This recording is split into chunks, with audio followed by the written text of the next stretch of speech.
Let's go. Ladies and gentlemen, welcome to Garena Master Season 2. It's the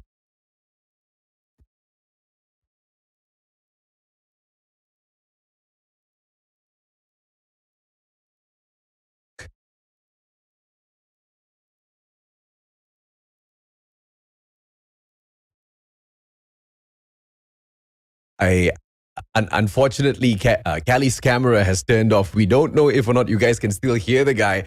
But Callie was telling you today's a special day. Today's a special day because it's the final day of the group stages. We have team or Group D in performance in here today. We've got LF Organization who have been struggling in the competition alongside Huntsmen, and they're all equal at the bottom of this group right now. And of course, at the very top, we have got the champions of Call of Duty Mobile in itself. And I call them the champions of Call of Duty Mobile because they have not stepped into a single competition and walked away from it without being the ultimate winners. And yes, we are talking about the one and only BLACKLIST International Ultimate. We also have got WARLORD Esports DESTRA, a team that provided the shocking victory over BLACKLIST International Ultimate, who we thought were absolutely untouchable, absolutely unbeatable through the group stages, Callie.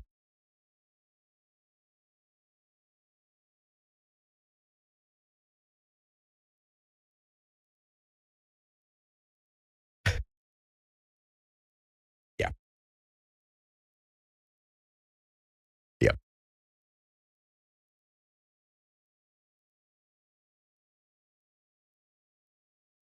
Mm-hmm. Yeah. Yeah. Yeah, absolutely right. And at the moment, of course, BLACKLIST International Ultimate, they have not only set themselves apart, but they truly have dominated this whole group as a whole, being the ones who are untouchable, but they have not gone unscathed. Once again, it was WARLORD Esports DESTRA that showed us that even gods can bleed by ripping away a single map from BLACKLIST International Ultimate. And this happened on the very, very final day, Callie. That was at Standoff Domination, where we did see Yobabs going all out for his team, slaying back-to-back, playing those objectives as well, but they just could not best WARLORD Esports DESTRA. And that truly showed exactly how dangerous they are in the competition. Not only could they rip that one map away, but they have been overall just better in terms of representation in comparison to LF Organization as well as Huntsmen, where we get to see some on days as well as some off days as well, Gary.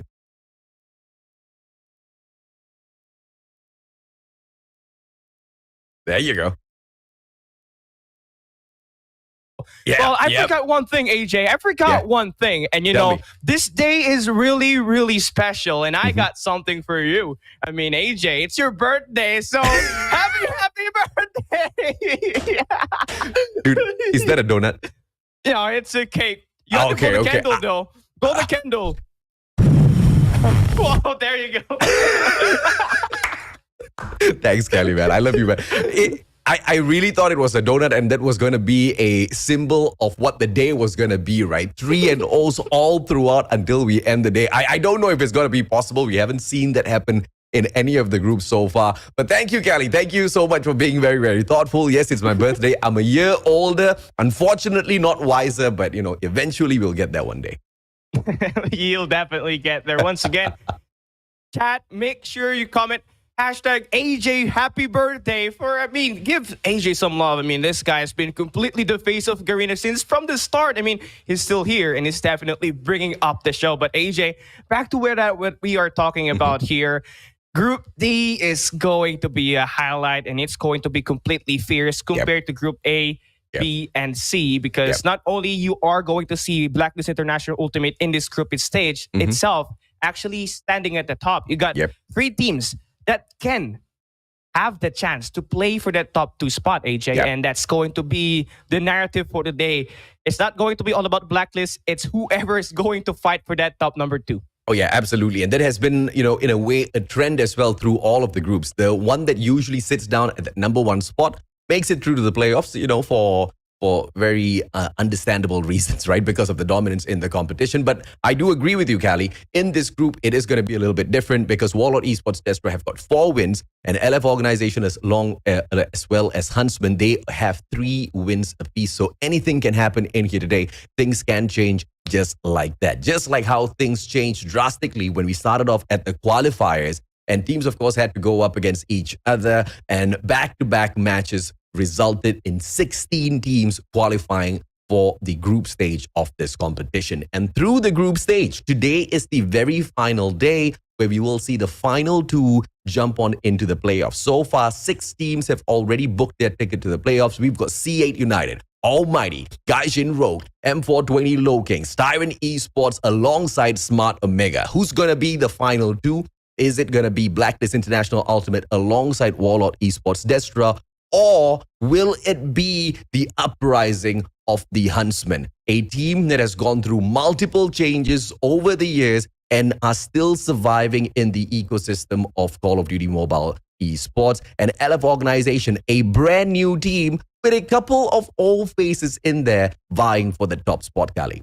I mean, LF Org, they may be that team that is going to be quite brand new, but they are highly experienced and then they are really great individually. But one thing that we have to see from them here today is how they play as a team as they go and face Huntsmen, WARLORD Esports, DESTRA, and of course, Blacklist International Ultimate. We've seen them win already at day number 3 in their match, but here's the prize pool and here's what's on the line for Garena CODM Master Season 2. The first place gets you $10,000. The second place gets you $4,500. Third place gets you $3,000. Of course, the fourth place gets you $1,500. The 5th to 8th place will get $750. 9th to 12th place gets you $500. The 13th to 16th place gets you $250.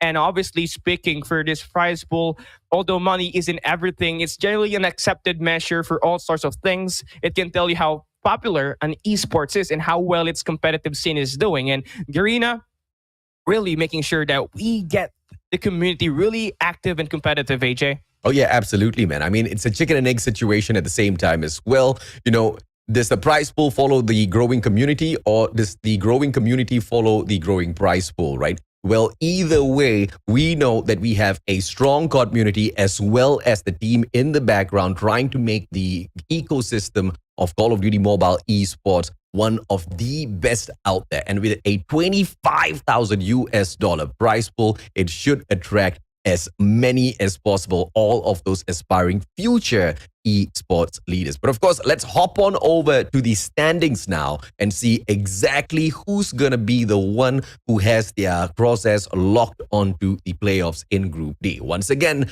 Blacklist International Ultimate sitting down at the very top with their almost perfect record.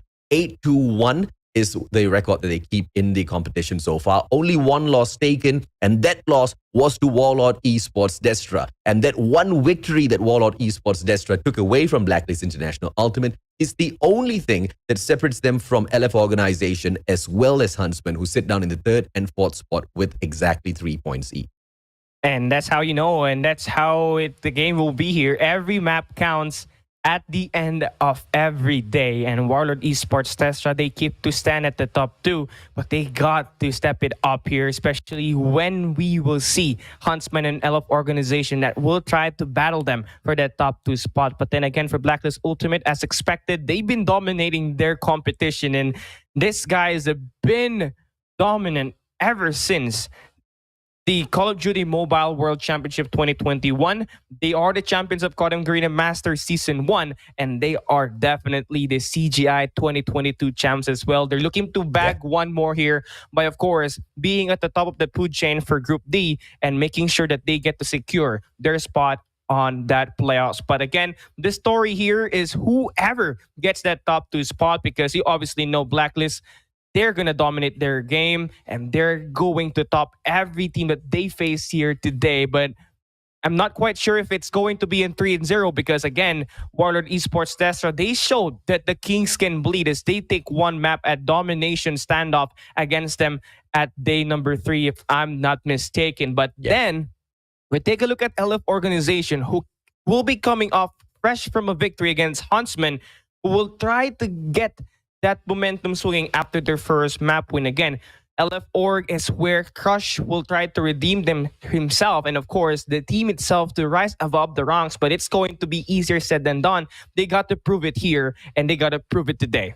Oh, yeah, absolutely, man. Let's take a look at the schedule of the day as to how the action will be breaking down out there on the battlefield. We start things off with LF Organization taking on the Huntsmen for what can potentially be a revenge match, a grunge match for the Huntsmen, as they started things off so dominantly in the slums hardpoint, taking a 150-63 victory over LF Org, but LF Org making the eventual comeback in a super sweaty 11-round SND, and of course the domination matchup ended up being super close as well, right? 150-139, but LF Org managed to steal that victory away. So the very first match will pose a huge question on whether or not the Malaysians have got what it takes to adjust as well as make that comeback in here today to shut down LF Org. WARLORD Esports DESTRA, they take on Blacklist International Ultimate for a little bit of a revenge match as well. But the revenge this time around comes through from the Kings, right? From the champions, Blacklist International Ultimate themselves,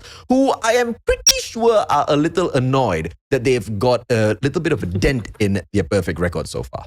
And obviously for WARLORD Esports DESTRA, no one even dared, nor no one even expected them to take one map against Blacklist International Ultimate. So probably that match number 2 is going to be a grudge match by Blacklist against WARLORD Esports DESTRA. But that's going to be a topic for another game. And here we go. The first match. It's going to be the first team in line. Looking at the screen, it's going to be LF Organization. Badman, Bench, Crush, Epos, Hot Dog, Risky. The 6-man lineup is going to give you problems individually. But here today, they got to play as a team. And they make sure they stay cohesive, because every game is going to count here. And they must make sure that they get the best out of their teammates. And of course, the best out of themselves against, of course, yours truly, their opponent in Huntsmen. Oh, yeah. Absolutely, man.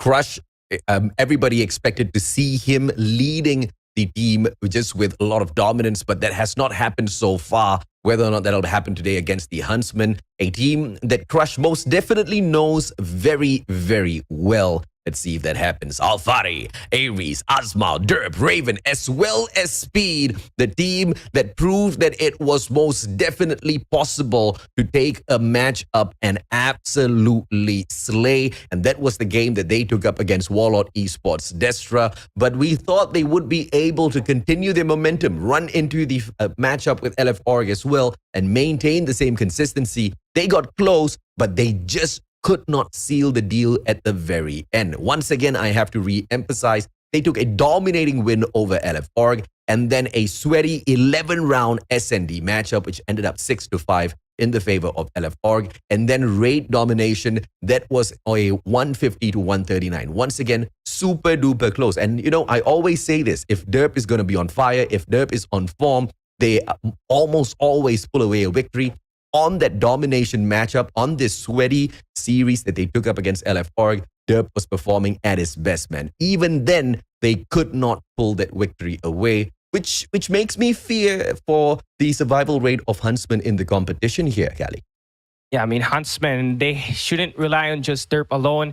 They got to rely to everyone. Everyone needs to step up, and they have to play as a team. If Derp plays really, really underperform, if Derp underperforms, someone's got to step up. And of course, at the head-to-head matchup, it seems like it's going to be Aris Afi with 17.88 average kills, with a 13.0 average death, and a 1.38 KDA. Now, he's going to have far better stats compared to LF Organization Riskies can have 13.78 and a 15.67 death with a 0.88 KDA.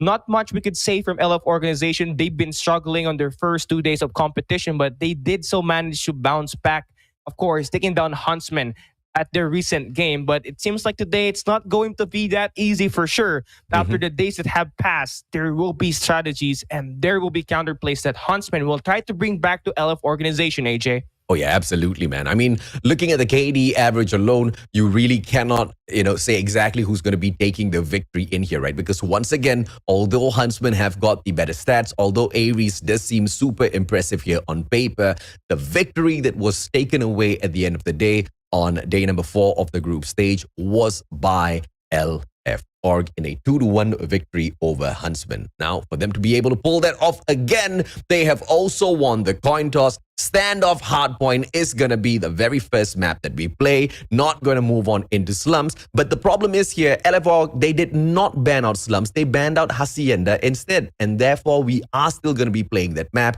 And that was the map that has been brought on in here by the Huntsmen, who did not win that coin toss, obviously. So only one map pick here for them. And Raid Domination, this is going to be a repeat match. So remember that sweaty match, that 150-139 victory for the side of LF Org. They want to try to repeat that. But as what we have seen in the competition so far, Kali, repeating a map that you have already taken a win on in this double round robin might not be the best of ideas. Yeah, it's not going to be a wise idea after all, because we did see at Group A, and of course, that I cannot recall the team itself, but they picked Hardpoint Standoff, and they thought that it's going to be the best map for them to take down C8, like I said. So now I can recall it. It's Tyrant Esports who picked that Hardpoint Standoff. They tried to take down C8 Legacy at this map itself and Standoff, and they didn't seem to get the output that they wanted at the end of the day. So for sure, with LF organization struggling at the hard point or at the domination raid, they will have that strategy, AJ. And again, let's take a look at this match. It's going to be pretty close here because we're going to see a really compact hardpoint map. Standoff is where we're going to be. The first hardpoint is going to be early here for LF organization, as Huntsmen is trying to grant this break. Aris, the player head-to-head, is going to get 3 kills already and is going to be engaged and involved for the team to create that hardpoint break. Yep, rotations are quick on this map, and therefore you will see a lot of engagements, a lot of challenges, and that hard point moving back and forth between two teams. But of course, in this particular scenario, Huntsmen don't seem to be pulling it away all that too easily. They step on front, do that hard point time and time again, and all they see is a bunch of bullets, which they very reluctantly eat up. Risky's doing a great job out there, and now trying to streak himself up, but Alfari finally shuts him down. But the backup from Hot Dog will make sure just for a couple of seconds more, there is a little bit of contest, but final 7 seconds, Huntsmen will not be able to catch up at hardpoint number 1. And LF Org, they've already moved on over to P2 for a super early setup.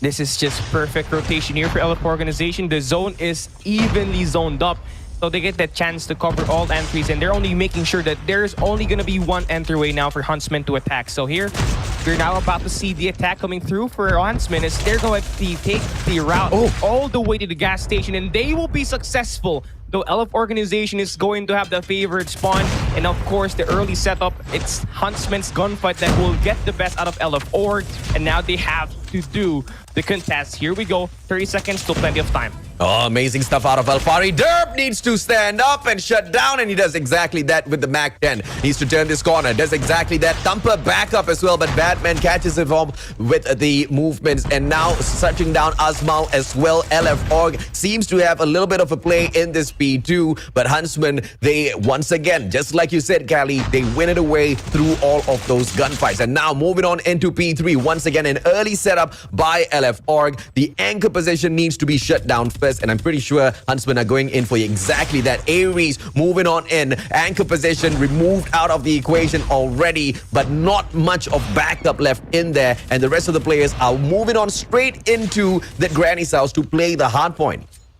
Oh, this is just perfect play for LF organization, but Huntsmen, they're trying to do whatever it takes for them to get this break. No, we haven't seen that anchor player get eliminated just yet. They're slowing it down, trying to play it really, really slow just to get all at LF Org some sort of extensions, and Batman is going to take 1-5 in a row. Wow. Can we see 6? Wow. There you go. That Pred is going to be opened up. Is going to get one more. Here comes an alley. Chops him down. Still, LF organization is staying inside his hard point. I love this take. They're making sure that their anchor player is going to stay intact. The defense is solidified, and Huntsmen can't seem to break.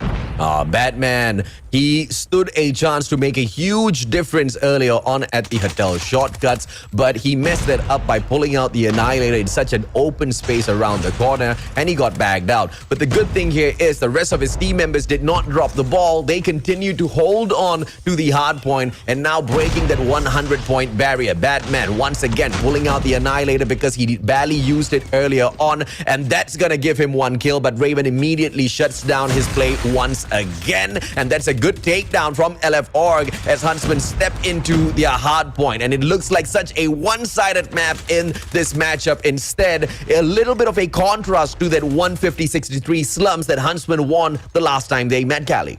The LF organization is back for blood, and not only that, they did not repeat their same mistake twice, and they make sure that they are going to be very resilient and they will have the chance to get an even edge. But Asmal is starting to turn things around. He's already fully streak up, and that's going to be important for Huntsmen at the end of this hard point as we move into the P1 reset. But so far the defense remains to be standing as LF organization will only attack only one angle, and thus they are taken down piece by piece, and that's going to be a lot easier for Huntsmen to rack up all the skills and build their score streak, and that's what we've seen from Asbal. LF organization, they did a great time on those first 3 hard points, but here at this bakery, it's Huntsmen who ran the show, and now we get to be a little bit more delight. 96 to 112. The hard point is opening up, and that's going to be Huntsmen inside, but Crush sucks the player down inside. But here comes the cluster strike, and that should give Huntsmen some pace. Get in at this hard point. This is a make or break for the Huntsmen team. They pull out the cluster strike. The players were not immediately there to take advantage of it. Those few precious seconds could be the difference maker in this matchup that seems to be so close. 111 to 121. Just 10 points between them now, and LF Org will be able to break the hill once again. That cluster strike was just a little bit mistimed for my liking, and Huntsmen might just pay a huge price for it. But Raven now with the backstab will be able to win his gunfight. One challenge by Risky, but Derp holds on to that corner, gets a double for himself to make sure the Malaysians catch up. And an early sentry set up already at the P2 as LF Org tries to go in for that super early rotations as well. Both teams looking for the exact same thing because they know at this P2 on rotation, this is the closer of the game, Cali. Yeah, this is where it all ends, and this is going to be the final stand. Whoever gets this hard point gets to win the game. Risky stepping up huge, gets 1, but it's going to get taken down, and Hot Dog is going to get eliminated. And it's going to be Huntsmen getting this break, but 2 more players from LF4 daring to contest, but they will get shot down. I love the perfect hold so far for the boys of Huntsmen.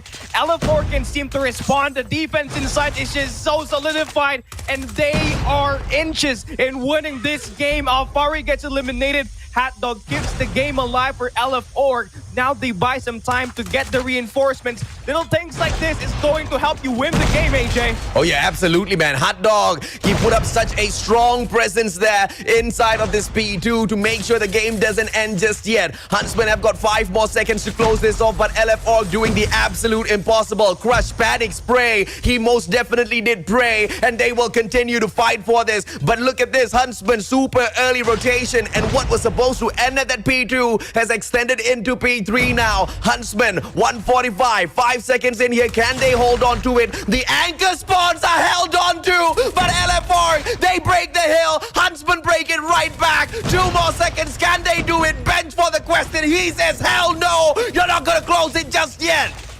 Oh, goodness, Bench gets the kill. 2 more points for the win. No one is there.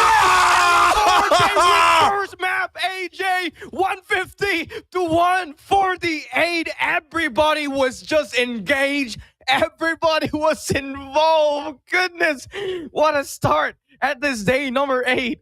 Oh my goodness, is that a birthday present already? Because I love matches like this, man. I absolutely dig shoutcasting for moments like this where we see the fire, where we see the fight from both teams. Never say die attitude in this hardpoint matchup. It went on extension time from that P2 into P3, and it had to end up super duper close once again between these 2 teams. Only 2 points keeping them apart. And remember what I said, Cali, that mistimed cluster strike might just be the difference because those couple of seconds that the players of Huntsmen did not take advantage of that cluster strike could have been those winning points.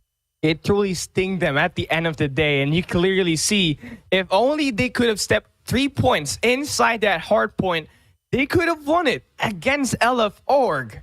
But they had a lot of chances, AJ, for them to win the game, and them giving up on that warehouse and moving into the house. They had the chance to win it all. They got the perfect setup, but LF Org just showed some fight. They showed their hearts, and they just outpowered and outwilled Huntsmen at this first game. And let's talk about the key players here for LF Organization. Hot Dog on the P2 rotation. He stayed to help contest, and not only that, but buy some time for the reinforcements to arrive at that warehouse. And then there, they soak up the time. And not only that, that final 10 seconds, they put Batman, they put Crash on the top floor control at the houses. They get the break that they need with Bench scoring the 3 kills at the end of the game.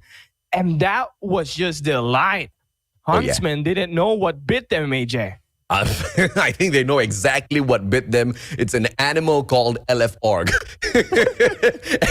And the problem is the Huntsmen thought they were hunting this animal, but they didn't really step on into the field with protective gear, and now they walk away limping. After match number 1, the Huntsmen are not down and out just yet. This might have just pissed off the Hunters, and it slumps a map that they have already proven to be capable of shutting down LF Org in a dominant fashion. Might just be the scenario here as well. Neither team has got a great track record from the group stage in SND. Both of these teams only have a 33% win rate. And in the matchup that LF Org did take the victory over Huntsmen, it went all the way down to that round number 11. So hopefully Huntsmen are able to take advantage of that map mastery. But I must touch on a little bit more of that cluster strike, Cali, because so much of difference could have been made with that score streak. And, you know, what I would truly have preferred is if the players of Huntsmen were closer to the hard point, closer to the objective before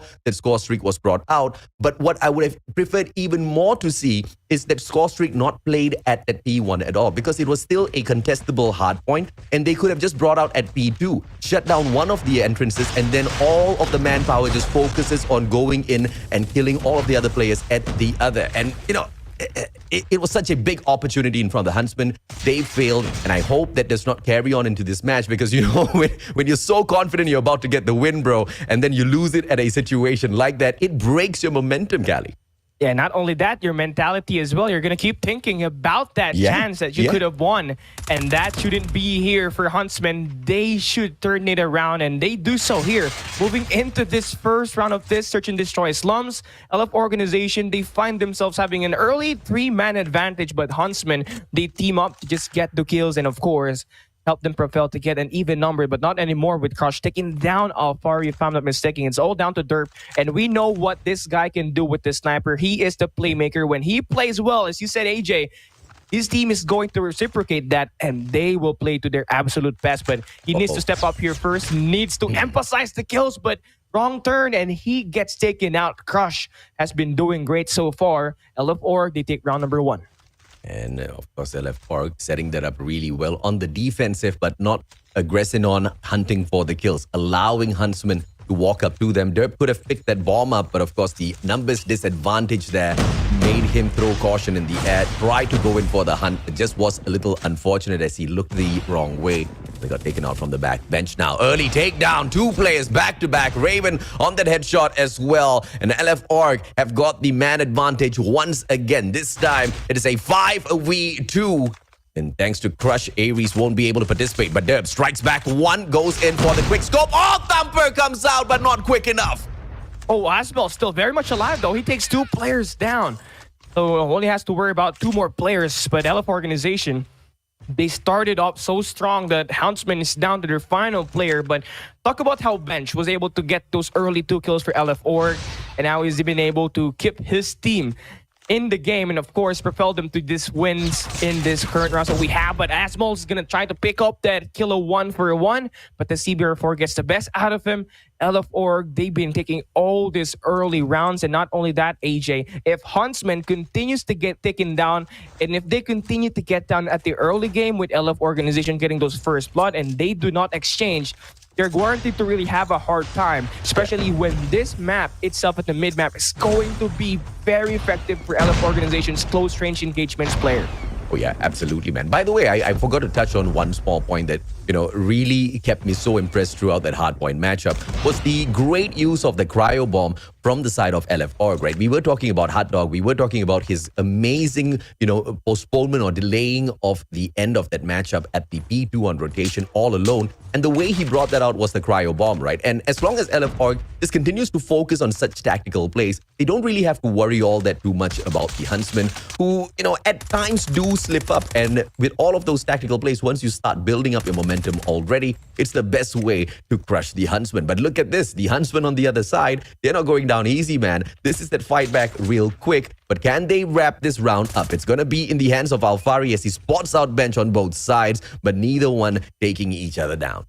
Okay, now Huntsmen, great start in this round as they will be having the numbers advantage. And not only that, they get to pressure the bomb as they plant it. LF Org going to have to be forced to get that retake.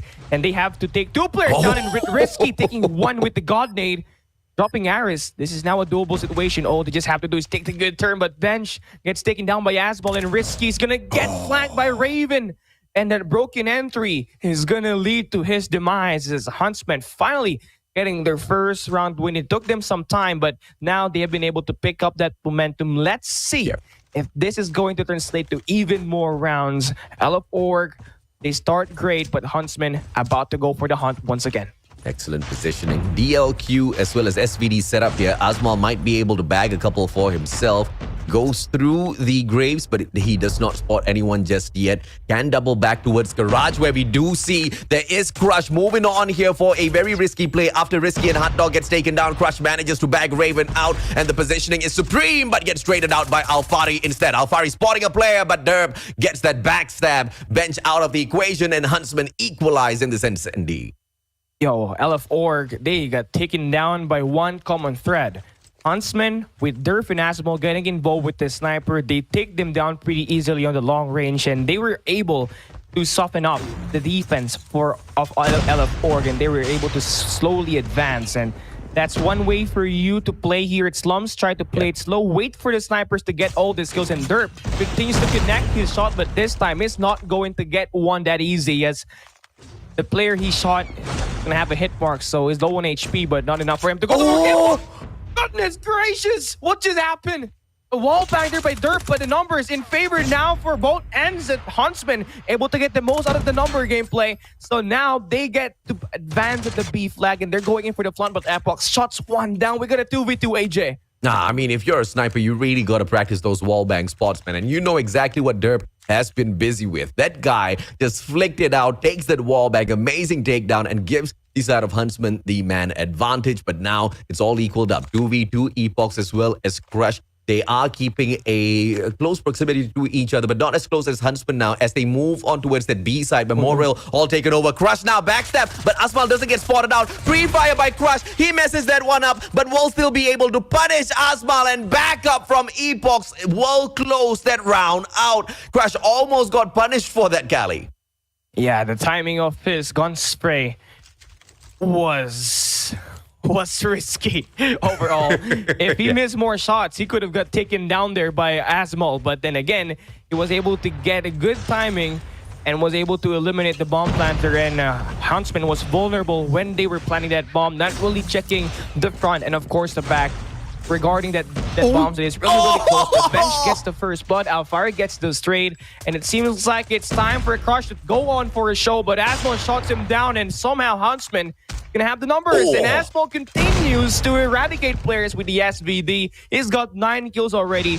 And he's been the bane so far for LF Org. But Apox shots one down. And here we go. A 1v2 with this scope. What can he do? Asmal kind of got greedy there, man. He should have just stayed a little patient with the SVD. No doubt at all he would have been able to outflick Epox, but now Epox surviving 1v2 situation. Might get caught out here on the rotation round. Will be spotted out by the one and only Derp. Ares will get that information as he tries now to go in for that backstab through the entry of Broken. But Epox turns around. Ares! Gets outslid, but Ares will be able to still manage that takedown. Huntsman once again equalized, not allowing LFR to run away. And there we go. It's not going to be really easy for LF Org to win this round, let alone try to survive in this game, because This is going to be a map picked by Huntsmen, a map that they've been trying to master and they've been trying to outplay their opponents. But then again, we're going to see some skirmishes here at the mid-map. It seems like LF the route is to go in aggressive and barge their head inside, and they're going to be successful, AJ. Early plant, 5v4 retake. And both players sliding away. Asmal just getting the hit mark, and the Thumper won't be able to bag anything. But premature shots out of the Thumper, an absolute waste as those players from the side of LF slide away. Crush shuts down Derp, but Raven and as well as Ares, they come out of absolutely nowhere with a man advantage still on the side of LF Asmal tried to shut that down. Asmal still alive now. Well, sorry, not alive now. And Huntsman, unfortunately, will lose that round. Asmal, man, once again, round after round, Cali, always seems to be stepping up the pressure with that SVD. He's so reliable, getting all these skills for Huntsman. And looking at his skills, you can assume that they have to have that round lead. But no, LF they're going to play a lot much faster and a lot better as they got their positionings in control. But Alvaro gets one, gets the two, and now he's going in aggressive, but he's going to get shot down. And Asmal still yet to find and kill it this round, but his teammate doing a lot of the job and they're going in for a lot of the kills. So now they got the numbers in their advantage, but early plant could come through here. But Apox, again, shutting down Asmal is going to be a really huge piece. And Bench taking in for the swing. Not gonna get any, but there you go. Bench gets derp. A 2v1 here, AJ. It seems like the aggressive attack for LF is going to be working for them, but they're going up against Aris, who's gonna have the Hoger 26, a lot of magazines. Let's see what Aris could do. Can he win this 1v2? The advantage here for LF is Asmal is starting to become a little too predictable with all of the positionings that he is holding on to. And Bench tries to trade out. Ares will find exactly that. Now, match point for the side of LF They've outsmarted, outplayed Huntsmen at the slums SND. Can they do that for yet another round? Yes, Asmal is being an absolute pain, but in the exact same fashion, Epox as well as Bench slowly rising up to the occasion. And when we go to the mid-range engagements, that's where Bench and Epox has been. That's where Bench is really shining the most, with Epox dealing the damage with that sniper in that long range. But we did saw him a while ago go in for those slide in to get those kills at the close range. But it's going to be really effective here against the sniper in Turf and Raven as we go through the first 30 seconds. LF for the past 2 rounds, they've been attacking so aggressive. This time, they're going to play with the time, turtle it up, and make sure that at least one of the players of Huntsman is going to have those overextension. But it seems like that's not going to happen. I love the discipline here for Huntsman as we will now pass the 1 minute mark. No team has made any answers just yet, but Asmal gets the first blood, and there you go, 4v5.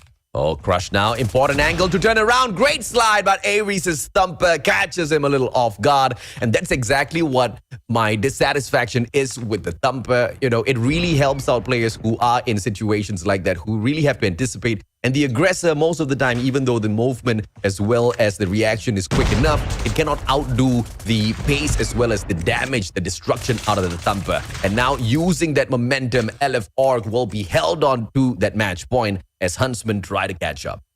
If Crush could have got that kill at that A-bomb site, that could have turned things around for the team as they would have that 4v4. But then again, the Thumper from Aris, Afi, got the best out of him, and that was the turning point for them winning that last round. So we get to see more. We get to see round number 10, and Bench already spot one player. He's going to take the early head pitch advantage, take one, swings the second, but the Thumper going to get him once again, and here comes Asmal trying to get one, but it's going to get taken down. Love the back and forth play there, but Huntsmen, they're going to have the advantage, but Apox with this scope dropping derp. We got a 2v2 now, AJ. Can we see LF end this?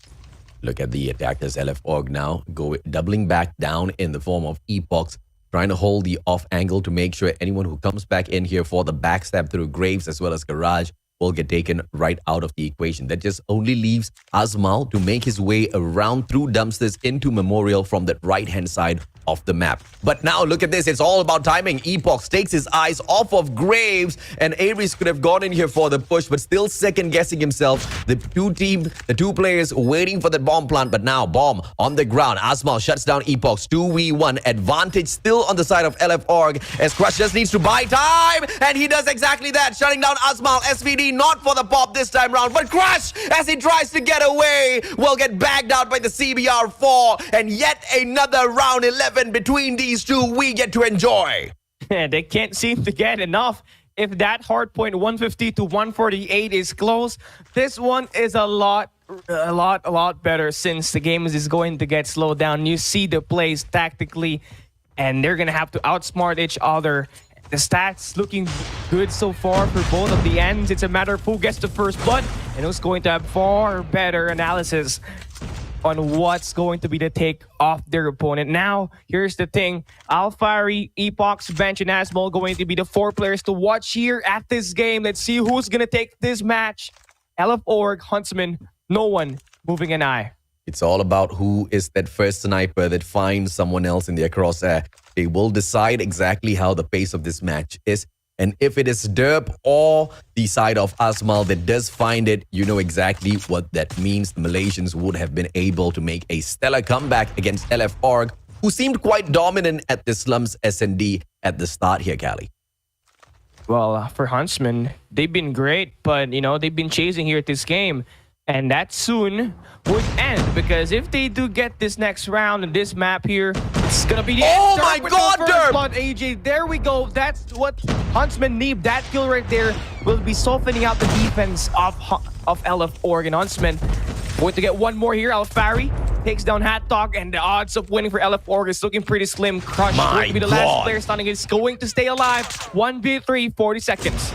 Crush now, 1v3. Can he pull this off? Huntsman pulled this comeback out of nowhere, and it was those initial engagements. And like we talked about, right, it was the snipers who were going to find their very first blood. And Derp, that was just perfection, man. It was a thing of beauty where he stood up from the prone and he immediately took that quick scope. You need so much of practice behind a movement like that. You need so much of mechanical mastery that Derp clearly has grinded all of those hours into. And they take a well-deserved victory over LF Org at the Slums S&D, the same exact Slums S&D where we did see LF Org dominate so much at the very start here, Callie.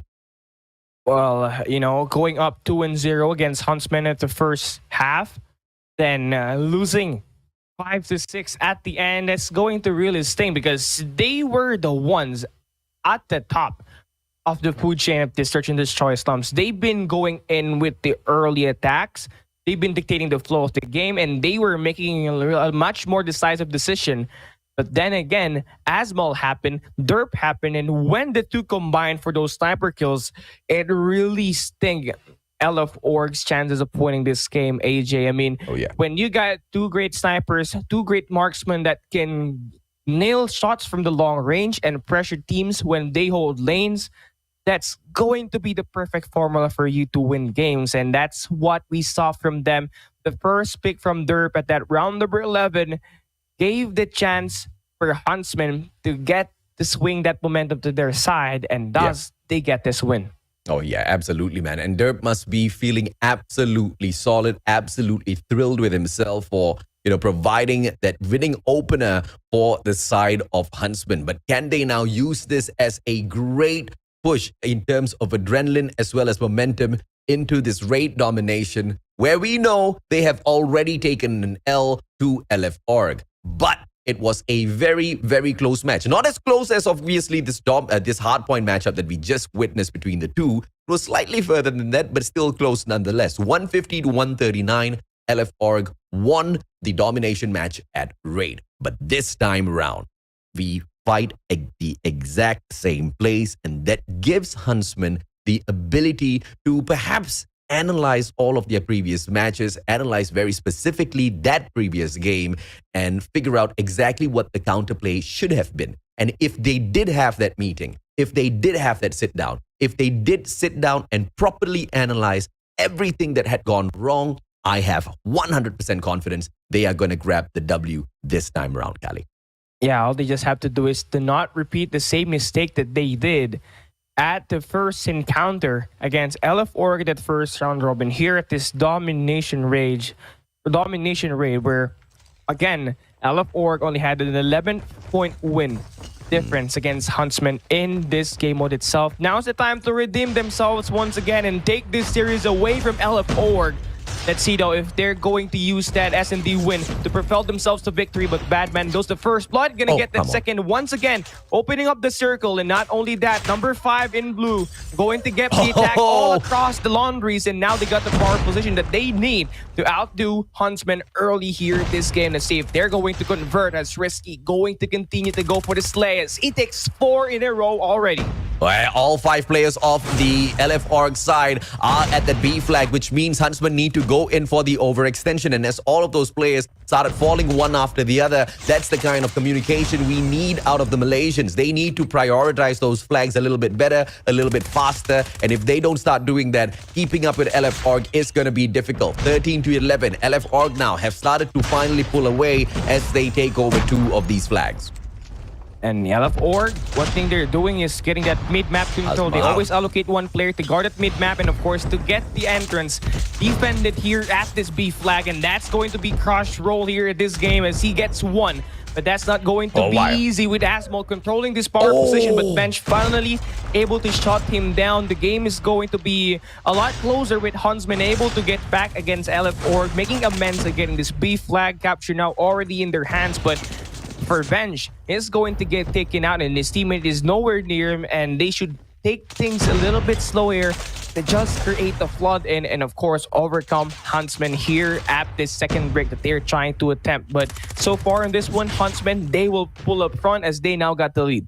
Asmal is an absolute slayer today. He usually goes in to play the objectives as well, but that's mostly in hardpoint. At Domination, he has only one role: to hold down to those anchor positions, hold down to those power positions to make sure he continues to slay whilst the rest of his objectives player gets the job done. And today, Laundry has been his office. He has been getting a lot of that good work done out there. Annihilator needs to swing to the left, but gets taken out with a backstab. And Risky, with his positioning, manages to bag out 2 players back to back. The information doesn't flow back quick enough, and Risky continues to punish alongside Crush. And now, backstab, Batman will be able to find Alfari, whilst Asmal, once again with his SVD, serves up justice. Huntsmen need to continue backing up Asmal well in terms of playing the objectives at that B flag, or at the very least, going for the overextension like the one and only Derp has managed to do.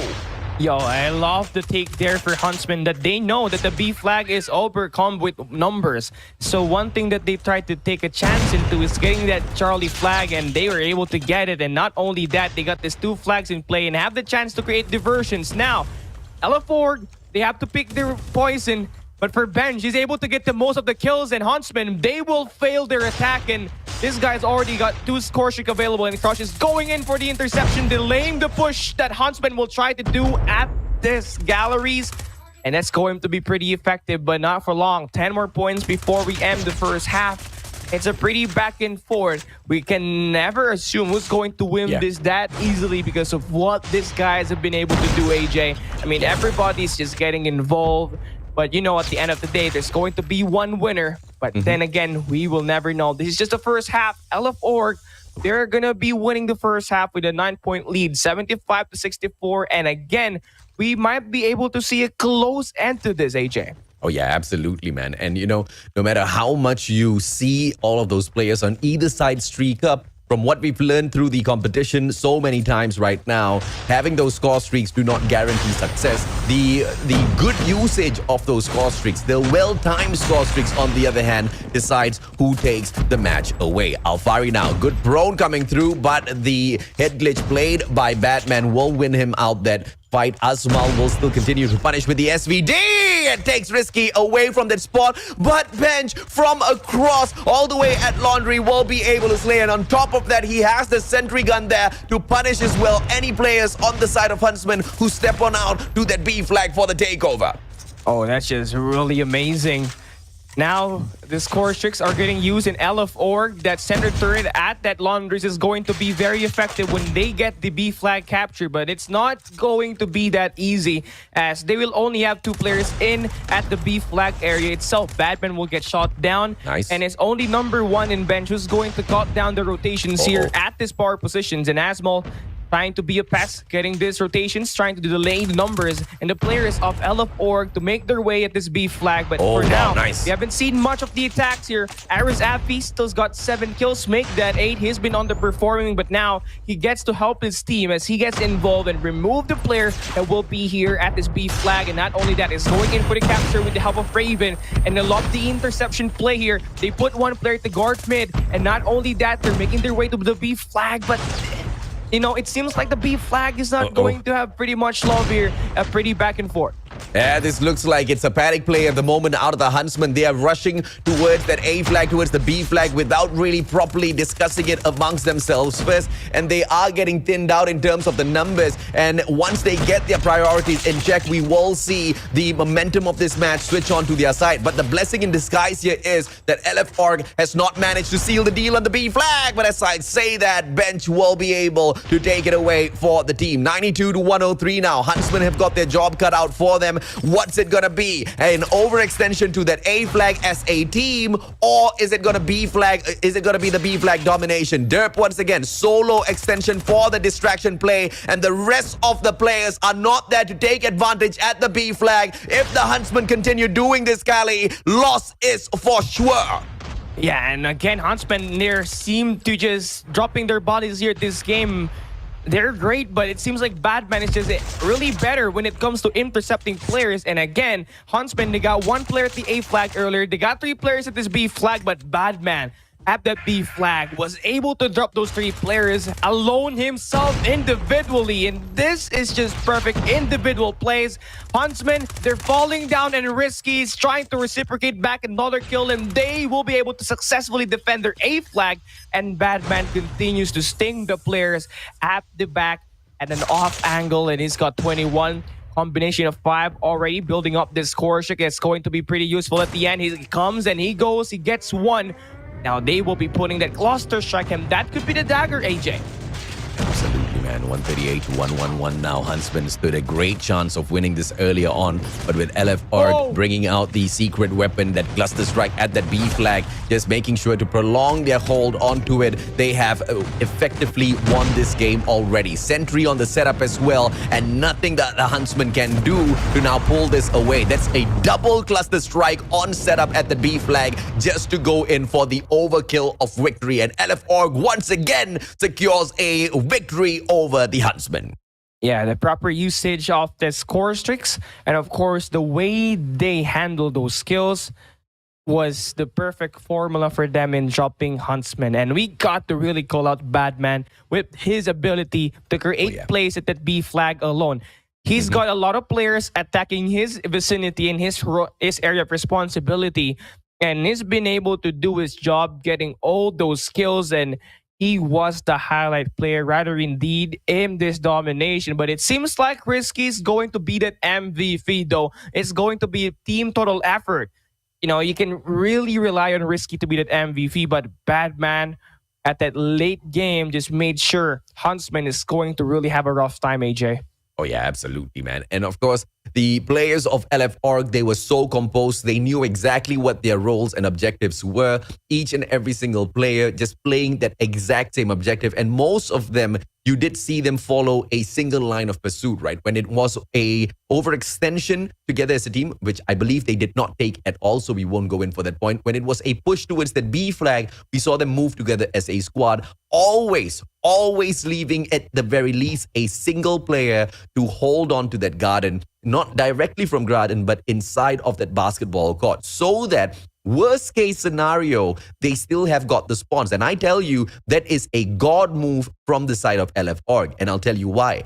As they see a player trying to capture that garden flag, if at all any one of the other players does go ahead to fall out there on the battlefield, the spawn comes right through out of that basketball court. And that just immediately gives them that extra manpower to continue shutting down Huntsmen at that a flag controls. So the overextensions from Huntsmen just weren't good enough, which is why I said the Huntsmen weren't focusing together as a team. Because every single time, if they had gone in for the overextension together as one squad, sent in 3 men, sent in 4 men potentially, they could have very easily taken over Garden and then, of course, move in for the backstab, take that B flag away as well, and then decide exactly which part of the map that they want to control. But overall, they just weren't working together as one squad, as one team. That split truly hurt them towards the very, very end. It is a little disappointing to see, but on the flip side, for the side of LF Org, it was an amazing victory in here today, showing us so much of improvement in comparison to how they were in the first week of this double round robin setup. Even though the victories are exactly the same, a 2-1 victory, the quality of their win out there on the battlefield truly shined through today, Callie. And they're really improving gradually, AJ. And remember, they took a tough loss on the first 2 games that they had, and they took down Huntsmen at their game 3, and they took them down once again at this game 4 to now have that momentum now swinging onto their side. Now it's a matter of converting that to another match, because obviously you're gonna need to get more wins against the other two teams that's going to fight for that number 2 spot, and they better make sure that they get the most out of every best of 3 series that they will have in this game so far. Crush is definitely one of the highlight players that I really like to emphasize. The last 2 games he has been working phenomenal. This compared that to his first 2 games that he has, where he continuously is not really having a great performance, and of course that's not really helping the team at all. But when he gets involved in that gunfight, his team gets really, really better. And not only that, we're starting to see Bench, we're starting to see Epochs hit their shots, and everything is just going great right now. And I hope they do keep it alive until we see the end of today's schedule. Oh, yeah, absolutely, man. I'm just curious whether or not Huntsman has got a coach, whether or not the Huntsman team has got a team manager to help them keep, everything together, right? As they go through so many of these changes, we usually put on our focus to that in-game leader, but I feel like at this point of time, it goes beyond that in-game leader. I think Huntsmen need a little bit more help overall, because they've got the quality, they've got the raw talent to go out there and play Call of Duty Mobile at the highest level. But I don't think they have got their act together just yet, because all of that raw talent just doesn't seem to convert out there in terms of wins on that battlefield. And we did see a little bit of signs of weakness from the side of LF organization as well. But, their fire burns a little bit stronger than Huntsmen, which has to be scary, which has to be absolutely, unacceptable if you are a Huntsmen fan, if you are a Huntsmen player, if you are a Huntsmen investor, because, this team has been around for so long, man. And you can't just keep thriving on raw talent. You have to do something with it, Callie. Yeah, you got to maximize the talent that you have in your current lineup. And obviously for Huntsmen, and obviously for every team out there that wants to get the best out of their competition, having a coach is going to separate you from the good teams. You're going to get a lot better. And we do see that with Mumble Low Kings, having Olea as their coach. They make sure that they get the most out of their competition. But again, for Huntsmen, they tried their best with their raw talent, and they were really able to put in a show. It's just a matter of conversion and, of course, maximizing it if they do have time to get those coachings said and done. But then again, AJ, we saw how Huntsmen been able to really thrive when it comes to winning maps. But here today, it seems it's going to be a really bad start.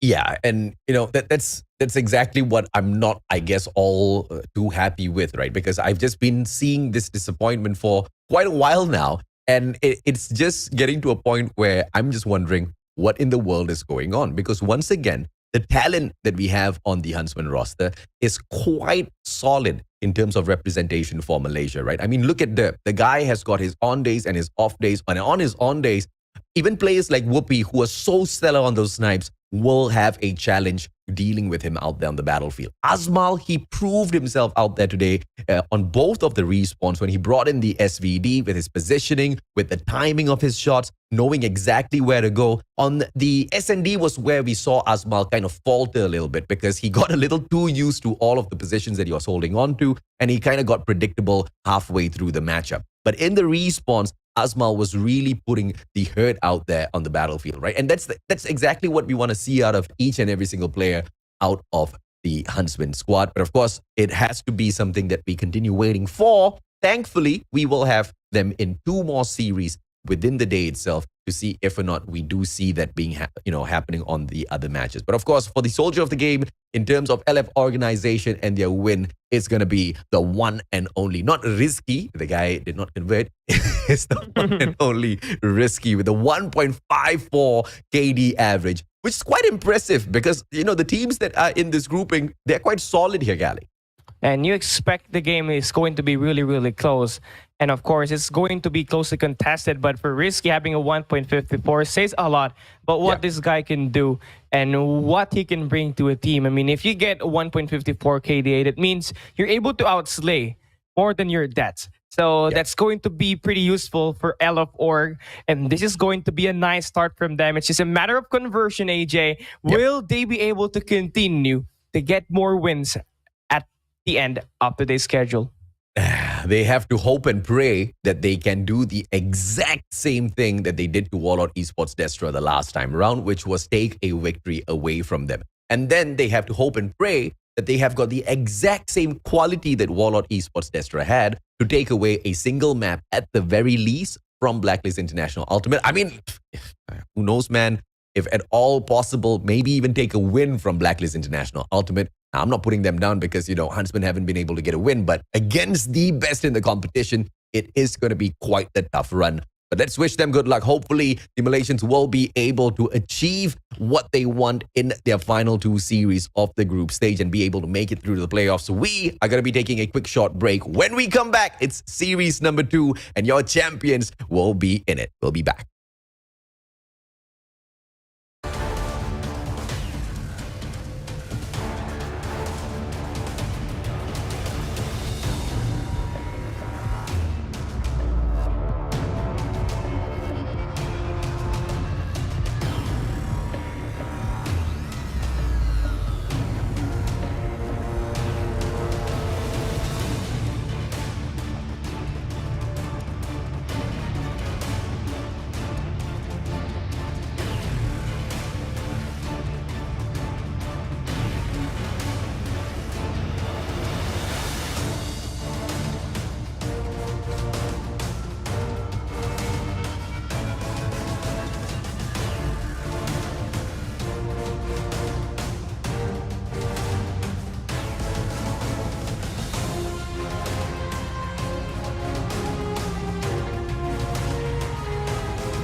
Welcome back to the Call of Duty Mobile Garena Masters Season 2, the road to redemption. Today, the final day of the group stage, and you know exactly who's in action. It is the one and only Group D, and we have seen the Malaysians already falter when they faced up against LF Org. And now, it's just gonna be another opportunity for another Filipino team to step it up to the plate once again and grab victory. If that is going to be possible, it's all in the hands of WARLORD Esports DESTRA. They have shown us that they can pull away a single map from Blacklist International Ultimate. Can they serve up the exact same thing and a little bit of a bonus this time round by defeating the current champions? My name's AJ. I'm the Mustachio alongside the one and only Cali Gaming to bring you guys Series 2 as well. Yo, I can't wait for this game to start, AJ, because obviously, for sure, Blacklist International Ultimate will try to get a donut here against once truly WARLORD Esports DESTRA. But it's not going to be that easy because, you know, we saw how WARLORD Esports DESTRA can do when they play the Domination, and that's where they really are doing great so far, AJ. Yeah. Let me just fix this curtain. But then again, you know, AJ, I'm looking forward to this day. I'm looking forward to this game because WARLORD Esports DESTRA is definitely looking to get bloodier. We've all had days like that, Cali. Don't worry about it, man. You know, here's the thing, right? I hear you, and I hear you loud and clear. Blacklist International Ultimate will most definitely be looking for the 3-0, yet another donut to serve up in the competition, especially against a team that has thrown in a little bit of a scratch to what they wanted to have a perfect record in, right? And they now do not have that. In terms of making it through the playoffs, I don't think anybody here doubts the ability of Blacklist International Ultimate to get to the playoffs. In terms of getting to the playoffs in the second half of the double round robin unscathed, that's exactly what we expect out of them as the true dominant champions they have been in the ecosystem of Call of Duty Mobile for the longest of time now. But of course, quickly here, the recap of what we can expect. Blacklist International Ultimate now will take on WARLORD Esports DESTRA for the upcoming series. And we just witnessed the destruction of Huntsmen as they took a super tough matchup against LF Organization, where LF Org managed to bag a 2-1 victory. Each and every single match was a nail-biting close encounter that could have gone either way, but we did see one too many mistakes from the Malaysian side, Cali. And of course, those mistakes at the end of the day compound that. It's going to gradually hurt your odds of winning, especially when LF Organization at the end of the games where they're really able to find the right timing and the right time for them to just get their breaks in at the game. And they were really successful at punishing Huntsman's mistakes. And that was the story of that match number 1, where eventually, AJ, this score should really prove to be the turning point for LF Organization against the boys of Huntsmen. But now, you see right in front of your screen is the reigning kings of Garena, the champions of Garena Masters Season 1, also the champion of CGI 2022. This team has been bagging a lot of achievements in the major stage. Blacklist Ultimate, AG, Jabin, Skurd, Tin, Yato, and Yobabs. AJ, I think we can both agree on this. They're guaranteed to get that playoff spot. Oh yeah, absolutely, man. This was the unsuspecting champion that came out of nowhere when we all thought Almighty was going to go out there and represent Garena. They stepped up to the plate. They snatched that victory away. They went the distance. And from ever since that very day, they have remained at the very top. I mean, some called it a fluke win initially when they saw this team step out of nowhere and grab that victory. But competition after competition after competition have not been won, but have been dominated by Blacklist International Ultimate to a point that nobody can doubt their performance anymore. And they will try to do it here yet again as they try to take down WARLORD Esports DESTRA 3-0, the team that has managed to put a little bit of a scar on what happened to be the super pretty faces of the Blacklist International Ultimate Squad. Basic, Eldos, Han, Lois, Neo, as well as Price. Can they execute that exact victory once again? Can they double down and take away the whole series? That's exactly what we are here to see.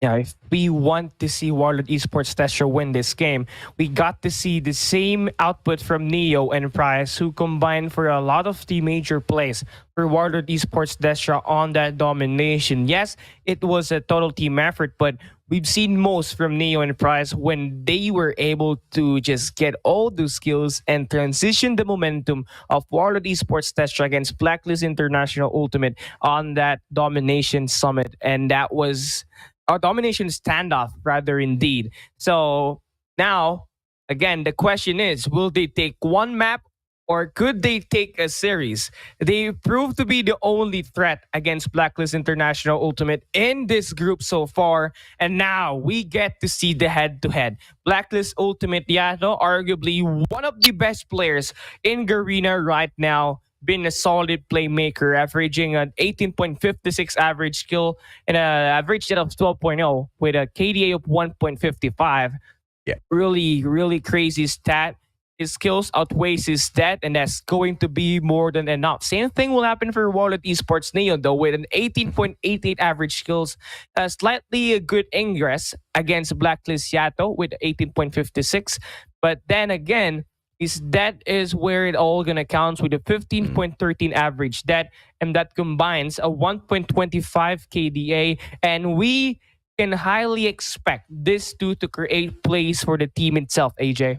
Oh, yeah, absolutely, man. But the biggest difference, I have to say, is Neo is a very mono-focused player where he just goes in and his only duty is to slay. And because when you look at the average score, Yato is the guy that doubles back down to play those objectives as well whenever the rest of his objectives player cannot get the job done. And he almost always delivers. And that's exactly what's going to be making Yato even more dangerous than Neo, even more effective than Neo in all of these matches that we have to look out for, and Warlords Esports DESTRA most definitely need to find a solution for. But with them winning the coin toss, it looks like Lady Luck is looking at them and smiling wide and bright. Hacienda has been taken off of the list, and the ban from Blacklist International Ultimate is Standoff. A surprising one maybe, but not so, because that's the exact map they ate a loss when they faced Warlord Esports DESTRA. So that's quite impressive. Blacklist International Ultimate are being careful of that map when it comes to this team. And Warlord Esports DESTRA, I guess they can be proud of themselves that they made Blacklist International Ultimate respect their performance on that map. But the problem here is, can they repeat that sort of a stunt on any other map, Tab? I think that Domination Summit is going to be one perfect play for Warlord Esports DESTRA when they try to play against Blacklist Ultimate in game mode of domination. If I'm not mistaken, AJ, I do so believe that Warlord Esports DESTRA played a Summit domination, and they currently start a 100% win rate percentage at that map itself. I'm not quite sure if it's Huntsmen that they take down or it was LF, but they do so manage to get a lot of kills and a lot of hard point or a lot of flag captures at the Summit map domination, and they could arguably play great against Blacklist Ultimate. But then again, we'll never know. We'll have to see if they could stand a chance first at this first two maps, because they pick a very, very interesting map at that first map. Slums Hardpoint, not normally a hardpoint map that you really try to play as much as possible, but then again, they're gonna try their luck there, AJ. I'd love to know your thoughts at this Slums Hardpoint. Slums Hardpoint, you have to win each and every single one of your gunfights, especially with those choke points, right? You have to look at two main locations, which is Garage as well as the Graves. And if you're starting off from the Guerrilla base and you have Blacklist International Ultimate on the opposite side at the Special Forces base, then something similar to what we have seen already can happen, where it's going to be a indirect spawn trap, and none of those players are going to be able to aggress on FOB. And that's domination. But when you look at a hard point here, each and every single one of those rotations of those hard points, in those open quarters, in those close combat quarters, both of it, we have seen Blacklist International Ultimate players absolutely annihilate the competition. So I don't know what sort of a setup Warlord Esports DESTRA, as well as what sort of confidence that Warlord Esports DESTRA is stepping on into here with, because not only have we not seen them play Slums Hardpoint just yet, I don't think we have seen them win a single Slums map. They could have the element of surprise in their bag here against Blacklist Ultimate. Now it's time for us to get surprised though, as they are about to take the challenge against Blacklist for the second time in this competition. They start out great with LDOS dropping 2 players, but that soon would fall with Blacklist Ultimate scoring all the kills in the kill feed, and they will find themselves early inside at hard point, and there they will get their momentum through. Yo, Babs, already 3 in a row, and this is a great start for Blacklist Ultimate. And if you are WARLORD Esports Destra, you don't want that to happen. And this is the exact spawn trap that I was talking about, right? Look at the mid-map control from the side of Blacklist International Ultimate, not allowing any of the WARLORD Esports players to move past Garage, to move past Graves. And the overextension that you see coming down from player number 4 at the very bottom out of Skirt is not going to be a common occurrence. They just want to keep that pressure up. They just want to make sure WARLORD Esports Destra gets nowhere near the hard point. One player falls out, but there's still backup here. Skirt survives and does not allow WARLORD Esports Destra to pick up more than a single point at this first hard point.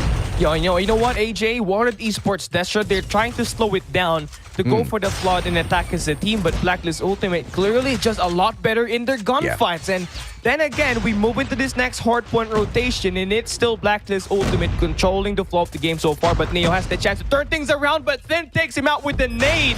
Pretty unfortunate, and so far this one, WARLORD has been continuously struggle. Finn will be having the Purifier, but is going to get taken down, so that's going to be a nice play there for Destra, cutting down the player that will try to delay the attacks in the onslaught that they will pursue here at this P2. But so far, AJ, WARLORD Esports Destra cut down to only 1 point in the game.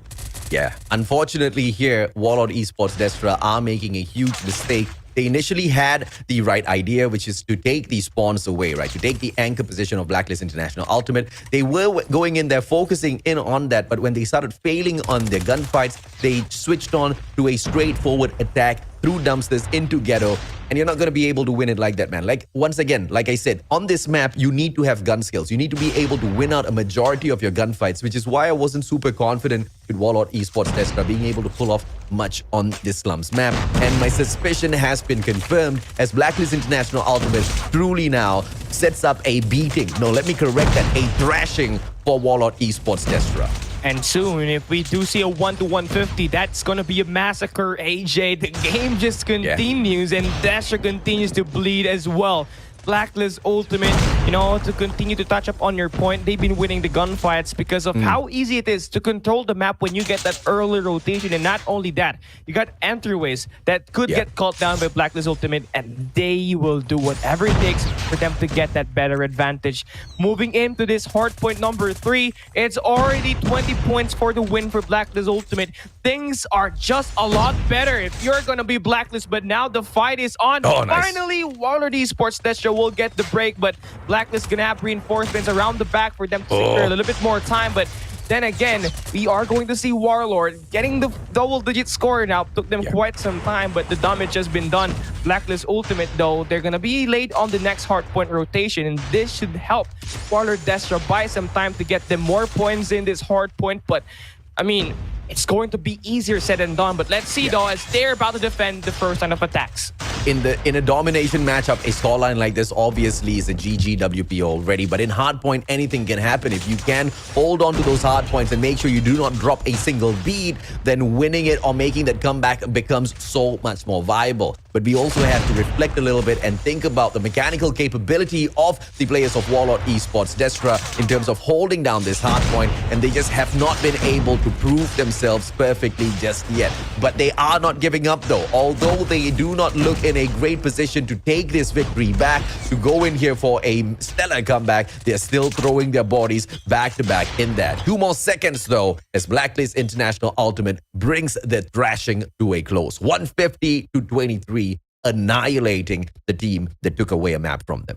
Yeah, arguably one of the most dominant showcase of hardpoint that we have here at this event, aside from the 150-7 from C8 United, if I'm not mistaken. But Blacklist Ultimate, they came into the game, they did their business, and as usual, they were able to dominate and win the game. Everyone was involved. Everyone was in the positive KD ratio, and that is more than enough for them to propel themselves against WARLORD Esports Destra on their own map pick.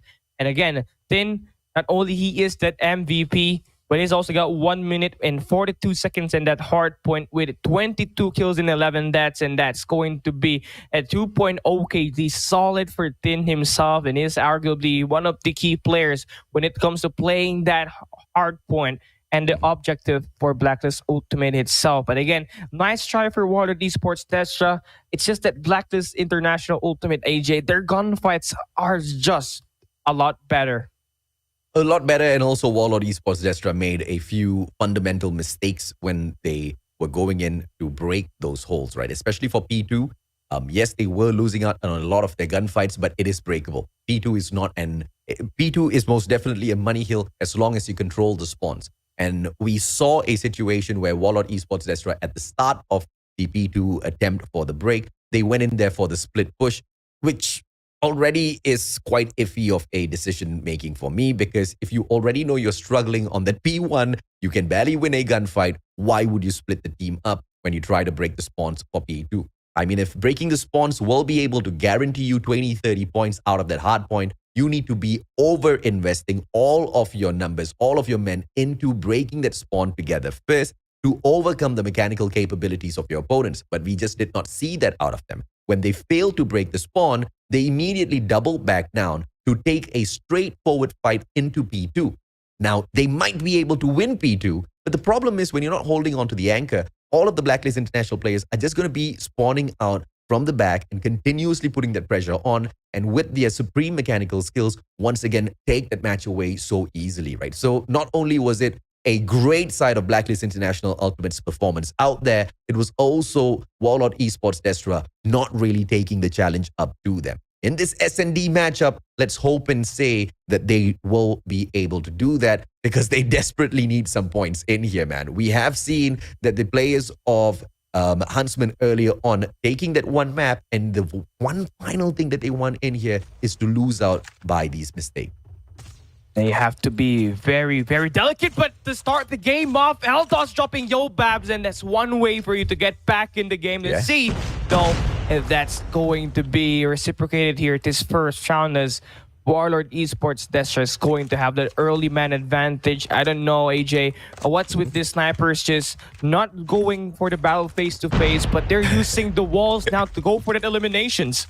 Yeah, and, you know, if you want to go for the wallbang win, what better place than firing range, man? The most number of wallbang spots we have been able to witness in competitions have all come through firing range, Yato! He usually does not miss those shots, but this is where Yato becomes supreme and so dangerous, right? After each and every single shot, always assuming that he has been caught, always assuming that he has been spotted, and he goes in to reposition himself. And when a sniper does that, he just ups the pressure ultimately on their opponents. But WARLORD Esports DESTRA now, for the spray of their lives, Price most definitely prayed as God grants him a quick takedown. But Yato trades out Eldos. Hunt shuts down Skirt, and the numbers are still in terms of an advantage for the side of WARLORD Esports DESTRA in this first round. Looking good so far for DESTRA, though. Nice. As Basic gets the final two piece, dropping Yato and AJ, and combining that, they get the first round.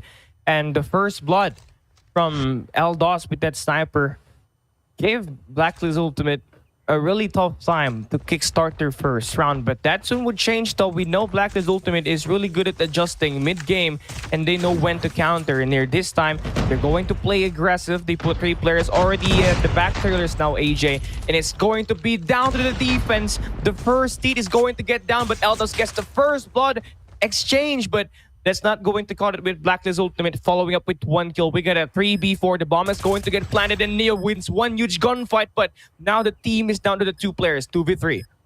Yeah, it is the numbers advantage now for Blacklist International Ultimate. The last thing that you want if you are WARLORD Esports DESTRA, because even when you do have the numbers advantage, sometimes things go south, man. Basic, good spot as he bags out AG. This guy has been able to deliver a lot of damage so far in the competition. And he shuts down Yobabs as well. Can he now go in for this final takedown? Reposition, great slide, but Thumper misses. And Yato with a secondary bags the round for Blacklist Ultimate. And you know what, AJ, what you talked about earlier, Yato always assumed that he's about to get taken down. And you did see him evade and dance. Yeah. He had the scope on, but when he had the opportunity to switch a rule with the MW11, That's where he got the kill. Nice try there by Basic, but Yato a lot better with the mechanical movements, and he's going to add one more. Take that second as well, but Price gets him out, but the damage has been done. Destra down to the final 2 players.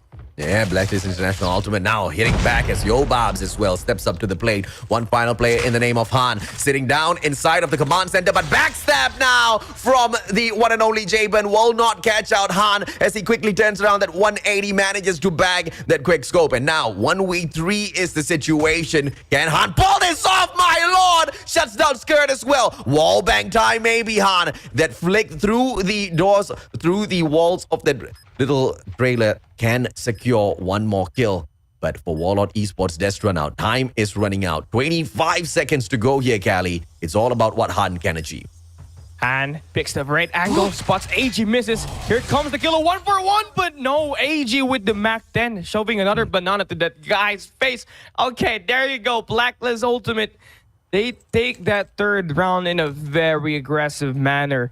Yato dealing the first 2 bloods on that back trailers. Destra tried to play fire with fire, and they did so, manage to be successful. But when Blacklist Ultimate started to engage as a team, that's where they struggled. And now, here we go. Another onslaught at this A-bomb site. Early pick there by Scared. Yato should get this kill. There we go. Another one arrived. 3v4.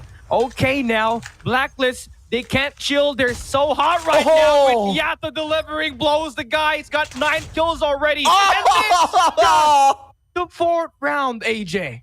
The Yato Yobabs connection, man. You just gotta absolutely love this action here out of Blacklist International Ultimate. Thanks to these 2 boys. They are on absolute fire now, as they have always been. If they were there at the grand finals of the World Championship, they would have most definitely provided an even bigger thumping to any of the teams out there, man. This time round, we're looking forward to it because the boys are old enough. Eldos, great takedown initially to just nerf out the players of Blacklist International Ultimate, and the movements immediately slowed down. You can see Yobabs doubling back into the shower, and he does not want to step out just yet. He has his eyes on White Warehouse. He spotted a player earlier on the but he's not able to punish just yet. Skirt overextension in towards that B bomb side. Let's see if he can catch out Neo. Let's see, playmaker Neo, one of the key players in the head-to-head matchup, player for Warlord Destra now. About to be in engagement. He fights the first player, takes him out, takes the second in Yobabs, but the reload will get him. But the damage has been done. Destra now with the number advantage. Can we see them get this final 2 deliveries? Or will Blacklist pull up a comeback? Here comes Jabin now, the captain, with the help of AG. Gets one. We're going to double back all the way across to the jungles, but Jabin is going to be 1 player alive, but he takes 1, dropping prize. Have to deal with 2 more players in Han and Eldos. Is going to be at that B bomb site. I mean, for Jabin, he's got the bomb, and he could dictate where that bomb will go. And the best case for him is put that bomb at the A side. But he's looking to play really staggered here, going in for the scout tower. What's your take on this one, AJ? Cheeky little Javen. Let's see if he catches them out, man. And he does! He does! The God fake comes through, and Javen moves on into the B bomb side. Can take the plant now, but of course, just for good measure, checks his corners first before he takes that plant. And the two very poor players from the side of Warlord Esports Destra have been caught out with this fake. And Javen now with the plant. Han doubling back down. Can he flick to the left? But time runs out! GGWP, bro! A lot just happened. A lot just happened. What? But it was cute. I love it, Javen. I love it. I love it. Oh my goodness, Japin with the greatest Uno reverse card. If he only had a little bit more time there, AJ, he could have won that round, but then again, we'll never know because it ended. But then we got Jabin now trying to make amends, getting all these skills, and he's going to spot 1, but he's gonna take himself out. How unfortunate, but 2v3 now, make that a 2v2. Yep, but let's put that back right into the hands of Eldos as well as Han, but AG shuts down Han. It's all up to Eldos now, bomb in hand, but the information has been given away. Thumper flies straight to his face. Eldos survives the first one, but not the shot out of AG's Mac 10. Banana Blaster blasted him back to that round reset, and now 4-2, Blacklist International Ultimate just need one more for that match point, and then yet another to secure this round and move us into domination. But can WARLORD Esports DESTRA continue hitting back hard? They can do so as long as they will be unpredictable and they will be staying 100 steps ahead against Blacklist Ultimate, which is going to be a tough task for them, but it's going to be possible. Everything that's impossible is going to be possible at some time soon, but for here this time, they gotta execute. Now, they will be going in for a very aggressive bomb plant. Jabin already around the back, but Basic helps his teammate, gets to be alive. Okay, now 5v4. WARLORD Esports DESTRA bomb plant at A. Yeah, Yato failed, and then Jabin failed, and Yato gets taken out of the equation. This round is for WARLORD Esports DESTRA for sure. Yobab's final player. No doubt he can get something flashy done, but no! Even Yobab's bags nothing in that round as WARLORD Esports DESTRA strike back hard. A little bit too individual there for Blacklist Ultimate. They'd like to end that push by WARLORD Esports DESTRA individually early, but it didn't work. Well, you obviously see the two-man defense at that white warehouse between Basic and Prize. And now they're going to do the same thing here, this time putting 5 players resource at this back trailers. Let's see if that's going to happen. Early bomb plant once again. And there we go. Jabin gets the first blood dropping yellow dots. We got a 4v5. Scared follows up with hand. And it's looking to be around here this time with Blacklist. But let's see though, as WARLORD will try to stay and survive. Yeah, Jabin now. Can he wrap around this white warehouse? AG helps him out, but Jabin is good, taken out by Neo. And WARLORD Esports DESTRA, this round is not out of their hands just yet. They can equalize everything if at all these two players manage to get the job done. Both inside of the white warehouse. AG with the Mac 10. Oh, boxing gloves out, but Neo does not catch him out. Does he get the takedown? He doesn't. Yato shuts down Neo. Basic with the trade, but AG secures that round finally to put Blacklist International Ultimate on that match point. Whoa, that was just great retakes there for Blacklist Ultimate, but great job by Neo holding his own at that white warehouse. The timing was really great, but not so sure with the way they just pushed at the end of that round where they attacked with no objective. They tried to get the best out of the players to attack at that Americans, but they didn't go for the bomb plan, so quite a miscommunication issue there by WARLORD Esports DESTRA, but then we'll never know. But take a look at this. AJ, Jabin already in an aggressive position. What? I didn't know. What? Well, it happens, man. Basic now. Ooh, Han shuts down Yobabs as well. This round should be for the side of WARLORD Esports DESTRA. Can they keep up this little momentum that they have built up here little by little, round after round? AG going up against Neo. Oh, timing! Neo backs AG with a backstab. And now it has to be on the side of WARLORDs. Han shuts down Skirt. Blacklist International Ultimate only has one last player in the name of Yato, who gets tagged up by Neo. And they are not allowing the champions to close this game off yet, Callie. Yo, the fight is not over, but talk about how Blacklist Ultimate missed not once, not twice, but thrice. The timing was not there to begin with at that round number 9, but they got to end it now. That's just trying to pick up that momentum. And for Yato, although a really great start in the first half, really slowed down here. We need to see more from him. But he's done his job. I think it's his teammate that needs to get their jobs done as well. But then we move into the first 30 seconds. Usually another bomb attack here by DESTRA. He bombs it, but Jabin smokes hand. Okay, that's one way you come back. Yato now holding his own. Let's see if he's going to get kills here. 4v4 with Eldos dropping scare. No wall bang. Yato misses that one opportunity to do. Jabin though bags out Eldos, but Price easily trades him out. Yato backstab, not quick enough. Try. Oh, how did he get away, Yato? This is the god of Call of Duty Mobile right here. Yato now holding the corner. Basic gets caught out by Yato. Yato the king and Blacklist International Ultimate. They seal the deal with this victory. What a play by them. Oh, goodness. And, you talk about AJ that it's going to be the kills. That's it's going to be the mechanical kills that's going to win you games. But there from Yobabs, the mechanical movements gave him a far better edge. And those little details is going to help you stay alive at the end of the game. Man. And that's what Yato was able to pull off, able to hide around the corner. The guy that pushed outside at Woodhouse didn't know that he was at an off angle. And then there, he got taken out, and Blacklist International Ultimate pulled away with the win, picking every player that they see around the map. But it was a really great fight that the WARLORD Esports Destra offered here, AJ.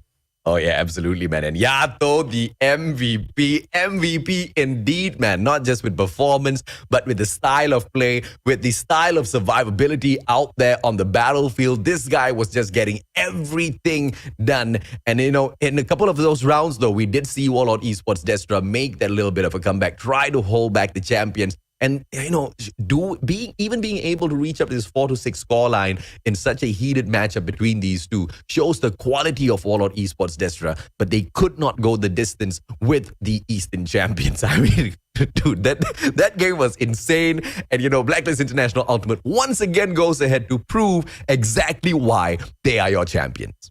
And they prove it there with their unique capabilities, but their attacks just little needs more touch there. I mean, they were taken out mostly by WARLORD Esports Destra when Destra was attacking at the Z-bomb site. And when they go in for the retake, somehow they had the tendency to play individually. I don't know if it's the urge of just finishing the game or it's the urge of trying to create individual plays. But then again, they still got that win, and that's what matters. Yeah. And they have 2-0 now here, AJ. Now we're moving into a Summit Domination. This is one of the... I really talk about game mode because this is the only game mode that Destra was able to put a score on Blacklist Ultimate. And now we're going to see a map that's really, really close. And not only that, AJ, the Sparrow and the Annihilator is banned. So the Purifier is open for use here at the Summit Domination. Yeah, I kind of feel like, I don't know whether this was announced or I totally missed the announcement, but the Annihilator most definitely got a little bit of a buff in terms of the speed of annihilating, no pun intended, right?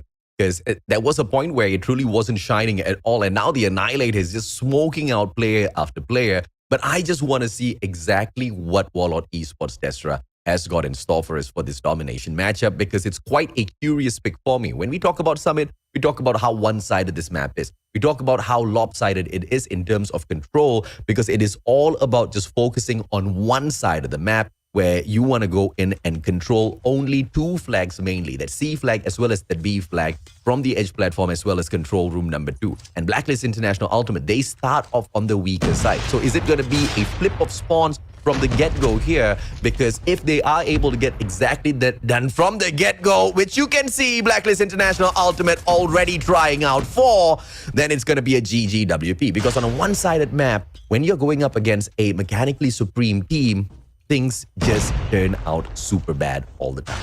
And this is not really a really great start here for WARLORD Esports Destra. Blacklist Ultimate, they got the early 2 flags in play. Not only that, Yato is going to spray it, but is going to lose the gunfight. Gets double chow all across the mid-map, but Yobabs able to get the delay at the staircase, but soon he would get taken down as well.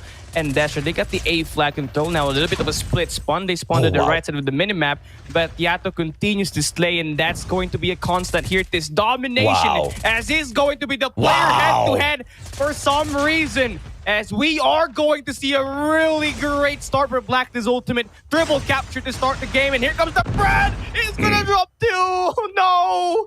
This is not how you start, Destra. And this is exactly why I said I was so curious about what WARLORD Esports Destra has for us, because I mean, I understand the confidence, but you cannot bring us into a one-sided map, because the exact same thing that happened at Slums will go ahead to happen again, right? Super duper control here by Blacklist International Ultimate, and because they are able to play some of these power positions, and just win out a majority of their gunfights. They don't need to overextend. They just need to focus on the right priority. And now WARLORD Esports DESTRA, this is a good move here. Trying to flip out the spawns, go back in there for that C flag control. But can they continue winning out their gunfights? It seems like the answer is yes, as Eldos as well as Han take down Tin and Yobabs. Good secure for that B flag. Nobody's holding on to the C flag though. That overextension from Blacklist International Ultimate is timely. But they want to go in for only one thing, and that's straight up for that B flag contest. Not even flipping out the spawns just yet, as they realize they can win out those gunfights. But is that a mistake? No, gods of RNG, give it straight to Blacklist International Ultimate as WARLORD Esports DESTRA, their players move on in for that A flag takeover. Looking to play for trades here for the flags, but you know, for Blacklist Ultimate, they're gonna get this Charlie flag and they will be successful to do so. And Yato continues to go for this play. Here comes the razzle and dazzle, burning all the players he sees. Jumping 2 now is going to intercept even more, just icing every player he sees. Full streak up, and he's going to get those kills more and more. And Mercy, watch the players burn. He's going to eradicate them with the gun itself, but he's gonna get shot down. But that damage has been done. He delayed so much time, and DESTRA's just struggling, AJ. Oh yeah, absolutely, man. And you know, this was just something we expected, but we did not expect, you know, now, who am I kidding? Yeah, we expected this. One-sided domination on a one-sided map out of a team that's just so good at winning gunfights. There's just no other way this game can go. It was a misplay from WARLORD Esports DESTRA to drag the champions into Summit. A map where even teams at their top flight gameplay used to ban out at these, map bans and picks because they did not want to have a chance where they might just get outplayed, outgamed on a single-sided map. And it just seems to be the situation here as well. But instead, WARLORD Esports DESTRA, they stepped right into it. And they stepped right into it. And of course, for DESTRA, now they're struggling. And it's all because of one constant in the man named Yato is continuously staggered and of course read out every player that he sees right in front of his screen. Before we start this first half, he had 21 kills, and if that's not impressive, he's continuing to add more onto that here this second half. But now looks like the control for the second floor is going to be a 50-50 battle, but Yato takes the guy out, and he has continuously been the annoyance for DESTRA. And now we get to see this B flag captured. Jabin's got this cluster strike ready as well, available for use. But this sentry turret right here, this B flag, it's going to be fortified. And WARLORD Esports DESTRA spawned at the left side of the minimap. To anyone who has just joined us in this particular battle between Blacklist International Ultimate as well as WARLORD Esports DESTRA, please do not mind the score at the top of your screen because it's supposed to be the other way around. Blacklist International Ultimate have already secured the first 2 victories and now are trying to wrap up the 3rd game in here as well. Let's see if they can do exactly that. I mean, speaking of 3 victories, they've got all 3 flags in their hands. Smooth out, full-on capture. Not even a single marker from the side of WARLORD Esports DESTRA on these flags. And that's the kind of dominant Blacklist International Ultimate we expected to see when we knew that WARLORD Esports DESTRA have made a truly huge mistake by dragging a map away for them. They have awoken the beast in Blacklist International Ultimate. And the beast from Yato continues to give DESTRA the struggle. 33 kills already in the game, basic. Now trying to make sure he gets some kills, but is unfortunately going to get shot down. Split spawn situation, in Yobabs is controlling the left side of the map with the Fury Fire. He continues to burn every player he sees, and now this time, spawn trap at the right side of the map. Only 10 more points needed by Blacklist to win this game. And this time, it's time for Scared to light things up. The show never ends for Blacklist Ultimate as they show why they're the best of the best. They take a 3-0 victory, shutting down WARLORD DESTRA in a best-of-3 series. Oh, yeah, absolutely, man. And, this was the kind of comeback. This was the kind of revenge that we expected to see from Blacklist International Ultimate. But of course, on the flip side of the coin, we also expected to see a little bit more from WARLORD Esports DESTRA. Can they continue to build up on the momentum that they've built for themselves through that victory over Blacklist International Ultimate with their ability to pull away that one single map? Obviously, the expectations just got increased. We expected them to be able to do exactly the same and a little bit more. But instead, what we got was, an absolute hell no from Blacklist International Ultimate as they went in to prove that they will be the untouchable. And look at this. Yato. My God. Yato. 34 kills to his name. Only falls 9 times. 3.78 KD for this monster. 0 captures. And that basically paints a clear picture of what his role was in this domination matchup. He dominated. Yeah, he dominated. He killed every player that dared to step on his lane. And he was able to get more success compared to his opponent. Overall, the team combined for 108 kills, but it's really Yato that really stand out the most with that insane KD that he has. 34-9, just complete beast, and he proves why he's really one of the best players and one player to really look an eye forward to when it comes to a domination summit. But then again, we expected a little bit more from WARLORD Esports DESTRA. As you mentioned, AJ, they bring us to a one-sided map. Yeah. And, already know Blacklist International Ultimate, this is... They feed on these mistakes, AJ. Oh, yeah, absolutely, man. And, even if it was not a one-sided map, the probability of Blacklist International Ultimate getting the victory is obviously always going to be there, looking at the fact that they are the champions. They are the undisputed champions at the moment for our side of the world. And there is something here that just says, that there is hope for WARLORD Esports DESTRA, or at the very least, there was hope for WARLORD Esports DESTRA before this particular matchup. And that was the case where we saw them drag the players of Blacklist International Ultimate into that slumps matchup into that standoff matchup and showed us that, perhaps something good can happen. And standoff is a map that you expect Blacklist International Ultimate to be a pro at. So if, an upset could happen at that map at this stage of the competition, then maybe there was a little bit more to the WARLORD's DESTRA team that we could find from. But obviously, the champions had a different idea altogether. They wanted a perfect record. They couldn't get it in the first week. They are going to try to settle that perfect record on this day. On this day that decides who moves on to the playoffs and who says goodbye to us and exit the competition.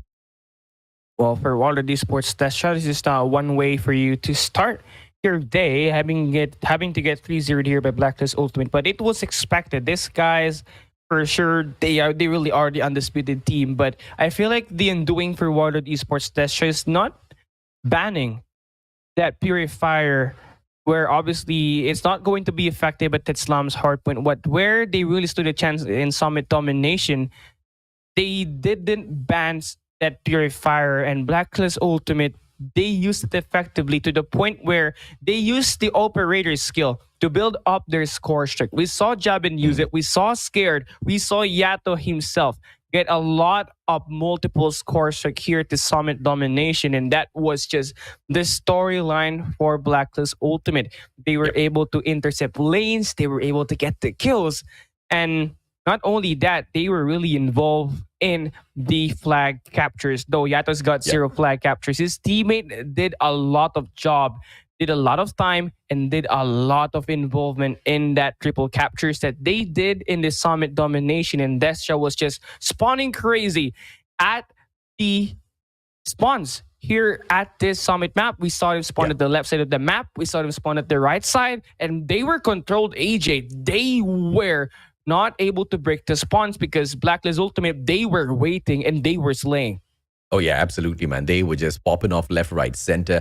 And I do agree with you in terms of the operator skill ban. They threw out the bait, but it's not a bait that you should have thrown out in the first place, right? You always want to remove the meta operator skill from the gameplay, especially when you're going up against a team that can outmaneuver as well as outkill you out there on the battlefield. I mean, you're going up against a MVP like Yato. What else do you expect, right? You want to be able to take away all of their firepower if possible, and if not all, at least the most effective one. And I absolutely agree with you, man. The Purifier should have definitely been off of the list. But the question here is, even if the Purifier was off of the list, would we still see a similar result? I think yes, because it's not just the domination through the operator skills that we see Blacklist International Ultimate excel in. but it's also the engagements on the battlefield. But more importantly, and this is something that I've been stressing for such a long time now, map control. You get that map control, you dominate the game, and the kills come easy once you've got those anchor positions. The kills come easy once you've got those favorable positions where you get to see the enemy first.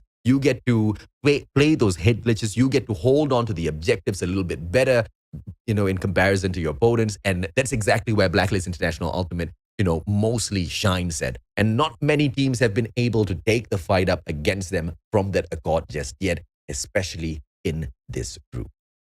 Well, Blacklist Ultimate, they got really far insane gun skills. And adding to the point there, AJ, that map control that you mentioned, that one we saw right off early at Slum's Hardpoint, where they eventually took over the mid map and they took over bricks and they got the head glitches. And from there on point, WARLORD Esports DESTRA was trying to break the spawn. They tried to play it fast. They tried to play it slow. They tried to attack as a team. But adding to the point that they got the map control, they got the advantage, and they had far superior gun skills, just proved to the point that they really are not messing around. I mean, having to score only 1 point for the first 3 hard points says a lot what Blacklist Ultimate did with the map control and, of course, with their gun skills here at this Slum's Hardpoint. Oh, yeah, absolutely, man. And you got to respect a team that is not satisfied with a 2-1 victory, because they want those perfect victories. They want the title of domination tagged to their name all the time, right? They want to be the dominant brand out there on the battlefield. And that's one of the biggest reasons as to why Blacklist International Ultimate has been able to sit down at the top of the food chain for such a long time now, because they're always hungry, always out there looking for those opportunities and always looking for ways to outdo their opponents. They clearly do their homework. They clearly study each and every single one of their opponents in terms of play, in terms of, mastery, in terms of, all of those rotations on those maps, which is so essential, man. Because even when you want to go and execute, you know exactly what sort of strategy is good to execute on a certain map, but it's going to be absolutely useless if you don't know what sort of plays your opponents are going to be bringing out. And clearly from the way Blacklist International Ultimate moves around the map, they study their opponents well, and they most definitely get all of that information into their heads before jumping into battle. And once out there, there's just no touching them, no catching up with them. And we did see that here at this Domination Summit, setting their priorities straight. And this is what I was talking about earlier. WARLORD Esports DESTRA, they were spawning crazy in every map. And it was always Blacklist Ultimate that got the best out of them. And boy, oh boy, look at this stats. Yato with a 22.67 kills, an average of 8.67, and a KDA of 2.62. AJ Yato, truly the best. Absolutely, man. I mean, not just through the performance, not just through the data in terms of kills, not just in the data of the KDs, not just in the data of the average score that he's been able to maintain game after game, but it is how he moves like a butterfly and absolutely stings like a freaking beast of a bee out there on the battlefield. This guy is uncontained, and this guy is pure, raw talent that has been built well. And that's exactly what I want out of the Huntsmen as well, right? You've got so much of raw talent there, but I don't think all of the talent is being made use of. I don't think all of the talent is being grown well. Good on Blacklist International for joining forces with the Ultimate Squad to bring out the true best in all of these players, because I have only seen each and every single player from the side of Blacklist International Ultimate grow to be a better and a more dominant player out there on the battlefield, instead of regress once they have gotten a sponsorship or a partnership with a big brand. And that's what really sets them apart from all of the other teams out there. And, Blacklist Ultimate really did a great job that they get the most out of their teams. And not only that, Yato was groomed so well that he continues to perform the best for Blacklist Ultimate, and he's going to be that player to look out forward to, not just here at this group stage, but overall in every major competition that this team will try to participate. AJ, he's truly one top-tier player. Yeah, absolutely. I have loved Yato even before he became the world champion, and I still love him to this day, man. I mean, when the guy steps out there onto the battlefield, I always talk about that Yato Yobab's combination, right? These two kids are brilliant. They are mind-blowing when it comes to their ability to show us a really, really good match out there, which is what makes it so fun to shoutcast for Blacklist International Ultimate all the time. But it's not just about them. It's about 3 other teams within this group that are trying their very best to make it through to the playoffs. And the fight, the competition is still tight in here between LF.org, between WARLORD Esports, DESTRA, as well as the one and only Huntsmen. We're going to take a quick short break. When we come back, this crazy action within Group D continues.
Welcome back to the Call of Duty Mobile Garena Masters Season 2, the road to redemption, and the redemption is true in here for Group D for sure, ladies and gentlemen, boys and girls. We still are stuck because we do not know who's going to be able to make it through to the playoffs, and that is, of course, between the 3 teams. I mean, Blacklist International Ultimate, they've got their ticket booked to that stage already, but between 2 teams now, Huntsmen as well as WARLORD Esports DESTRA, these 2 teams sit down at the very bottom of the leaderboard for Group D with the exact same score, with the one slight difference. And that slight difference is the last time they met, Huntsmen, they have already won the series. So if at all we end up in a tiebreaker situation for the 2nd and 3rd spot, we know that Huntsmen will qualify through to the playoffs. But they're not in that 2nd or 3rd spot. Both of these teams are sitting down in the 3rd and 4th placement, with LF.org happily in that 2nd place, right? So now, as Fasha Buddy and I walk you through the next series, let's see if or not the Malaysians will be able to reach right back up to the top. And what better way than to have 2 Malaysian shoutcasters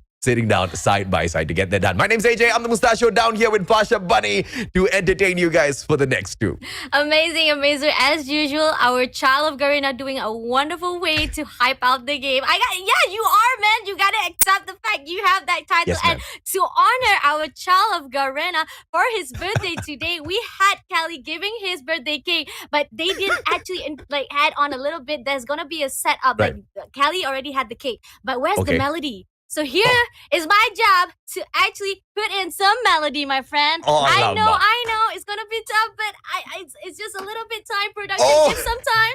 I haven't played guitar for a long time. I'm a little bit nervous, but I'm doing my best to just give a little bit of celebration to our one and only Garena child right now. AJ Mustachio, this one is for you.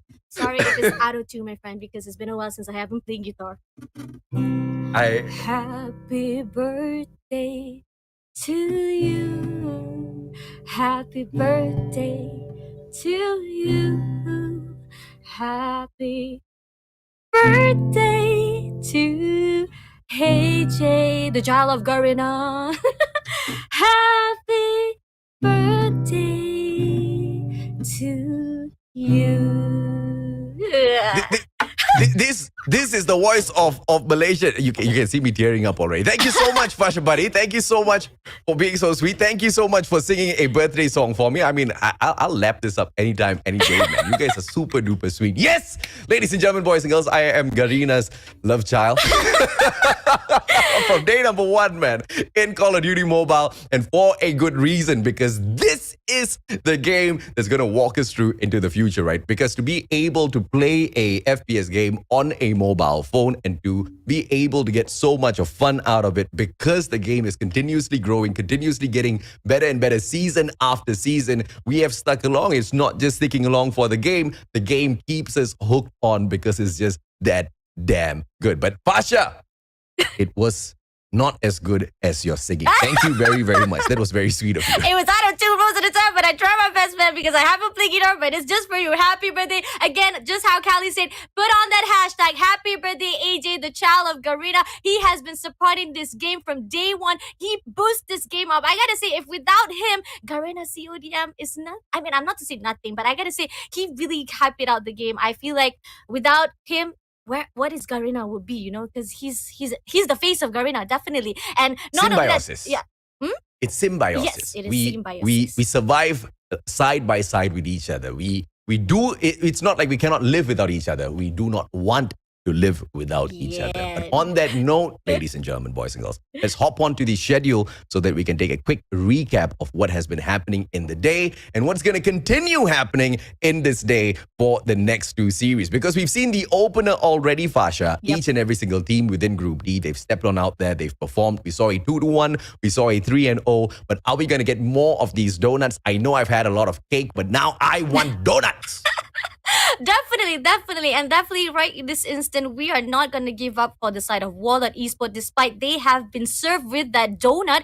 Hopefully, their momentum will actually give a comeback right this instant, because coming back to the schedule, we got to see that LF are dominating to the side of Huntsmen. I feel so sad, just how you said, we are representing the Malaysia, and I want Malaysia to prove themselves at this group stage to qualify to the playoff. But unfortunately, Huntsmen has lost that one game, getting only one map steal from the LFR, and then moving towards to the WARLORD Esports. They never stopped to surprise us, despite whatever it is. They did put a little bit pressure to the Blacklist, but overall, to the end of the game, Blacklist conquer and dominates through and getting that 3-0. And moving towards to the next game, we got Huntsmen's back again on the scene. We'll be fighting with WARLORD Esports. So far, if we remember back to the first half, Robin, Huntsmen able to grab 2 maps from the hands of WARLORD Esports. Can they do so and make a comeback? Because the fact is, just how you say it, LFF is already leading with 5 points on the map with top 2s already. So Huntsmen cannot make any more mistakes and try their best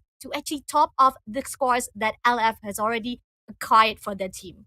Oh yeah, absolutely. And the last time they did go up head-to-head against each other, it was a 2-1 score and 1 map taken away by this team. WARLORD Esports DESTRA, once again, the lineup of Basic, Eldos, Han, Lois, Neo, as well as Price. They have been quite phenomenal in the competition in terms of ability. They have ripped away a single map from Blacklist International Ultimate, a feat that nobody else have been able to pull off. And they dance in front of our cameras because they are hyped up for the next matchup. I'm loving it. Despite they were being served by that 3-0, they're still maintaining a great positivity in their spirit. I'm like, yeah, get it. We lost maybe just now, but let's come back again for this round. Hell yeah, definitely. And I'm loving it. I hope so that they will do better when they are fighting with the Huntsmen. And I also want to wish also all the best to the Huntsmen as well, because this is Malaysia represent the only Malaysia group here standing at the Group D. We got Alfari,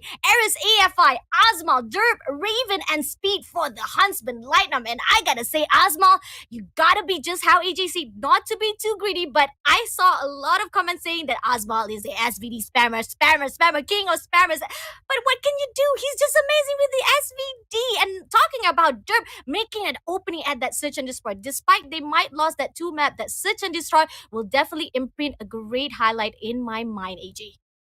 I mean, I don't know if or not those comments that Azmal was an SVD spammer was because they were salty, but if they were salty, I mean, you do know that you have access to the exact same gun in the game, right? You can spam it too if you have the skills that Azmal has. GGWP Mustachio. Yeah, exactly. That's how we slay on the words, baby.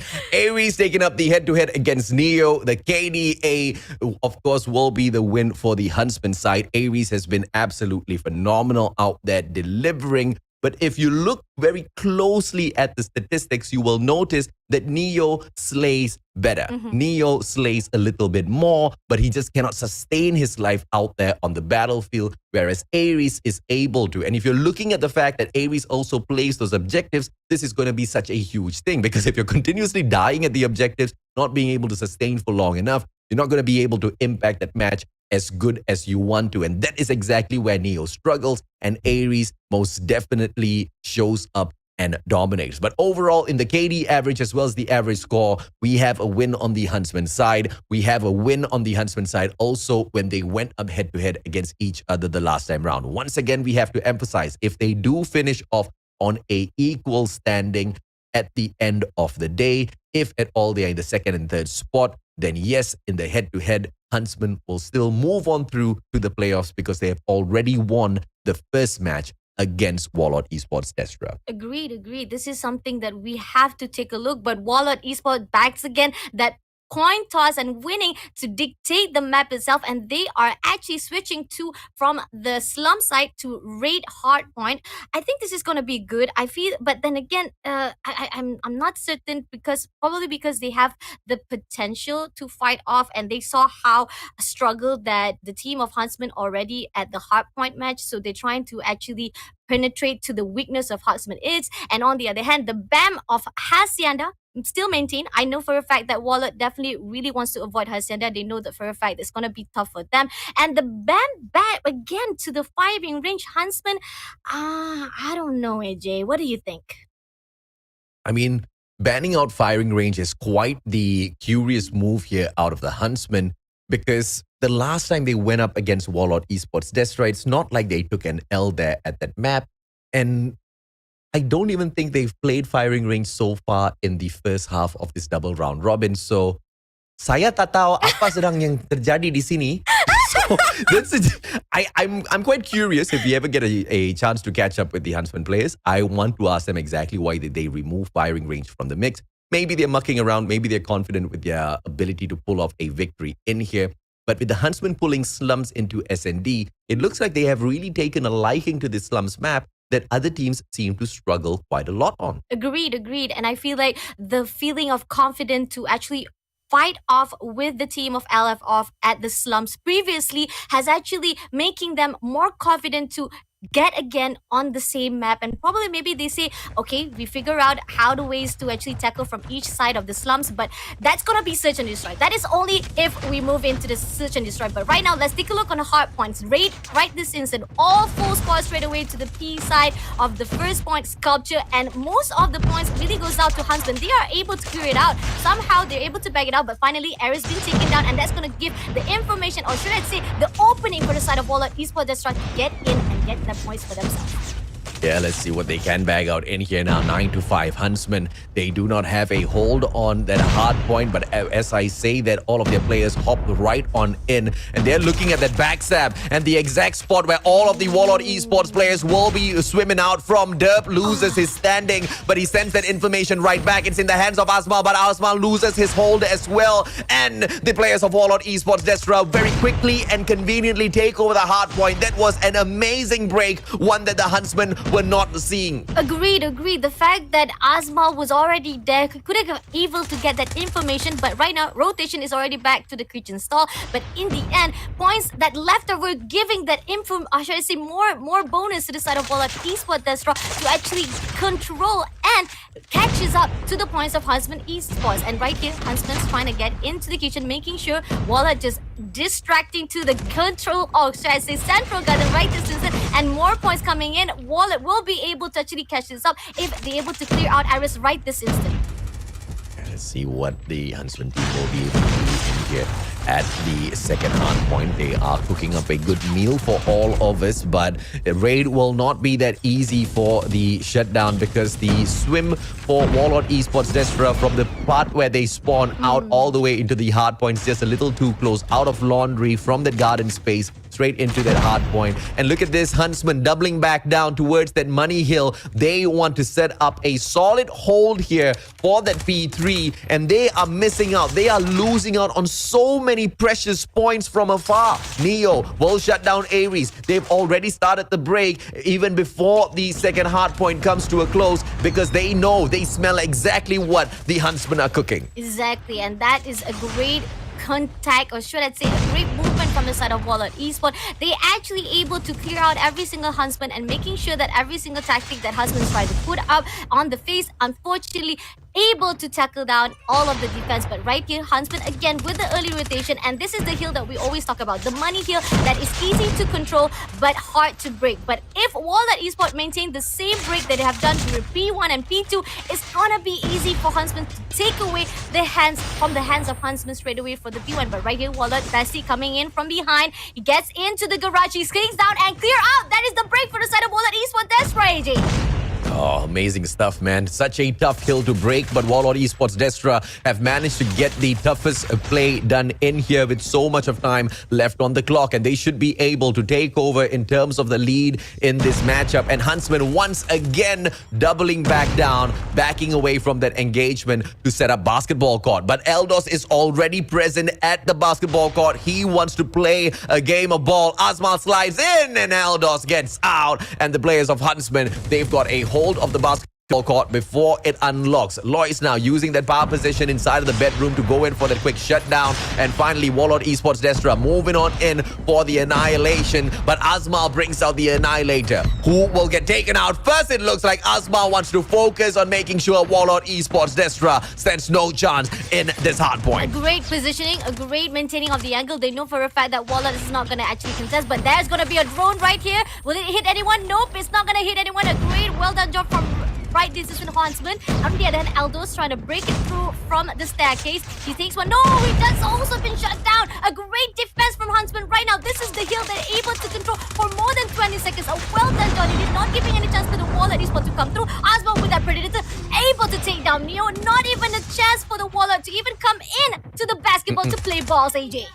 Oh, nothing, no chance whatsoever. No chance at all in hell. 110 to 79. Here comes the Dragonfire as well for a little extra piece of information, because right after basketball court, it will be the open play at Central Garden. As you can see, Warlord Esports DESTRA already doubling back down in towards the next hard point. But Freddy comes by to say hello, and Alfari bags such a huge kill for himself. Make that 2 huge kills as Huntsmen take over the hard point that Warlord Esports DESTRA set up. This is it. This is the desperation. They need to win one more map from themselves to actually tie it up with the LFR, and they're doing well, but not too worried about. Right here, Warlord Esports is already taken out, but damn! Turn it out, Neo! That's gonna be a great opportunity for Huntsman to take down and able to control that control map, and especially this is the P5. They still have few more seconds to go, 20 more points to win this map, but unfortunately, finally been break by the side of Warlord Esports, but they're coming in right here. Asma spotted out, and oh, Eldos with the death machine. Unfortunately, not able to do anything because the Huntsman is just too powerful. 3 more points left. They are contesting it, but no, there's not going to be any chance because Huntsman will win this first round in their hands. Finally, Hardpoint is in their hands. And that is why you should do the victory dance after the match and not before. But jokes aside, Huntsmen played such a solid game at Hardpoint against the players of WARLORD Esports DESTRA, keeping up the momentum that they had already built for themselves the past match that they did take up against each other. And Huntsmen almost secured a 3-0, but that was not possible at the Summit Hardpoint the first time they met. 150 to 143, WARLORD Esports DESTRA were able to take the victory. And with Huntsmen now reversing out the situation, they take the victory at Hardpoint. But can they manage to deliver the exact same performance we saw the last time round for the S&D as well as Domination for the perfect 3-0 donut? Because Huntsmen, you've never given me a birthday present before, but I'll gladly take that donut as the best birthday present of the day as a Malaysian. Azmal stepping on up as the MVP for this game. Most definitely well deserved. This guy has been making a name for himself in the Huntsman crew for a while now. Agreed.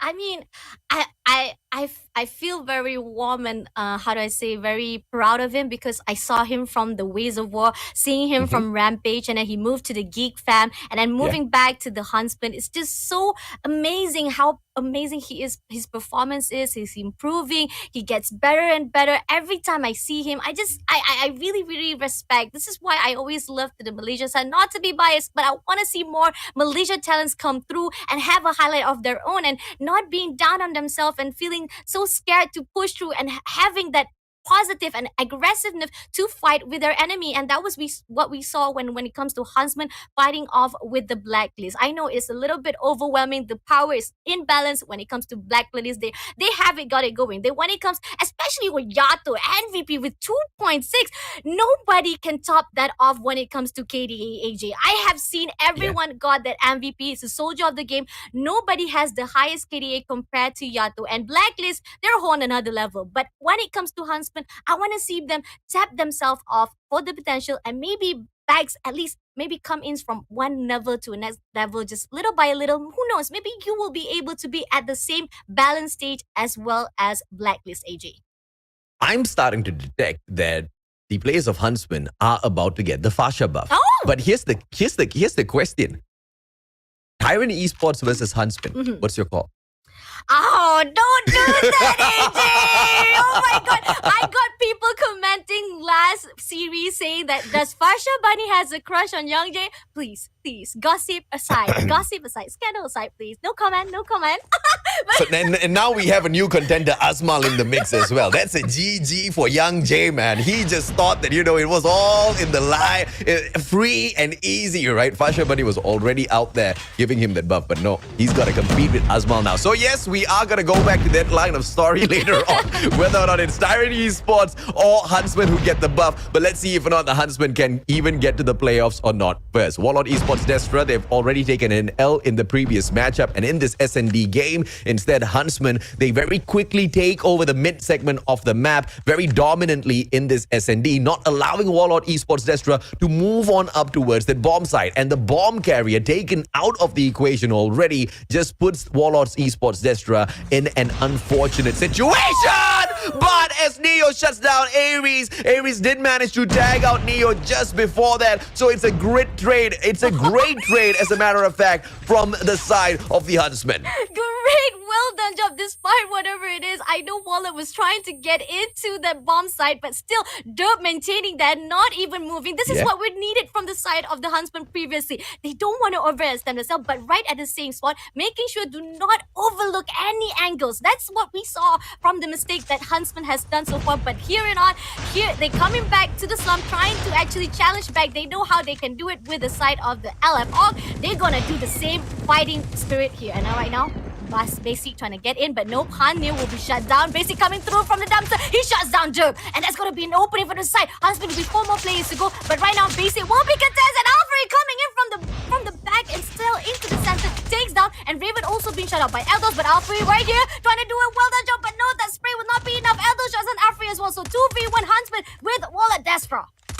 Yeah. Eldos! My God, the guy was doing so well until Azmal showed up and did Azmal things. And Huntsmen now have got yet another round on their side. And Azmal is looking for the MVP title. Let's see if or not he can continue building up on his kills for himself. 3-0 so far. Hasn't dropped in a single round. Well done, John, definitely so far. But then again, WARLORD Esports, they're gonna go straight away to the B side, taking down every single one of side of the Huntsmen. And right this instant, they're gonna plant the bomb early on, trying to poison out to the side of Huntsmen. Derp will be taking out 2 more players to go. Neo coming through from the dumpster. He spots one. He's not gonna overextend himself. He's gonna rotate it first, gonna do a little bit of backstab, but nevertheless, Azmal knows it as well. And he shot down Neo! Great, well done, John, as well. But then again, 3 more players to go. And right now, they gotta push through because bomb will be taken down soon enough with 20 seconds on the clock. Azmal right in front of him. He shot down as well! 2 more players to go. He sees through, but 20 seconds on the clock. Is it gonna be enough? Azmal with a thumper, and he sees. He spots it out 1 player. He sprays with the CBR. Can he get it? He gets it, basic as well. 1 more player to go. Can they actually defuse the point inside? And Iris coming in with Elder shutting down. They will defuse the bomb. 3 more points to go for Huntsmen. Huntsmen. Azmal, what a play, man. Serving up halfway through. Now the donut, they have prepared the dough. They haven't started frying it yet. Maybe they'll start frying it in the domination matchup. Come on. For the birthday present for a Malaysian here, Huntsmen. Can they serve it up good against WARLORD Esports DESTRA and maintain their pressure that they have held up onto them? But once again, we cannot forget WARLORD Esports DESTRA, the team that managed to shut down BLACKLIST International Ultimate in that final standoff match at Domination. Let's see if they can pull it off, but it looks like they pale in comparison to Huntsmen in this particular matchup. Lois shuts down Ares, final player left in the mix here, CBR4. Can he take yet another one down? But the movement's out of the Huntsmen just a little too slick, and Azmal with the backstab once again to give the 4th point, the 4th round to Huntsmen. A great, well done job. Seriously, the placement one, if you can see from the side of the Huntsmen, they play it good. They straight away go to the mirror. Only 1 player. Azmal was the only contender. He doesn't need to do anything. He doesn't even need to overstep. He just make it through because the fact is they're reading through every single tactic that the WARLORD is doing. And right now, WARLORD has no chance. They don't want to overextend themselves anymore. They're just going to play it safe at the center of the map itself. They're not going to go to the A. They're not going to go to B. Just going to wait it out. They're not going to push in because the fact is they're so scared that Huntsman is going to take them down so straight easily. And right here, Hans waiting for the opportunity. He wants to spot the enemy. Azmal on the other hand. Ooh, he sees, but he misses out. But Aldous takes down Iris instead, and he comes through with the information. He knows that, but Derpdot's gonna actually move away. He stays on his mid, but he misses a shot. AJ!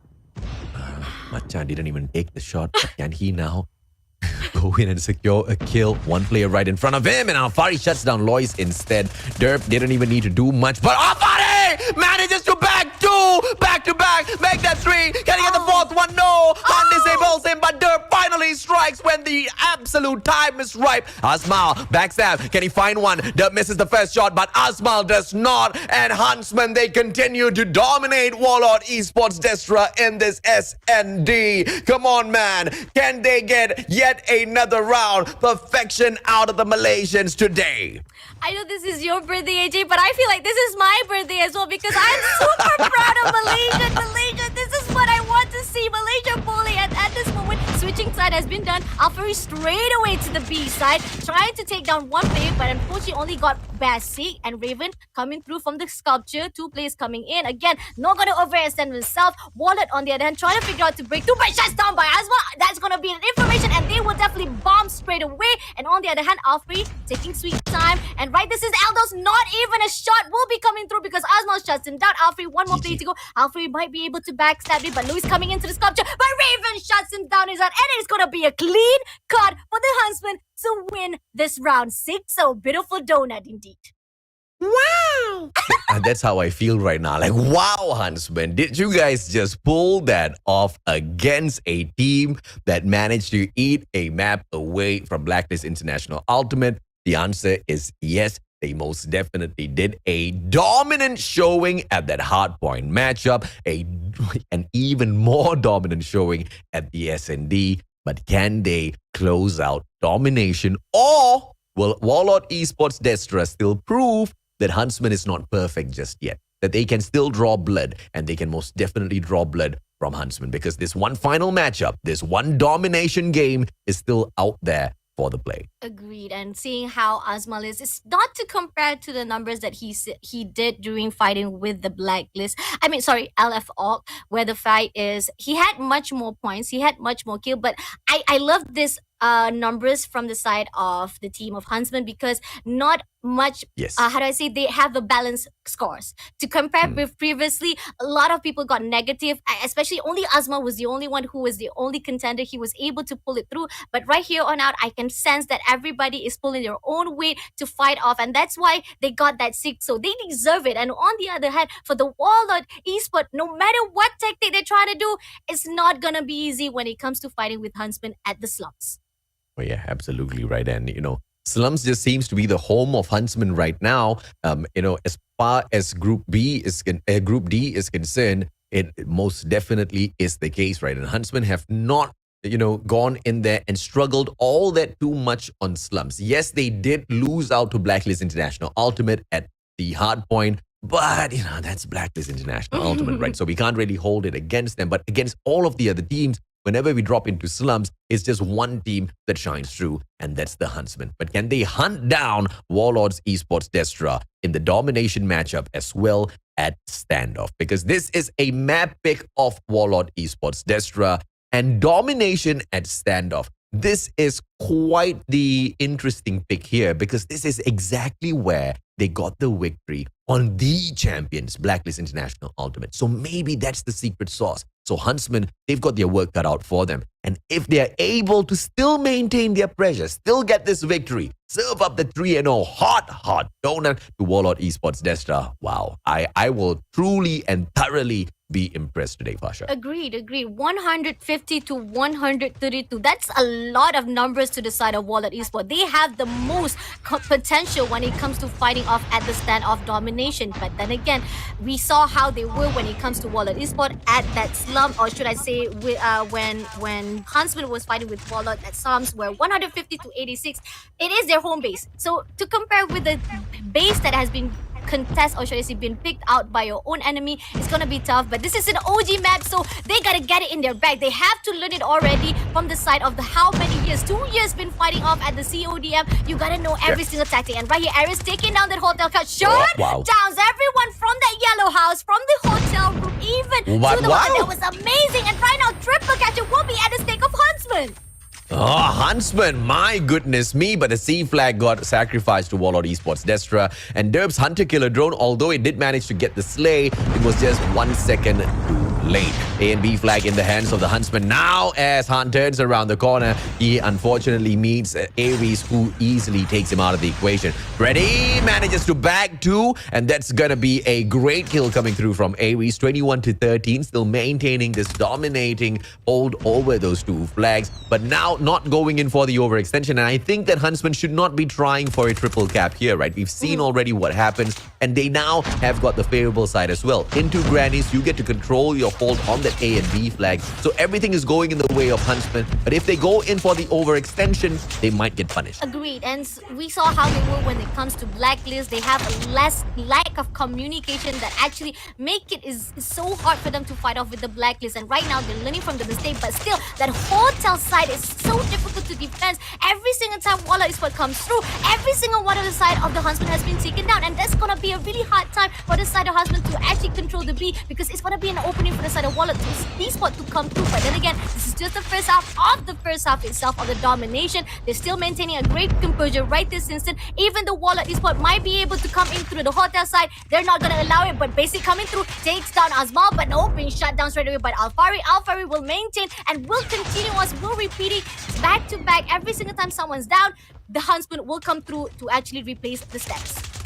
Oh yeah, absolutely, man. 57 to 31 now. Huntsman getting the job done really well out there. We have talked about how they were a little bit too close to Warlord Esports DESTRA. Earlier on, well, they were close to LF Org, but now to the players of Warlord Esports DESTRA with their performance out there on the battlefield. Can they pull away from the competition to slide into the second spot and meet the rest of the teams at the playoffs? It all depends on their performance in here today. And with the matchup that they've taken against the Warlords in the first 2 games, I have to tell you, they have been super duper impressive. And this Domination matchup, as they move to the halfway point as well, they remain impressive as well as dominant over Warlord Esports Destra. I'm loving it. I feel like maybe there is a buff right there. Or maybe it could be the AJ Mustachio birthday buff as well right here. They know for a fact that they have disappointed you when they were fighting with LFO. So right now they're redeeming themselves. This is back to the redemption team. I'm loving when it comes to Garena, Call of Duty Mobile Masters, the team really suits us well. And at the moment right now, Raven shuts down 1 player, 2 players with the Annihilator. He's already waiting 3 players shuts down, but no, Elder shuts him down here. But that's a great number of points for the Huntsmen. It's gonna actually open up that B side as well coming in. This is the trade that I love to see from the Huntsmen. Every time someone comes down, there's another player come through to back things up, and again, 1 more kill points right here, and they will be able to get that B flag straight away, AJ. A beautiful performance once again by the Huntsman squad. Asmal trying to continuously streak himself up, this time around switching out the SVD for the Kilo 141 so that he's got a little bit more of a viability out there on the battlefield. The SVD was putting on the hurt, but with the Kilo 141 is able to maneuver around a little bit more free and easy and have that viability in terms of engagement when he misses a couple of those shots. But I still do prefer Asmal on the SVD though. Either way, as long as it's bringing the victory for the side of Huntsmen, I doubt any Malaysian can complain. 97-54, and the Malaysians are still in front and maintaining their dominant presence in this domination matchup. No pun intended, ladies and gentlemen. Agree. With 2 players coming in from the WARLORD eSport, they're trying to actually steal away that E flag. No one is getting in, but let's see if Huntsman will actually respond to it. Alfari coming in, but he's been shut down. There's going to be an opening for the WARLORD eSport to get that ace flag, but here Asma coming in. Can he carry it out? Oh, just a little bit. No, that's the Esports is able to get that double cap, AJ. And you have to love the trophy system play there. Hunter Killer Drone couldn't back Jack as it came flying on through. And that's a beautiful cap. But is it going to be a triple out of the Warlord Esports Destra clan? It's going to be Han. Han on the way in there already. But a Huntsman managed to pull away that A flag and also play the game of prevention at the B flag to maintain their dominance in this game. Eldos shuts down Asma, pulls away the B flag for the side of Warlord Esports Destra. And it looks like Warlord Esports, they are not done and dusted with the Malaysians just yet. They are now trying to play comeback, and they do have enough time to get exactly that done. But at this moment right now, trying to get in, Raven is the only one left. Can he actually secure that B flag immediately? Just a little bit more, finally able to get back that B flag. A great well done job. Just a little bit mishap from the husband, but they're coming back. They learn it. They were actually too passive, and they realized that right now Warlord Esports Destra is coming back, and they need to be on their feet to fight it out. But Alfari right here giving information. He used that laser. He shuts down 1 player, but coming through inside to the Bay A side, he will shut down straight away, not giving any chance for the Aldous to come through to steal away. But B flag will be chased again, AJ. But this is a GGWP already, and the Huntsmen wrap things up. I don't know if it was intentional, but I already said it, man. If they can 3-0 Warlord Esports Destra, there's gonna be a huge birthday present for me as a Malaysian, and they do exactly that. And of course, no offense to Warlord Esports Destra, you know exactly how much of love we have for them. But the Huntsmen, we have been waiting. We have been waiting for such a long time for the uprising of the Huntsmen squad, and it looks like they are finally hitting their high strides in this competition, in this second half of the double round robin group stage set up for the Garena Masters Season 2. And it looks like the Huntsmen have secured it. 3-0 impressive victory over Warlords Destra. A deserve, well, a great happiness coming through from the face of Huntsman. Deserve it. They deserve that highlight on the spot face, especially for the fact that it was a really tough beginning during this first day, or should I say the last day of the double robin group stage. And I feel like you said, it's amazing to see the real potential that Huntsman has been hiding from the eyes of the viewers. We keep on asking why they haven't grown. They asked at the comments, say like, why Huntsman haven't grown? They have joined Garena Master Season for 2 seasons already, and they're still having at the bottom right this season. But nope, you guys are wrong. They are proving you right this season, telling themselves we grow. It's just there's not enough space and opportunity to prove themselves. And right here with the Warlord Esports Destra finally bagging themselves 3-0 will put themselves at that top 2, pushing LFO at the bottom 3 right this season, AJ. And once again, Azmal securing the MVP title for himself through his performance out there on the battlefield. Definitely not the player with the better KD. Definitely not the player with the most dominant number of kills out there on the battlefield. As you can see, that title goes to Ares, but he still picks up the MVP because not only was he getting those kills, but he was getting the important kills, and he was there to secure those such important flags, which he knew as an SVD player he could not do for the squad, which is what is so amazing about Azmal, right? He could have continued spamming, in inverted commas, by the way, of that SVD, as some, claimed in the comment section earlier on. But he's not a one-hit wonder with a single gun. When he needed to get down and dirty on that battlefield, he turun padang. That's exactly right. He turun padang and he got the job done. He got down onto the field. He brought out the assault rifle. The Kilo 141 assisted him quite well to protect those flags, to snatch those flags away, and a dominant 3-0 victory out of the Huntsmen. This is something that we are not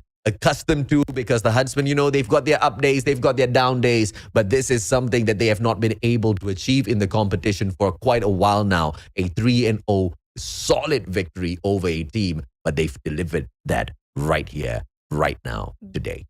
Beautifully done from the side of Huntsmen, something that we have been waiting for. And the fact that most of the teams have been struggling during the beginning rounds, and Huntsmen coming through with the 3-0. This is an epic comeback definitely from the side of Huntsmen. And coming towards to the side right here, this is gonna be the same cases that we saw from the Group B, from the Group C, and Group A. Whenever somebody comes through with a great comeback for this second half double robin, turns out we thought that maybe we already had that top two already prepared to fight after the playoffs. Suddenly, one team bags off another kill for themselves, another map, or even more maps for themselves, and then throwing off those who are already at the top two, making sure that it's gonna be a very, very tough fight. And we're not even certain if it's gonna be Huntsmen or for sure that it was gonna be LFR. But right now, with Huntsmen already leading with the maps win already, so LF gotta put together for their next match, because we're gonna see LF soon right after this match, and they will be fighting off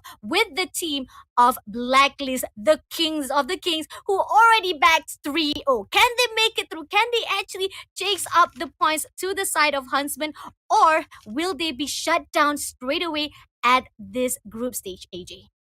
And here is where the players of Huntsmen become the ultimate fans of Blacklist International Ultimate, because if they can count on Blacklist International Ultimate to take a 3-0 dominating victory over LF Org, which I'm pretty sure Blacklist International Ultimate wants to secure, they will be doing the Malaysians a huge favor by keeping LF Org in the third spot, because overall on the leaderboard so far, Blacklist International Ultimate, they sit down at the top, followed by the Huntsmen, who have 7 points, and then LF Org, who have got 5 points on them. And we know exactly the trend out of Blacklist International Ultimate. They do not allow anyone to pick a map off of them. And if that is going to be the case of the next series, then Huntsmen have effectively taken over that second spot, and they just need to continue driving in the exact same momentum for the day. But of course, we have got a huge, challenge here for the Huntsmen squad, because later on, Huntsmen, they face off against Blacklist International Ultimate. So the greatest question still stands, if whether or not the Malaysians now can draw blood from the Kings of Call of Duty Mobile. Agreed. And we saw how the Blacklist actually shuts down to the side of WARLORD Esports, not giving any opportunity for WARLORD to even get any more points for themselves, and throwing off straight away for the bottom of WARLORD Esports, and then coming towards the side of the LFR. I feel like we saw how WARLORD was surprising us during the first half of Robin. They able to steal one map from the hands of Blacklist Ultimate, and we thought they were going to do the same thing, but Blacklist Ultimate, a great map pips, they don't want to have that 50-50 chance of telling to people like there's a possibility that WARLORD Esports might be able to see us. No, not gonna do that, because the fact is the team of Blacklist does not take any risk. They're gonna make sure that any points will be given out to us. Not even 1 point, single point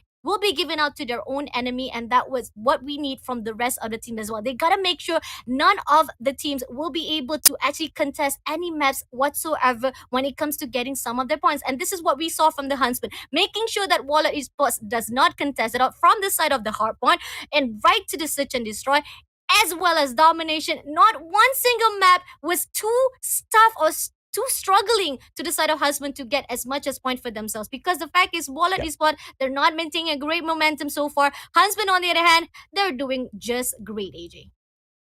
And, I see a little bit of confusion in the comment section. People are wondering who the Huntsmen are because they see some familiar faces.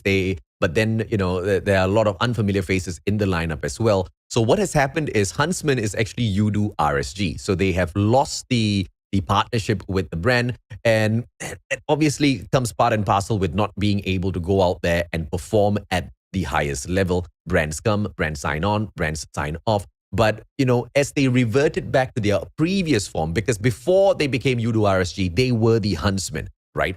And when they reverted back to their previous form, they also lost their leader. They lost their in-game leader, the one and only Hunter. You guys know exactly who he is, right? But when they lost that player, they also buffed up their team with players like Azmal. And he's from Rampage, and the team has been the most deadly ever since. And who would have thought dropping the in-game leader would be one of the biggest changes that the Huntsmen crew needed? Because I have never seen them hit harder. I have never seen them hit better. And now this team is setting themselves up for success. If Huntsmen can continue driving in the point in the exact same way, we have a great chance of seeing them in the playoffs. And I will just be absolutely floored in terms of seeing how they have managed to do that. Because, most people think when you lose your in-game leader, when you lose your captain, that's about it. The glue that holds the team together is now gone, right? But And AJ, for a team that has absorbed... You forgot Tell about me. it.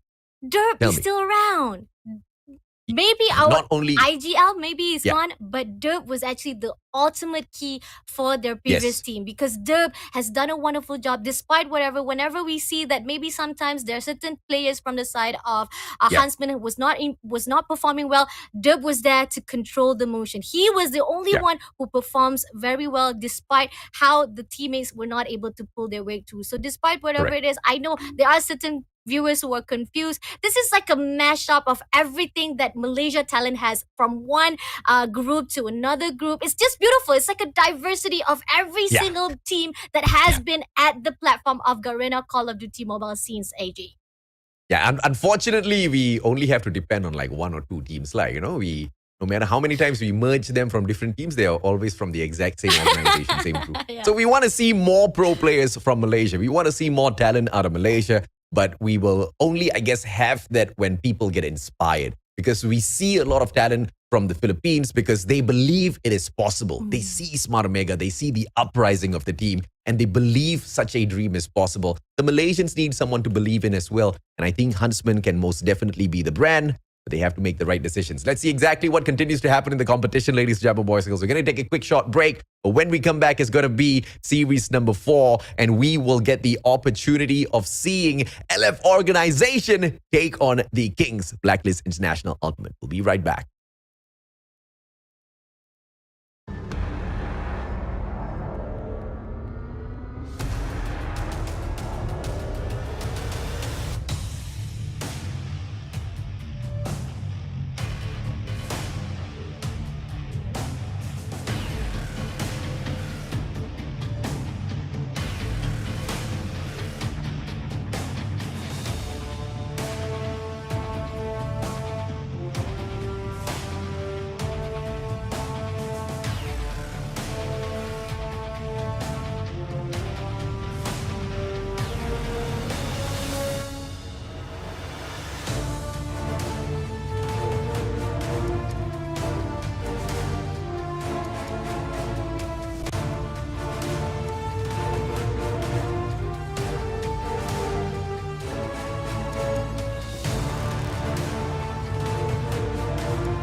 welcome back to the Garena Call of Duty Mobile Masters Season number 2, where 18 teams from 250 teams who actually qualified themselves to group stage fights on to become the one and only the team that will play off at the final stage. And we only looking for 8 teams from this 18 teams. And right this instant, this is the last day of the group stage. We got 3 matches already done. Right this instant, we're moving towards LF Orc versus the King of a King, Blacklist. I am your caster, Pasha Bunny streaming, as well as the one and only birthday child Garena right here, AJ Mustachio. This is most definitely going to be a match that a lot of people have been looking forward to for many reasons. Number one, they have been looking forward to seeing exactly what LF Org as a team will be able to deal out there on the battlefield. But the last time LF Org took a matchup against Blacklist International Ultimate, they could not rip away a single map. And that's exactly what, was the situation that they were not too pleased with, right? Because in all of the other matches against WARLORD ESPORTS, DESTRA, against Huntsmen, LF Org did show us not just signs of, moments where they were alive, but moments where they were dominant. Against the Kings of Call of Duty Mobile, on the other hand, they couldn't actually show us any of that performance. And I'm sure it hurt the feelings of Crush because, at one point in his career, he used to be together with the Kings. He used to be the king of KRMs, or the kings of shotguns, right? The king of shotguns. But, he has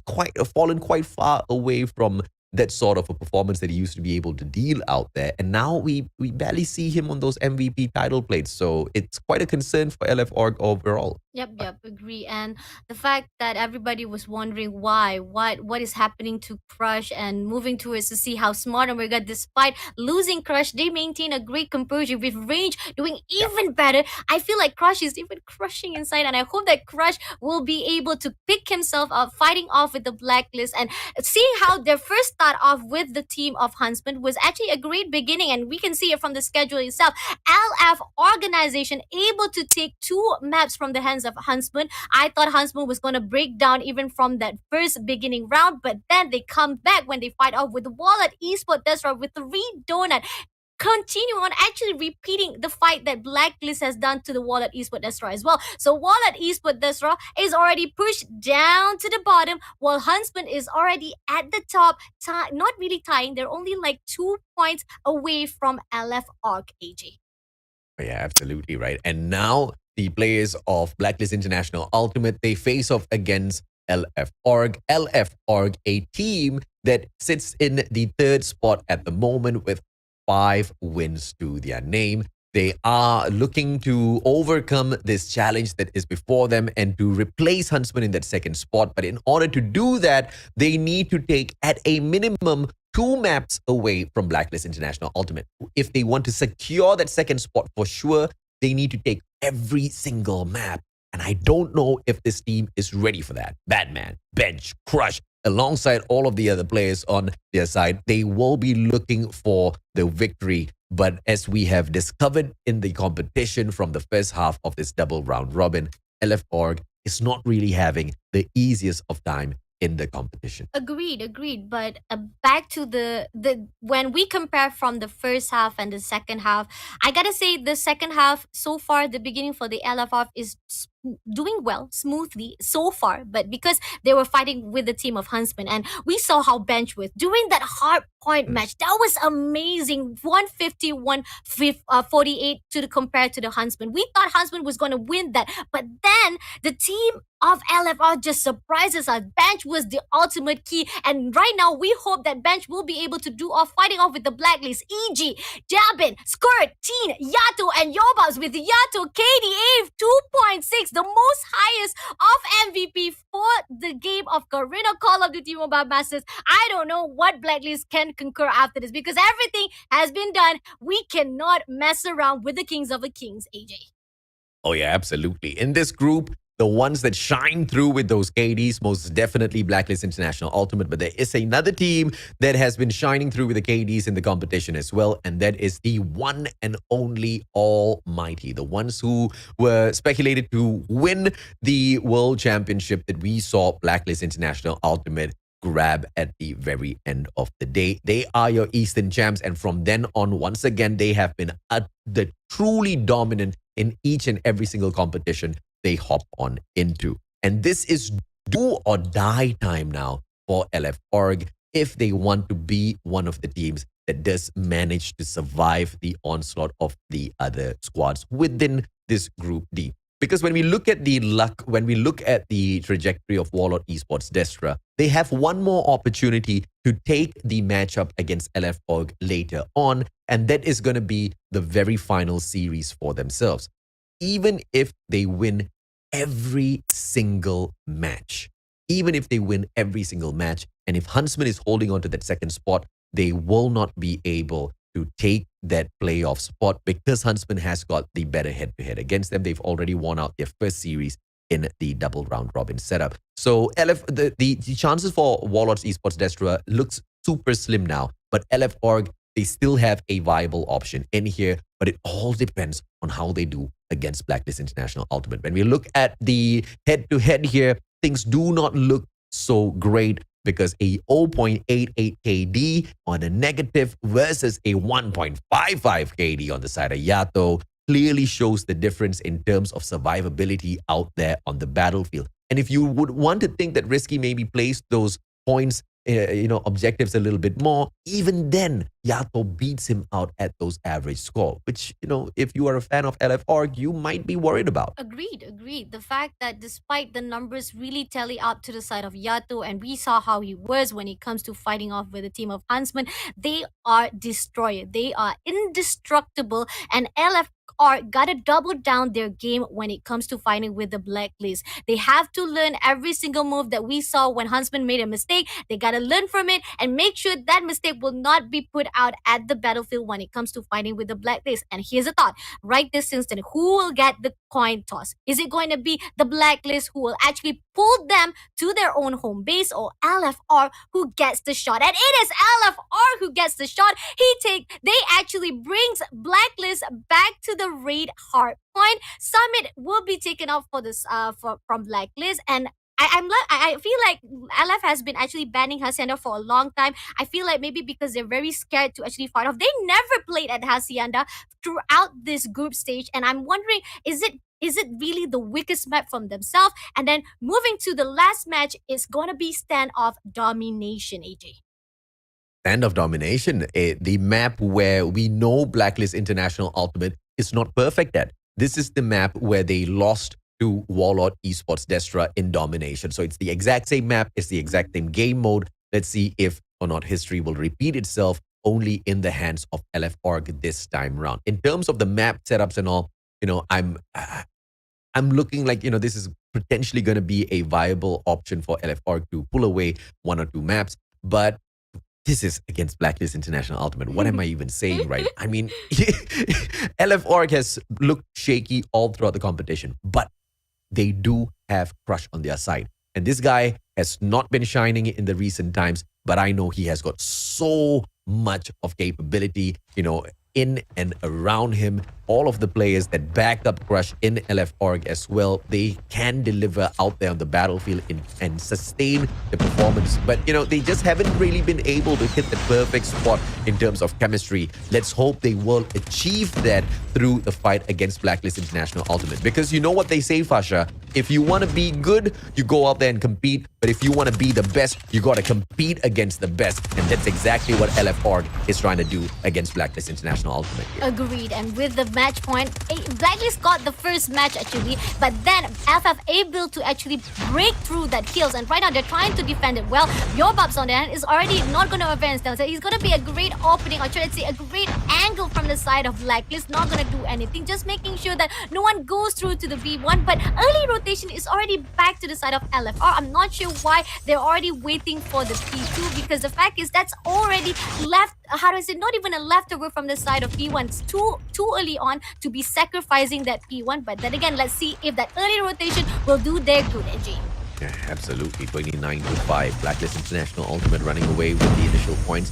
into P2. LF Org with a super early rotation. Cryo bombs popped out, but those cryo bombs are 3 years too early. They do not slow down any Blacklist International Ultimate player, and when Blacklist International Ultimate tries for the takeover, they win their gunfight. But LF Org is right back in there with the pressure play. Risky winning his gunfight. He does have a little bit of backup as well, but they need to be wary through Central Garden now. Blacklist International Ultimate coming back in here for yet another push, but LF Org still winning out their gunfights. But Yato as well as Tin, the deadly combo, finally heading on in to break the hard point, and they do, making LF Org spawn off so far behind at Passageway. Agreed. The fact that Batman was the only person left at that P2, it was so struggling for him to make it through, and throughout the Blacklist conquering all throughout to break the hill. It's just tough for LFR despite they able to get that early rotation, a great defense, but despite whatever, that's just the leftover for the P2. Right now, the money hills right at the garage side. Early rotation again back to LFR, and your Bobs will put out that trophy. Gonna spray a little bit from the gym side, but oh, he's been shut down by Crush. A great backstab from Crush right here. Not gonna give a chance to this Blacklist to come in, and he shuts down as well 2 players, but that's gonna be enough. Blackton, one more player to go, coming in to actually contest the hard point. Can they make it in? He sprays 1, he sprays 2, and he comes in. Can he shut it down? No, not even a chance, because LFO is doing well, AJ. Oh yeah, absolutely. And LF Org now still keeping that contest hot between the two teams, and Blacklist International Ultimate pull out the final decider in the battle for this hard point. This money hill, the Sparrow came out for the pop, and Yato continues streaking himself out. Can he get another? Yes, he does. In the hard point, activates the sentry. Not going to be pulling that out just yet, as we have got just about 20 seconds to move on in with this hard point. But when we rotate over the basketball court is exactly where we may see the use of that sentry. Yato now pulls out the banana blaster once again. Crush gets caught in the cross end, but will be able to trade out Yato 90-35. Blacklist International Ultimate as they run away with the matchup. LF Org still trying to stay alive. Agreed, and right now they already left the building from the side of garage. P3 or P4 will be opening up. Basketball right this instant is already to the side of the team of LF Org. But then again, Blacklist coming through. He clear out from the stairs. Yato coming in from the swimming pool, but he's been shut down. Risky, amazing, well done put, but Batman coming in, unfortunately been shut down. Hot Dog as well as the rest of the players still trying to maintain the stairs to be taken down. Unfortunately, Yato coming in, and there's going to be a break from the Blacklist again, putting out that 102 points to the clock. What they can pull off in here as Blacklist International Ultimate just continue wrecking LF Org every single time they want to try for that hard point.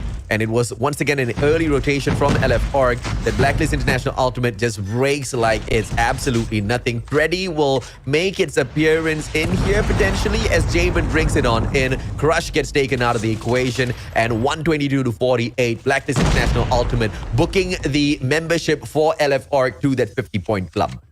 Agree. I like that. I really like that. But then again, back again to the early rotation. Despite whatever it is, no matter how early the rotation will be done by the LF Org, Blacklist, just how you say it, they break it like nothing at this point. Skirt right here, clearing out one player. He goes back, he comes back alive right here, looking for that player from the side. Control that how do I say it? That cluster strike is a great use to be taken down from the Blacklist. Despite whatever it is, not going to give a chance for the LF to take it out. They're coming in.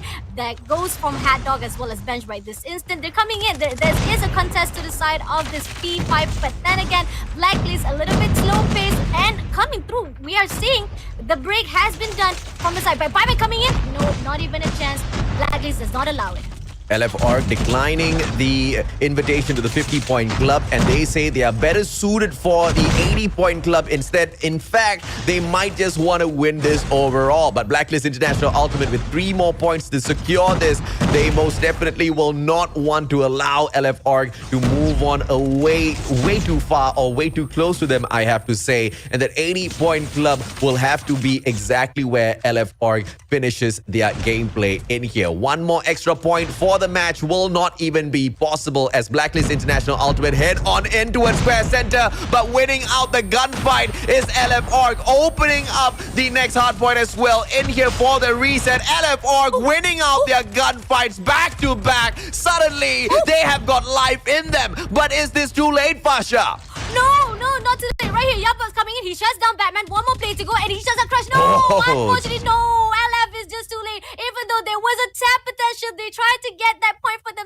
but it was breakout from Yobabs himself. And one more map goes out to Blacklist International Ultimate. Oh, the comeback just seemed so possible towards the Yeah. very end there, as the players of LFR slowly started to wake up one after the other. But, in terms of the comparison to the players of Blacklist International Ultimate, as usual, their rotations, their movements, their gun skills, all out, they were just perfect back to back, and LFR just could not hang with the best. Even the player who manages to drag the MVP because of his presence inside of that hard point, inside of that objective, still ends up on a negative KD in comparison to Yato, who was just absolutely popping off. Had a little bit of time at the objective, but really didn't need to worry himself too much, because Jabin as well as Tin, your objective players, were absolutely solid, playing every single point to the T for the side of the champion. Agreed. And the fact that there was a slight chance that we thought maybe LFR was already tapping to their own full potential to actually do an epic comeback. We thought, like, what happened? Suddenly winning those gunfights.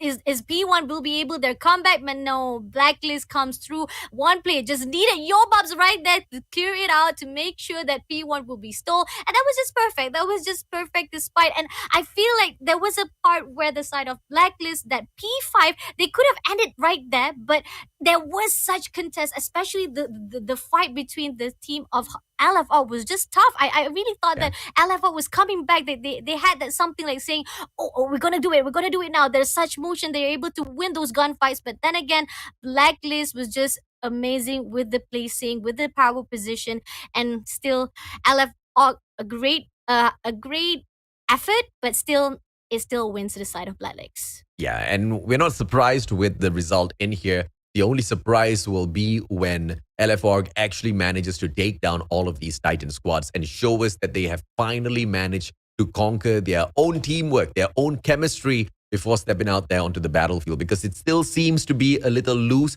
It doesn't seem like those plays are flowing well. It doesn't seem like the team is playing out there with a united front. In fact, it is the exact opposite. They seem to be a little shaky, a little blur when it comes to moving on in together as one. And Blacklist International Ultimate will eat you up any day, any time, if that's the kind of competition they have to go up against. But in this S&D, how many rounds can LFO take? In fact, can they grab the victory overall? As Blacklist International Ultimate leads the pace with the bomb in hand.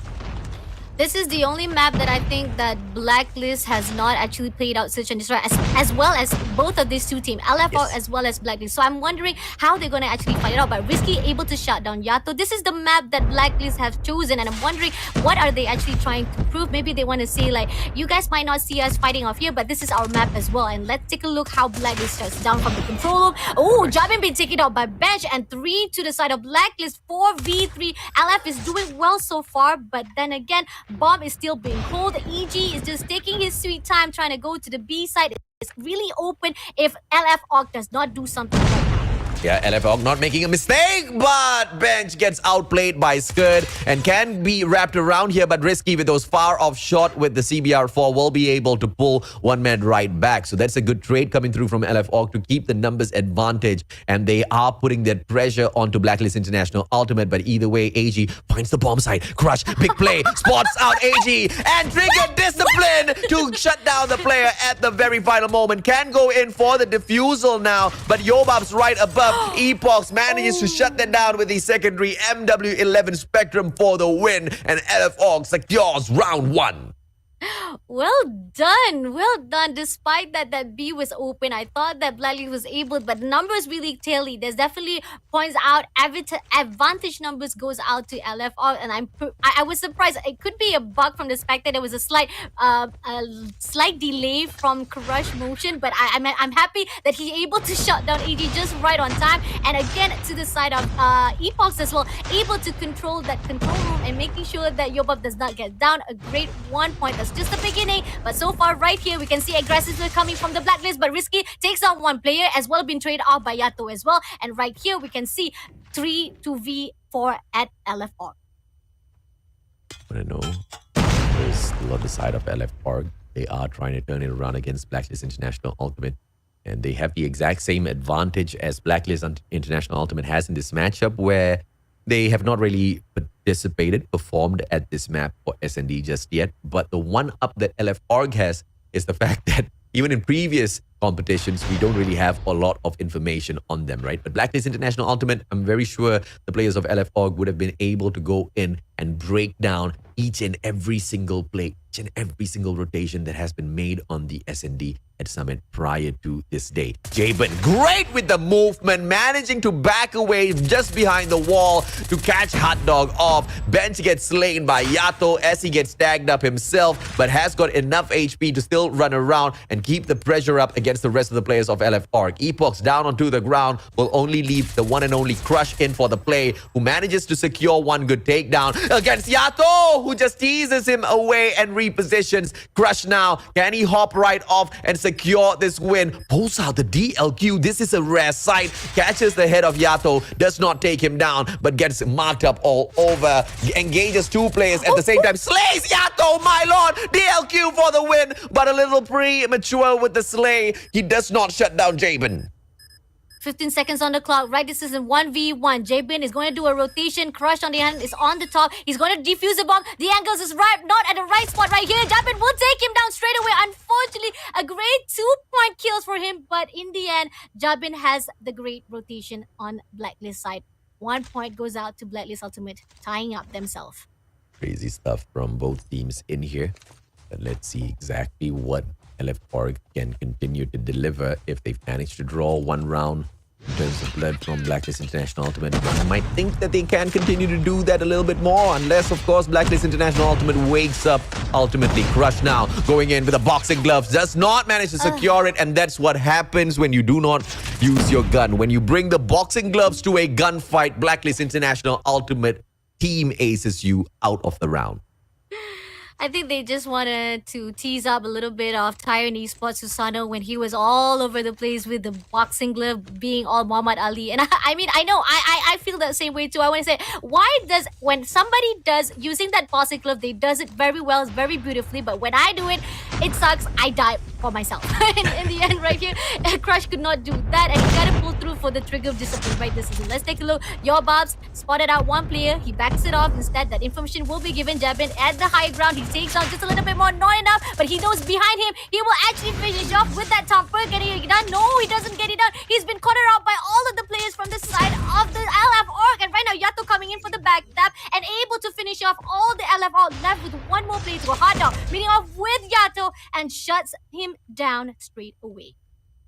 Crazy stuff from Blacklist International Ultimate, and like we talked about, you know, it's only until Blacklist International Ultimate wakes up you are going to be able to draw those rounds away. But LF Org needs to remain focused in here. As the defensive side, they have tried quite a number of strategies so far. The 3-2 split, the 3-1, the 2-1-2 as well. Nothing has worked because in all of those gunfights, in all of the engagements, they just seem to be a little bit lackluster with their approach. Yato now managing to bag out Epox, but Bench and the grenade catches Yato off guard, and that just keeps the numbers equal between the two.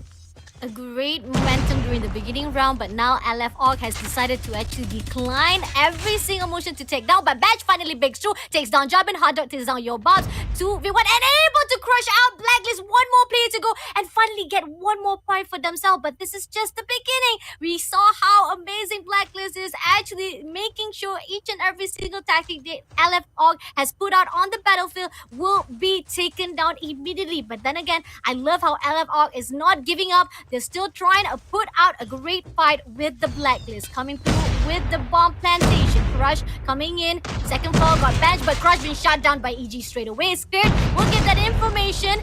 And right now, trying to get into the higher ground. EG knows that he can hear the steps, but he's waiting for the players of LFR to make the mistakes. It is now 5-2 as Yato shuts down Bench. Epox could have gotten the backstab, but for some reason did not react quick enough. And AG takes down two players back-to-back. Once again, Blacklist International Ultimate gets the team ace, and LF Org continue to struggle as the bomb now is held on in the hands of LF Org. That was their very first round on attack, and it just didn't seem as solid as Blacklist International Ultimate were on the attacking side. Agreed, agreed. So far, despite during the first round, they were doing well for the defending, but Blacklist comes through, and right this season still trying to tease out to the B side. They gotta rotate, they gotta figure out if they can go from the B side. They gotta try to maintain to another side. wow. But right here, bench spotted out one player, and Yato, a great positioning with that crouching at that edges of that edges, if I must say so, AJ. Yeah, the railing was just his Yeah. home there. He was perched like a little bird and he started pecking at everyone who stepped on out with the Mac 10. Crazy stuff out of Yato. And now he will manage to go in and send in that information to the rest of his team members. Epox backs out AG, but Jabin trades him out. It's a 1v1. Jabin versus Hot Dog. If someone can clutch out this round, it is the one and only Hot Dog. Both of the players have got the exact same gun with the Mac 10, and it's all going to be about who's got the better build and who's got the better reaction time when they meet each other. Jabin gets caught on. Hot Dog, oh my lord, sees him first, but drops first as well. Oh, wow, wow. I mean, what just happened? We saw how the upper hand goes out to Hot Dog, but Jabin doing a great clutch every single time. He's phenomenal. I mean, I'm impressed to the side of Blacklist. What cannot they not do, man? Because the fact is, they're such amazing players, and this is the match point for themselves. If LFR makes any more mistake, it's going to be another map win from the side of Blacklist. Right now, they decided to hold off. They know for a fact that if they tease B too long, it's going to be rushed out from the side of Blacklist. But right here, Bench takes down one player from the control. He spots one, and Hada takes down one. A great job. Two players still surviving from the Blacklist. A great number advantage to the side of LFR. Comeback round perhaps from the side of LF But Jabin as well as AG will make sure that this, oh my lord, AG bags a double, equalizes the number. It's a 2v2 now. Attacking side doesn't have the bomb, but Bench drops AG. Great trade to make sure the guy does not continue raging on. But it's all in the hands of Jabin now, holding on to the second floor of this control room. Number 2 steps on down, and Bench makes him sit on that chair as the players of LF pull away their third win of this SND. But Blacklist International Ultimate, they are on match point and they are dangerously close to finishing this SND off. Dangerously close indeed, and despite whatever it is, I feel like Blacklist, there's such certain steps they've made is a little bit mistaken. LF is actually taking advantage of it, and right now taking down 2 players straight away from the LFR. Dato, unfortunately, the KRM will not get anyone. Risky coming through with a risky shot right here at the higher ground. Crush, unfortunately, been shut down straight away, and the number are equalized. Yapin, on the other hand, takes down Epox, and Crush will be shut down straight away. One more player to go, looking for the last player from the LFR. Risky. This is your risky shot. He missed out one play. Unfortunately, the angle is wrong, and the win goes back to the team Blacklist Ultimate.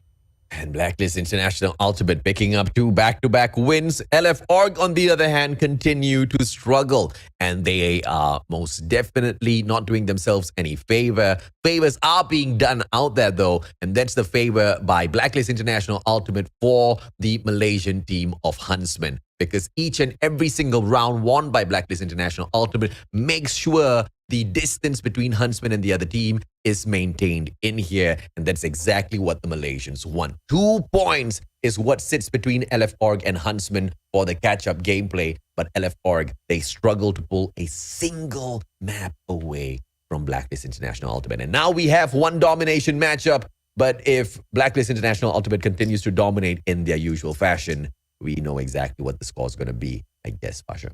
Yeah, exactly. I mean, we want to hype it as much as possible, but then again, this is the only opportunity for the LFR to actually maintain or even crush down the team of Huntsmen to make sure they are the one to qualify to the playoff. But unfortunately, if they miss these 2 chances, the only chance they have left is actually fighting with the WARLORD, and that's not going to be enough. Even though they bags that 3W again to the side of the WARLORD Esport, it still goes out to the Huntsmen. But then again, we are still waiting for the WARLORD Esport to do some miracle as well, because the fact is, WARLORD Esport, they're the only team who are able to surprise us and able to actually bag 1 win from the hands of the team Blacklist, our Kings. And going back to the game breakdown right here, Yato again and again and again, and I'm not even surprised by the end of this match, he will be the one as the MVP again, putting out that great KDA right on the spotlight. Truly wonderful. 12 kills, no negative. I gotta say, no negative from the side of Blacklist, but unfortunately to the side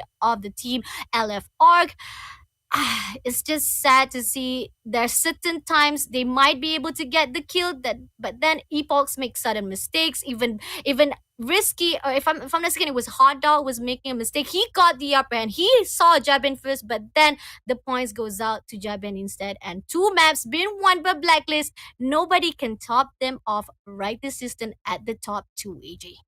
Absolutely. But if there's something that production can do for me is to center the logos to the boxes, because it's really, really annoying me for some weird reason. 150 to 90, 6-3. Blacklist International Ultimate. They've bagged 2 out of 3 games. And there's one final one here for them to perform on. But let us not forget, this was the map, this was the game mode where they lost to the players of WARLORD Esports DESTRA. But then again, Huntsmen lost to WARLORD Esports DESTRA, so I don't know if they're going to be able to do it. But it's their only chance. They need to. The statistic is like all over the place. Like we're thinking, okay, they lost to WARLORD Esports, but then again, LF also lost to WARLORD Esports. So we're not figuring out like whether or not LF has that upper hand to fight off with the Blacklist. But standoff right this Black shuts down straight away all of the team, and they're actually going for the Bloods. AJ, not even a chance for the team of LF to come through to the side of that mid lane. Yeah, was that Yobabs that secured the 2 double nades so early in the matchup? The guy must be running the overstock, and he immediately slays 2 players back to back with those grenades, which is just absolutely insane. And Blacklist International Ultimate with such an early presence at that B flag, and LFR just cannot do much about it at all. Skirt just being a little scared to step onto that B flag to secure it for himself, but it is going to be a well-timed one because the rest of the players will be there to back him up when he falls. But look at this, LF Org now making sure they are going to be able to secure this, but Jabin bags a double and prevents the capture for LF Org. And Blacklist International Ultimate, they still have got an opportunity here to pull that B flag away before LF Org does. Agreed. A little bit slow pace, if I must say so, from the side of Blacklist, despite they have won those gunfights, but they're giving a lot of opportunity for the side of LF to get that B spot. And right here, Risky is going to contest it, but nope, they're going to be shut down straight away from the Blacklist. This is a back and forth thingy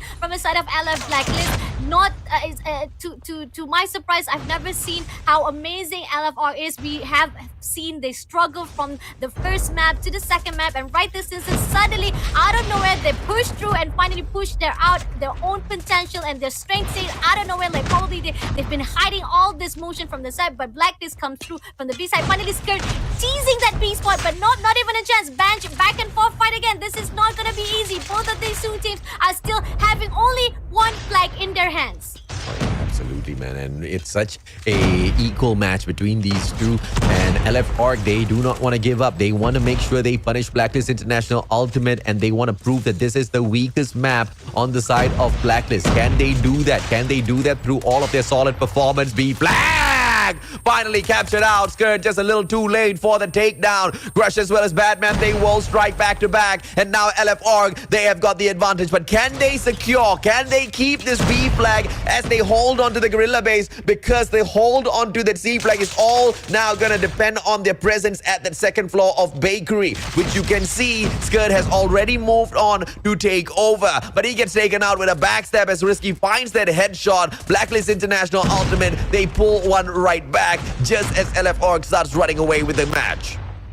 Okay, let's see. 3 players coming through, 1 been shut down, and we got right here. Let's see if Jabin will be shut down. No, Batman does not allow it. He says Batman gonna be a Batman right here, not giving a chance to Jabin to come through. And Apox will tease a little bit of the B spot. He takes on 1 player, but no, he's been shut down as well with that Sparrow. Skirt not allowed in it, but no, Skirt also been shut down by his own Sparrow instead. And Batman coming through. Nope, also been shut down as well. This is a tight fighting game between the LFR Blacklist.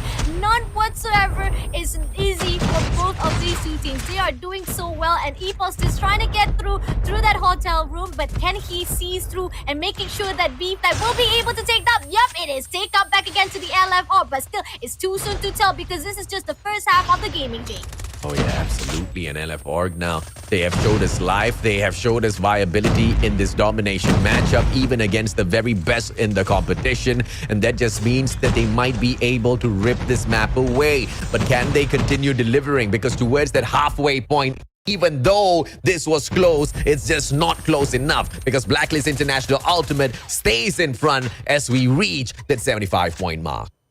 First half, not close, yet not so far for LFR to do a comeback, and they have the upper hand with being at this guerrilla side, or should I say special force, my bad, special forces side. That means the A and B flag will be at their own state. But let's see if Epochs will go straight away to the tank side and find someone from the Blacklist, just how Blacklist done with that triple kill straight away. But unfortunately, Epochs been shut down. No, Blacklist coming through from the tank. He clears out one, but no, Badge does not allow it. And right now, coming through from the tank, they are using the same tactic that Blacklist have done so far, and they're coming back with the revenge, AJ. Okay, but now, great win over his opponent. Bench slain already. B flag still on for the T's. And Blacklist International Ultimate just trying to... My lord, was that just a double kill through that Freddy? It doesn't matter. Either way, the players of LF Org are just getting slain all around the battlefield. Sentry gun on the setup with the very weird spot, I have to say. But that is going to give them the secure hold of that C flag. So if an overextension comes through from LF Org through the hotel shortcuts, that Sentry gun is going to be slaying them. So Blacklist International Ultimate, they need to move as a team through the Guerrilla Avenue, through the bakery, in towards that B flag, and hope and pray that LF Org falls for the ruse at that gas station. Right here, Skirt coming in from the A side. We got the Hawk already at that higher ground. Gonna give a lot of boost to the side of the Blacklist team, making sure that the B will be taken back again to their hands. But nevertheless, right here, LF Org trying to do a little good defending. But Skirt coming in, trying to do a little bit tease right here. And I see that's gonna be an information given out to the LF Org. They're all over the place. They're coming back to their own home base, knowing for the fact this is the confusion that the Blacklist want from the side of the LF Org.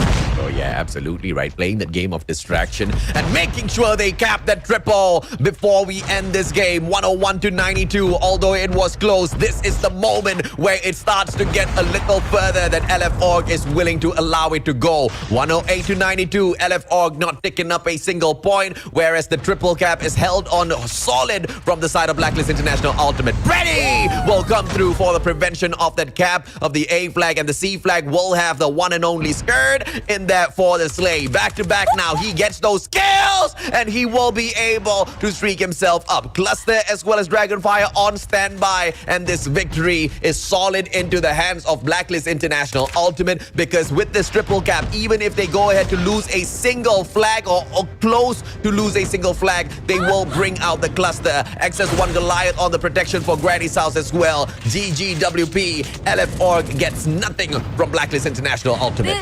This is the end. This is the end for the LFO. I know that you guys have been struggling so long, but this is the win for the Blacklist. They are so well put out every single, and I gotta say from the Skirt side, Skirt, well done job with that double kill. Really put out well without no chance at all for the C flag to be taken down. A well put out team when it comes to team, making sure that A will not be clear out. C side by Skirt, none whatsoever. They have no weakness when it comes to this map. Despite that WARLORD might be able to steal that map just at that first half, this double robin, they learn from those mistakes and finally bags out a W, and nobody gonna question them if there's any map that will be taken down by the Blacklist hand.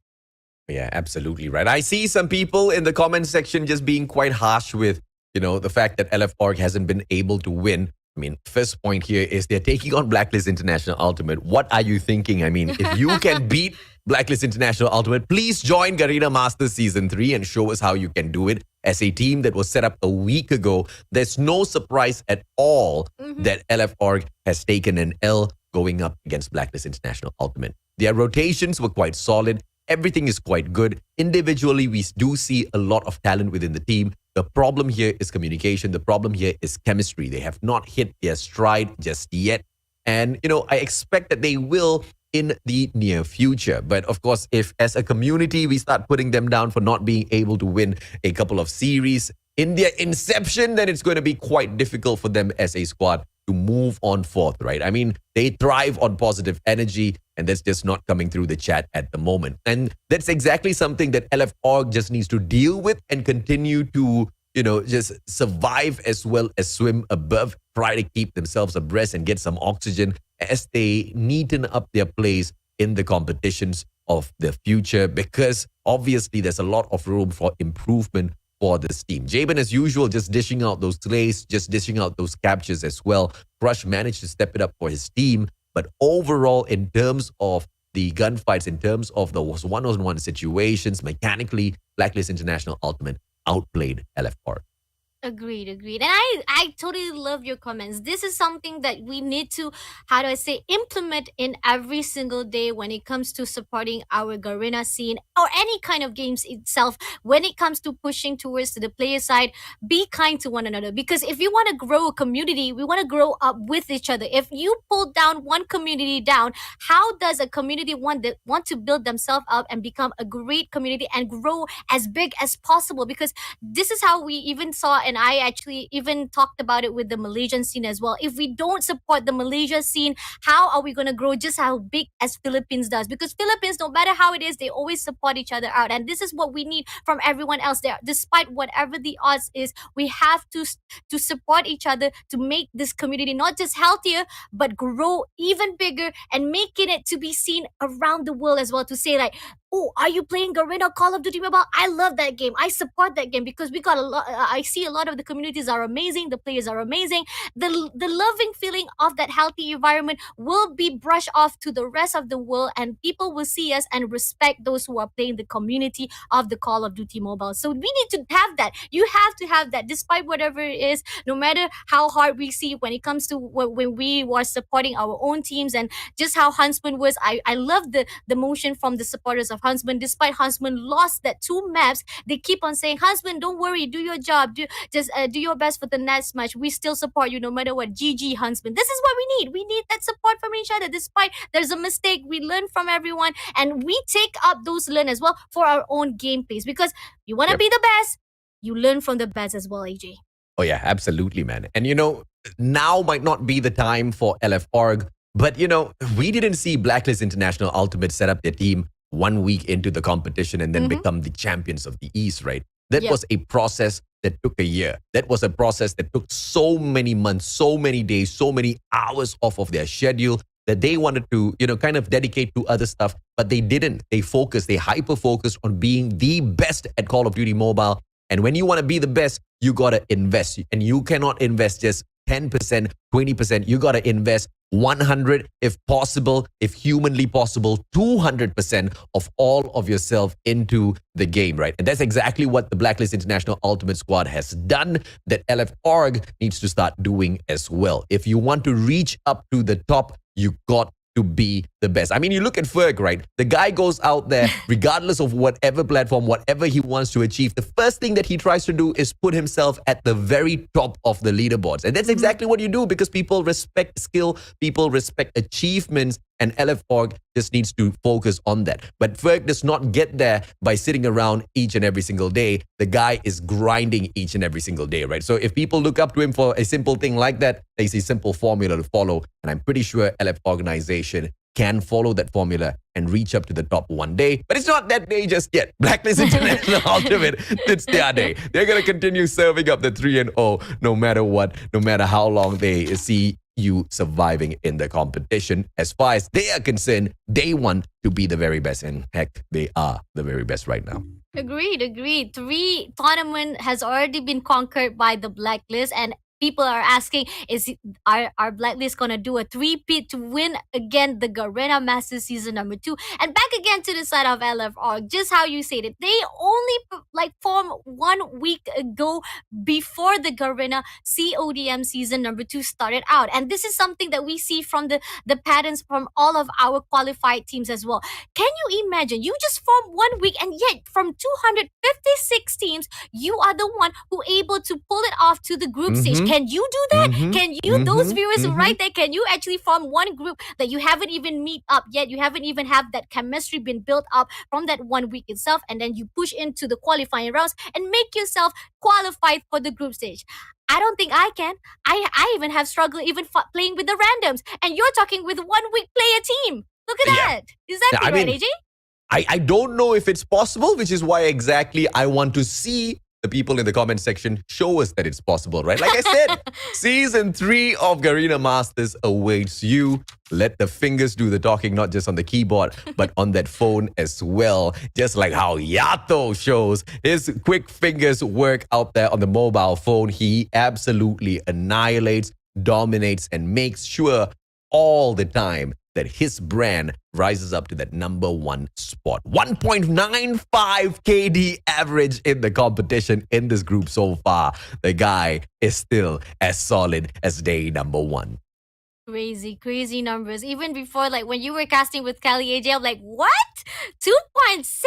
He doesn't die at all? This is like you compare to this just average judges. He got 8.0. He got 8.0, meaning he got 26-point average for the kills. He only kills, he only slays, and doesn't even have anything or anyone against him to able to take him down. He is indestructible. He survived as long as possible to maintain inside the game and making sure that the OBJ will be steady and will be able to be taken by the Blacklist hand himself. A wonderful job. Yato, I mean, if anyone can tap out this man, that would be a miracle because he has been a wonderful job. And just how you say it, this is what Blacklist has put out to the world itself to show you guys what practice and dedication when it comes to effort. When you want to be the best, you will be put out at the spotlight and will be seen as amazing, as powerful at the game of Garena Call of Duty Mobile scene. This is season #2. We're still looking forward to see who will be that top 2 because Blacklist is already on the top. Nobody gonna change them up already. They're gonna go all the way to the playoff. But right this instant, what is gonna happen to the WARLORD, ESPORTS, Huntsmen, as well as LF organization, AJ? Before we hop on to a quick break, I just want to know for myself on whether or not WARLORD Esports DESTRA has got an opportunity. And when I look at the number of games that are left in here, WARLORD Esports DESTRA does have one more match, and that is up against the team of LF Org. And the last time they did go up against each other, WARLORD Esports DESTRA did manage to take the 2-1 victory. So best case scenario here, if WARLORD Esports DESTRA takes all 3 maps away from the side of LF Org, they might stand a chance to equalize with Huntsmen on the 7 points, but not win the playoffs just yet. Because if they equalize against the Huntsmen, Huntsmen wins on that head-to-head. So unfortunately for WARLORD Esports DESTRA, I think the competition is over to make it through the playoffs. Valiant effort, although, because we have to say it was truly inspiring to see that they proved that even gods can bleed, right? They proved that even Blacklist International Ultimate can have a bad day, and they took advantage of that. LF Org, on the other hand, they have got 5 points so far, 5 wins, but they have got 2 more series to play. The next one is against Blacklist. Sorry, that was what we just saw. The next one is against WARLORD Esports DESTRA. And if they can pull away each and every single one, maybe there is a chance. And they just have to hope Blacklist International Ultimate beats them, which means even at this point, we still do not have any confirmation on who's that second team that makes it through to the playoffs. Either way, I will not find out because I am off to celebrate my birthday. Finally, ladies and gentlemen, boys and girls, thank you so much for having us. I will leave you in the trusted hands of Fasha as well as Callie as they'll lead you to the closing of the show for the final 2 series. On that note, thank you so much. I'll catch you guys for the grand finals. We've got 2 days of playoffs. I don't know who's going to be there, but we're going to be having fun. Thank you, Fasha. Thank you. We'll catch you guys later. Be back after a quick short break.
we're back again at Garena Call of Duty Mobile Season number 2. This is the group stage, day number 8, the last day of the group stage.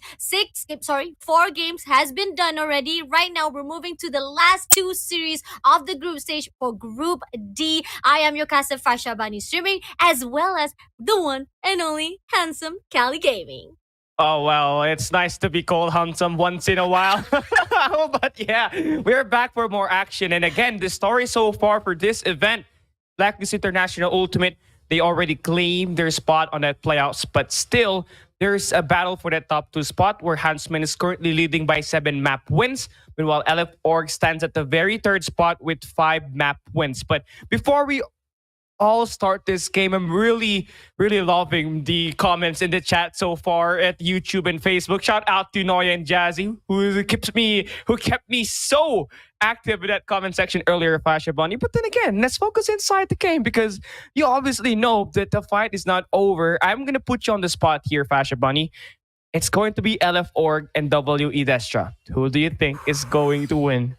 I mean, okay, let's talk about static because we're all about statistic, right? So LF are able to steal 2 maps from the WARLORD eSport, but then we're talking about WARLORD eSport who crushes everyone's spirit. Who would have thought that they'd be able to steal 1 map from the king himself? So it means that they have something that we could not predict itself because they have some potential that we haven't even seen it yet. And coming back to the schedule, if you guys have missed out all the chances or all the fun that we have already in store for you guys today, you guys missed out the birthday of AJ.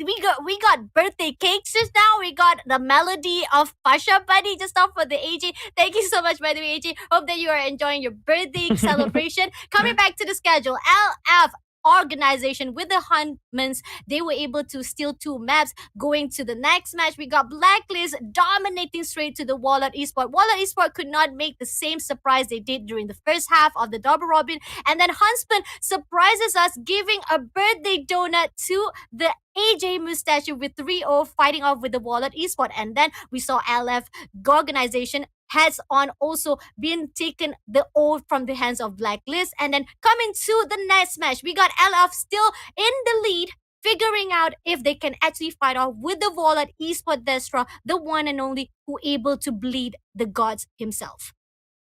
And honestly, for WARLORD eSports DESTRA, they have what it takes to be great, but they haven't touched up on that potential just yet. But they did so against Blacklist International Ultimate, where you did say that they were able to bleed the Kings, winning standoff domination.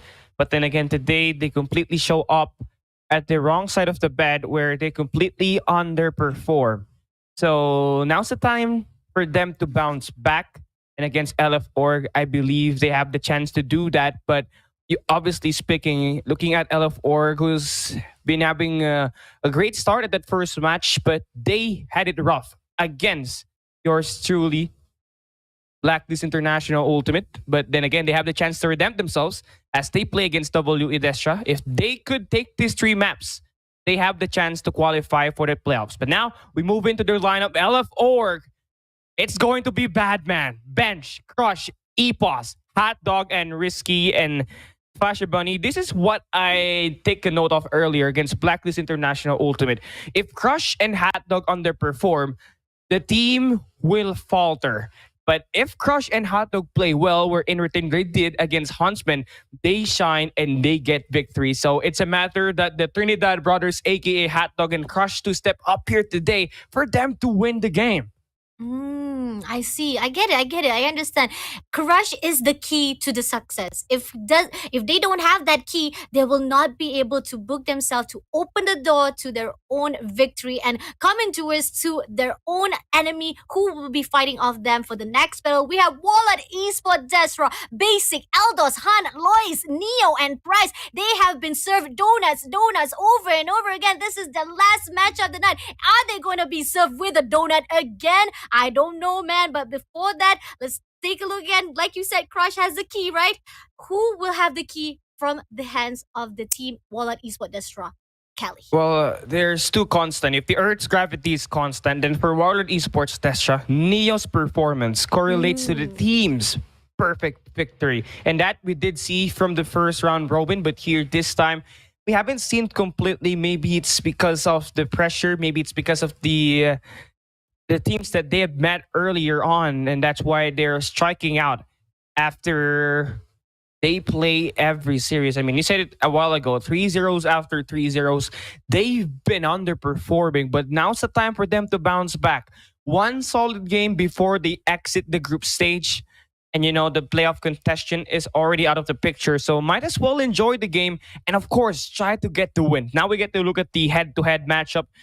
You know, Pasha Bunny, this is going to be a very interesting take because you got WARLORD Esports DESTRA Neo, who's going to have a 1.25 KD, who's going to have a positive side at the end. Then you look at Risky with a 0.88, a positive, negative situation or contrast that we have for Risky and Neo. But it turns out LF Org is doing much better despite the statistics. Agree. I mean, we remember how it was when it comes to Huntsmen. I think the statistic does not portray the full image of what LFR can put out on the dish itself, because the fact is Risky has done his job. He has put out a great, well done show when it comes to making sure that the LFR maintain a great composure when they were fighting off with Huntsmen. But then again, WARLORD Esports DESTRA, they were not able to prove themselves very well at this second half double robin when they are fighting off with Huntsmen, with the team that is actually I was actually also impressed. I didn't expect that it was actually overpowered from the Huntsmen. Blacklist, I mean, we couldn't have expected that. We knew for a fact that Blacklist is the kings of the kings, who, I mean, for them to actually fight off, to actually be brave enough to fight off with the Blacklist and able to steal one map was already a great success for the WARLORD Esports. That will be a head marker for themselves.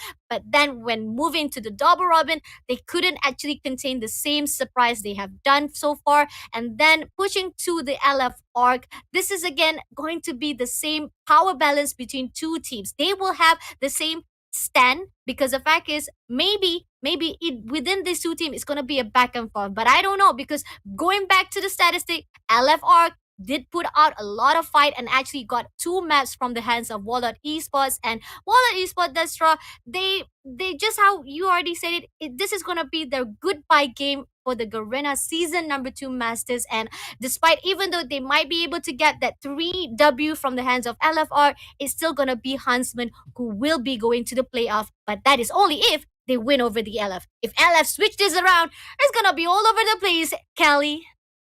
It's going to be all over the place. The brackets, the leaderboards is going to be all messed up. And it's all going down to the maps and modes. So here we go. Best of 3 series. Once again, line up for match number 5. Got 2 matches. We got 3 matches overall in this series. We got Firing Range Hardpoint, Standoff S&D, and a Takeoff Domination. Love the map picks by WARLORD Esports. Truly taking in a different set of map here this time as we move into a Firing Range Hardpoint. Not normally a map that they play, but when they do, they might surprise us. But again, this is LF organization that you're gonna be facing against with a team who's been able to defeat Huntsmen. And looking at WARLORD Esports DESTRA earlier, they got 3-0'd by the team itself. So looking at the statistics this way, LF organization, they have a higher odds of winning this game, but then again, we'll never know.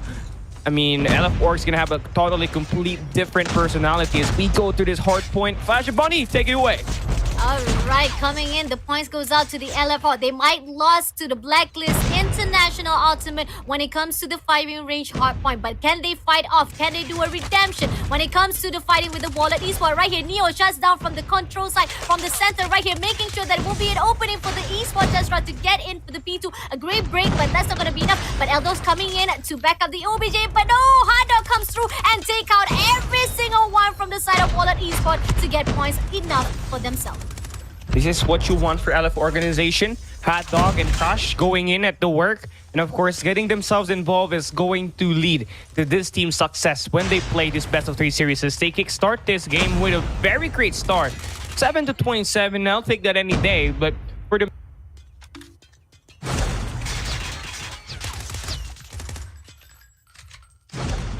have to play and continue, but they should be able to get that enough consistency.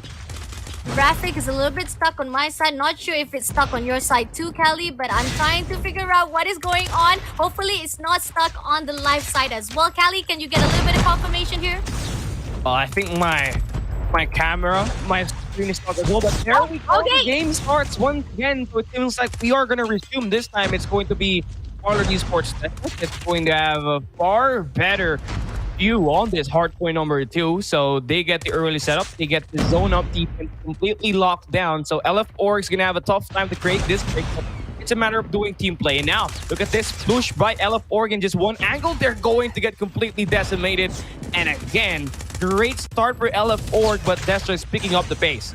Yep, WARLORD Esports DESTRA is doing well so far, but with that Predator missile shutting down LFO to try to get into the P2, a great attempt very early on, because the fact is they don't want to waste any more opportunity or even any time to be wasted out and give that chances for LFO to come through to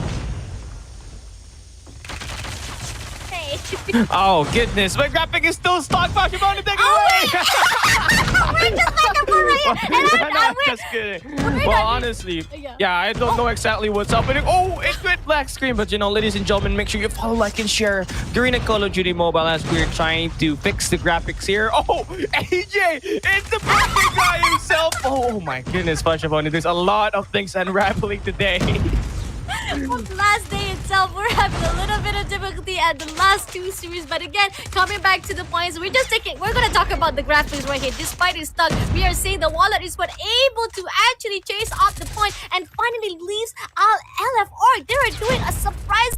You have a good buy fight for the side of LFO, who actually is already in the lead. He might be able to win this match. But right here, we're giving a test. Crush coming through, crushing down, taking down Han. But no, Han shuts down his head. Traffic is okay again, Callie. Okay, let's go. Let's continue. WARLORD Esports Nets are picking up the pace. I'm not surprised that LF organization is going to have a rough time. I mean, this is one of the better map picks for WARLORD Esports DESTRA, so they get a far better ingress. And not only that, Neo, as mentioned earlier, gonna be that guy. If he plays great, the team plays great, and he's doing the exact same thing. Fully strict up already. He's locking things down with the death machine, striding every player he sees. Goodness gracious, everything's just going great. Yep, doing great indeed with the graphic. Doing great as well right this instant. WARLORD Esports DESTRA surprising us at to extent to think that they might actually lose the momentum when it comes to 3-0-2 rounds on the spot. But right this instant, they want to do a redemption. This is what we're talking about. Take it out, but Crash coming in with a damage. He clears out 1, he clears out 2, and the breaks has been done. And right now, LFO coming back, but is it going to be enough? 137-46. It's going to be tough for the LF organization.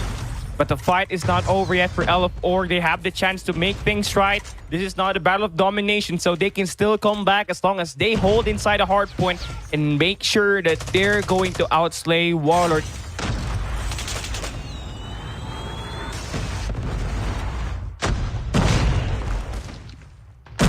Predator missile, and looking at Bench right now, is going to be on a good power position as he takes a lot of players with that pistol that's going to buy the team some time. But then again, there goes the cluster strike. That could be the play. Yep, that could be the play that we did it from the LFO. A little bit slow pace, but points really goes out to WARLORD Esports again. And at the moment right now, they gotta push through. Hot Dog coming in from the mid lane, clearing out every single one of them. Contest has not been done yet, but P1 is already open for the take. Crush comes in, 2 players comes out, but unfortunately Basic comes in and Bench also clears them out, and point still goes out to LFO. And unfortunately, the Predator missiles given out from the WARLORD Esports is not gonna give the chance for the LFO to take that spot again, and the P1 will be taken out. The win will be go to the side of WARLORD Esports DESTRA, who keeps on surprising us right here at the Garena Call of Duty Mobile Master Season number 2. Wow, goodness gracious.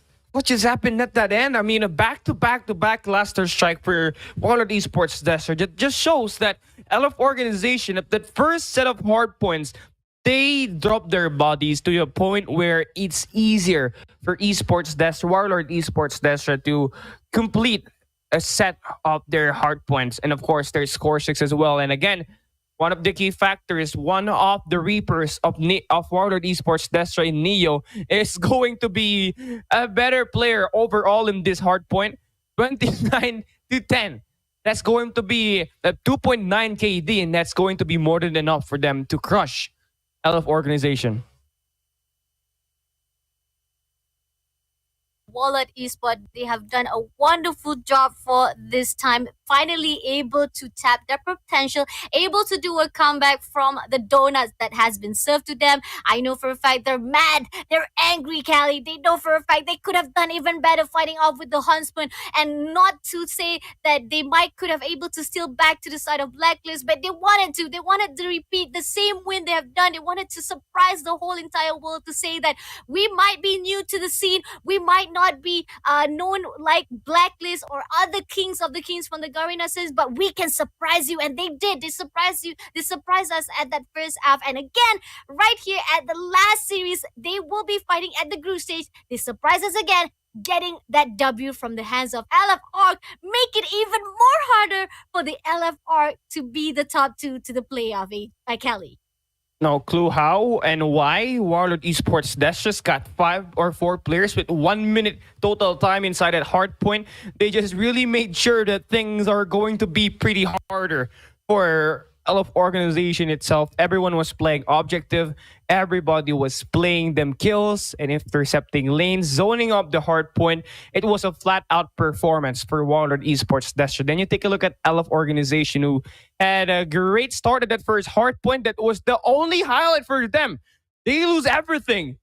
At P2, at P3, at P4, and at that reset, they lost everything. And the moment that WARLORD Esports Destra moved into that reset, they got triple cluster strike that could be used on that mid map, and that's what it takes for them to close out that series. 150-75, half of the points that Destra had against LF Organization. So now we move into standoff. Fasha Bunny, I'd love to know your thoughts about this map.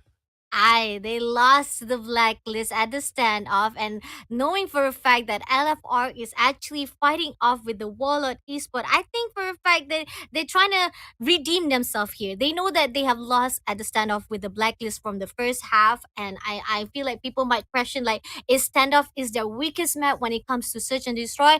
Here on out, LF Organization, despite this is going to be, I have to say early on, I know for a fact there are certain players or certain viewers are watching this. Is it going to be another chance for LFR to actually push through to the playoff?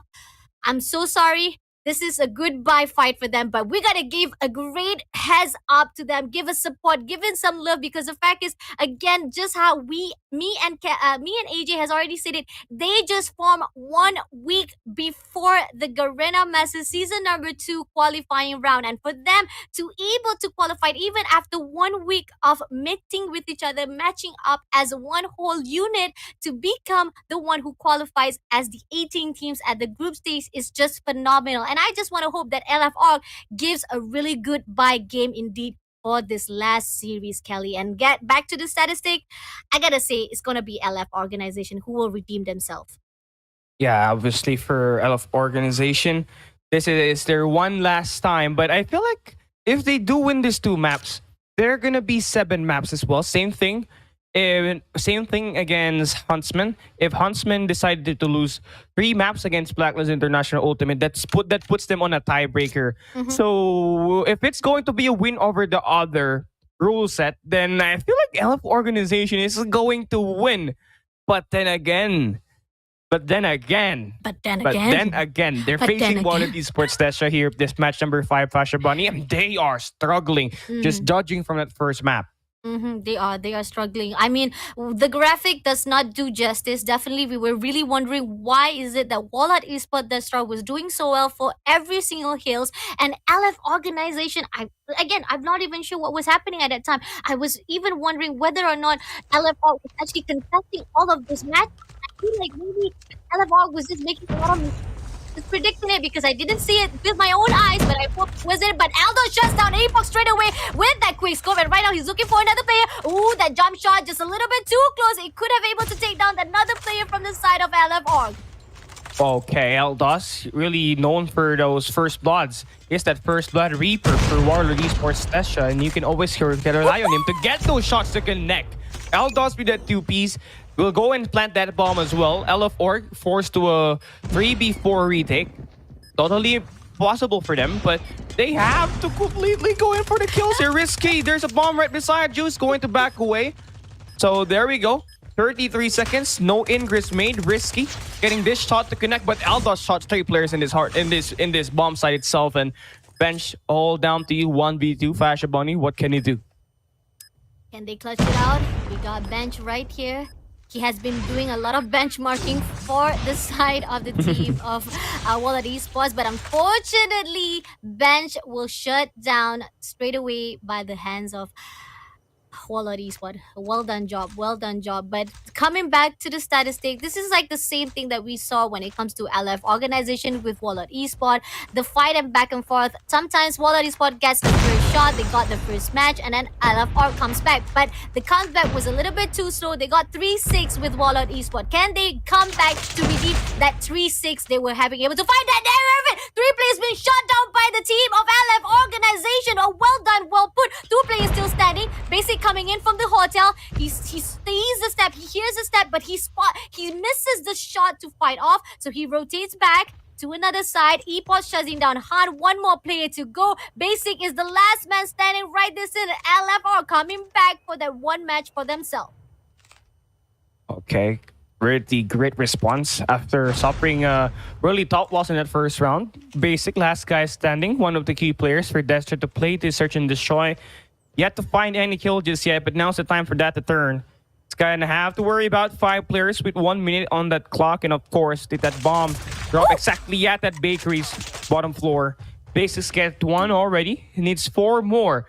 Needs to get that timing perfect. He can't just attack and barge his head in, because for sure there's going to be trades that's going to be hitting fast. Okay, 45 seconds left. Still plenty of time for him to work, but everything now has to be very efficient for him to get this win. But it's totally looking impossible right now as he's about to attack this mid-map. Is going to get pressured here by Risky, who's gonna get that kill, and LF4 gets to return back to favor, losing round 1 and taking down round number 2. Great response indeed from the LF organization. I wasn't even sure what was happening for the WARLORD Esports. They were maintaining, they wouldn't even overextend themselves, but then WARLORD Esports was just too aggressive. That shut down straight away from the LF organization. But right now, LF organization learned from those mistakes. They're coming through, they're gonna hold out this A spot straight away. Esports, jump shot. Oh, he misses that shot, unfortunately, and will be taken out for those mistakes. Hunt shuts him down. 5 more players to go. Aldo's coming in from the back step right here, looking for those players who's still trying to survive. Hot Dog coming in for the defense, takes down Neo. 1 more player to go. He will backs off first to reheal himself, but then again, information will be some bench coming through from the hotel, making sure that no one comes in from the blue house. This is amazing. Hunt wants to do that wall back, but nope, not even a chance. Price coming in, shuts down bench as well. Numbers is equalized right here, and unfortunately being taken out by Risky. Oh, pretty back and forth here. LF organization, they find themselves down early, but they somehow get that resiliency to back them up and get this round to favor them. But the player that they're going to have to worry about has an SVD who's going to be pretty detrimental on that long range. So for LF Org, the best way for them to just wait for that bomb to get picked up, wait for and of course, WARLORD Esports DESTRA to pick up that bomb and of course create that early initiations. But here we go. First line of defense about to come through. Fasha Bunny. It looks like Risky will take the final player again. So 2-1 in favor for LF Org. Nice, nice. A little bit, like you said, back and forth, but a great defense. This is what I was looking for from the side of LF Org. There was slight mistakes from them side, but still, the defending-wise, they maintain their own angle. They don't overextend themselves. This is what we need from the hot dog, because the fact is, we know for a fact that they need to defend it off. And coming through again with the same tactic, they know for the side of WARLORD Esports, straight away go to the A side, and B is open for the take, but Price is just to do here a confusion. Epoch shuts down past Basic, but Basic also traded off from Risky side right here. Epoch Shazan, another player comes through. The numbers is equalized back again, and Epoch will be actually doing a rotation, knowing for a fact that the whole squad of the WARLORD Esports going straight to the A side. They need to pull through right now. They're gonna do a respawn right here, but Neo shuts down Hot Dog straight away, and that's gonna be an opening for them to actually plant the bomb. But Neo coming, picks a little bit, but unfortunately missing the shot, goes back again, going to wait for the time. Bomb has already been dropped right this instant. The fight is still on, Callie. And the fight is still on. WARLORD DESTRA still get this game through. But Apox gonna go down, so the numbers are looking slim. The odds are now in favor for Destra to get this game through, but they have to convert. There we go, Han. Getting that kill, locking it down. Destra will tie the game. And for LF though, they're fighting for the top 2 spot. They gotta make sure that they have what it takes to pull up front once again against Destra, because once you already know Destra gets that lead, they will not take the chance to lose it once and back again. So looks like it's going to be a very aggressive defensive attack here by LF organization, but they're starting to fall, and this is not looking completely good for them. But luckily for Crush, he gets 2 players, but it looks like Price will smoke him. Now, Epox, last man standing, 1v2. Make it a 1v1 as he drops Han. 30 seconds, Epox holding down the lane. The perfect position has been there.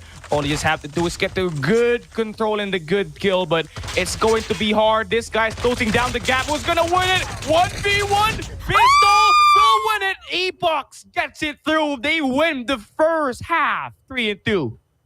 That was so scary, but the pistol does not lie, my friend. Amazing, well done job.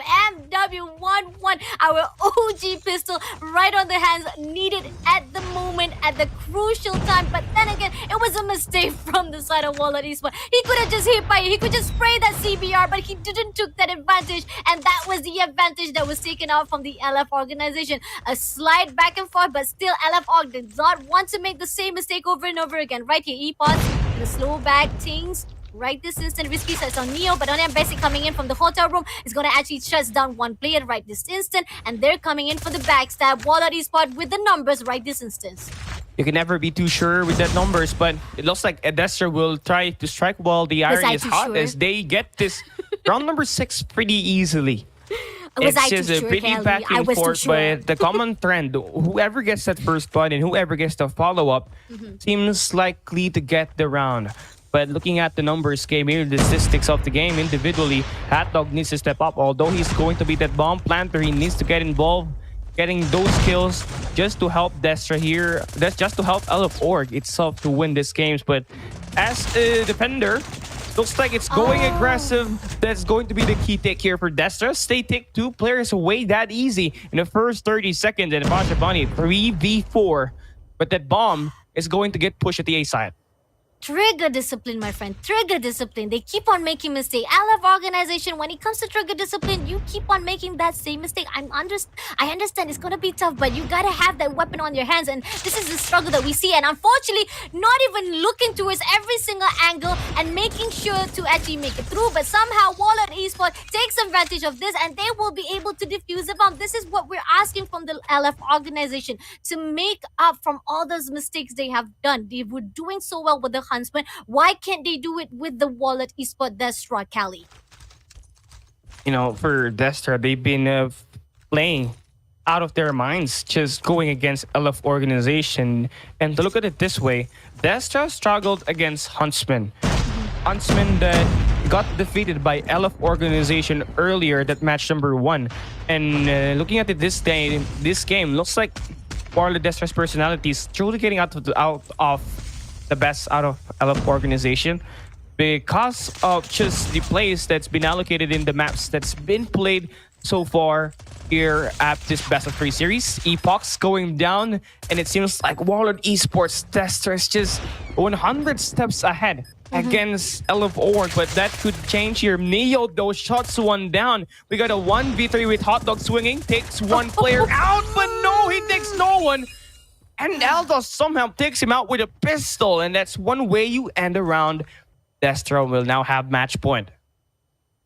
With WARLORD Esports with the match point, LF organization, this is the map they chose to actually redeem themselves, but somehow not able to do all of those gun choices or the match choices and gunfights to win those gunfights is just so terrible. And unfortunately, eSport, maybe if you're not able to tackle out with the SVD, switch it up. Try to figure out another loadout to actually fight it out, because unfortunately, eSports, no matter how you try to control that center, you're not getting as much kill as well. Look at that. He misses every single shot, but finally able to get out those. Finally breaks through, and this is what we need from the LF. They're able to actually back things up, able to do a comeback. Basing still surviving right here. Sprays to the head glitch, but no, ban straight away. Slide takes down one more player to go. Right, this is in WARLORD Esports. They will actually plant the bomb and will push into the side of Neo. Neo doing a little bit backstabbing right here, meeting off with Crush. He spotted our Crush. Not gonna be enough. He comes through to the hotel. Crush will do a rotation, and they will wait for Neo. Right, this is a Neo. Spotted out, but no! Crush takes him down, even though he knows he's right there. Oh, goodness gracious. This kind of a really risky play there for LF organization, but a big one indeed, just to remove the momentum and extinguish the fire that's been igniting so far for DESTRA. But here's the storyline. If LF organization lose this search and destroy standoff, they lose the chance to play for the playoffs. And that's going to hurt them because they still have a chance when it comes to forcing a tiebreaker, assuming that Huntsmen will lose against BLACKLIST International Ultimate later on. They have the win over advantage against Huntsmen, so thus they can qualify for the top 2 spot, but it's easier said than done. They got to win this map first and hope that Huntsmen will not take any map against BLACKLIST International Ultimate. But okay, as we move in this game, Risky is going to find one, but Neo gets that trade. 4v4 situation. Scattered around the map. Defense here for DESTRA, and somehow it's gonna be working as they got that man advantage. Crush, what are you doing?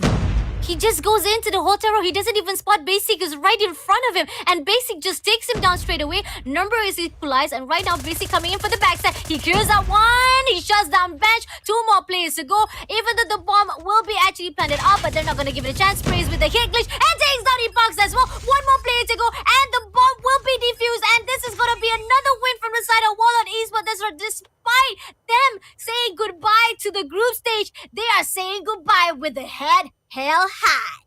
Yeah, honestly, for WARLORD Esports, DESTRA, though they are out of the playoff contention, they make things hard for LF organization. And not only that, with WARLORD Esports winning 2 maps against LF organization, there's no more chance for LF org to advance to the playoffs. And Huntsman is already secured and is guaranteed to take the top 2 spot here for Group D. And that's going to be official later on. And DESTRA love what they're trying to do here. Though they are out, they didn't lose their mentality. They didn't lose their fight. They make sure that at the end of this day, they get at least 1 win. 1 series win against the 3 teams that they play.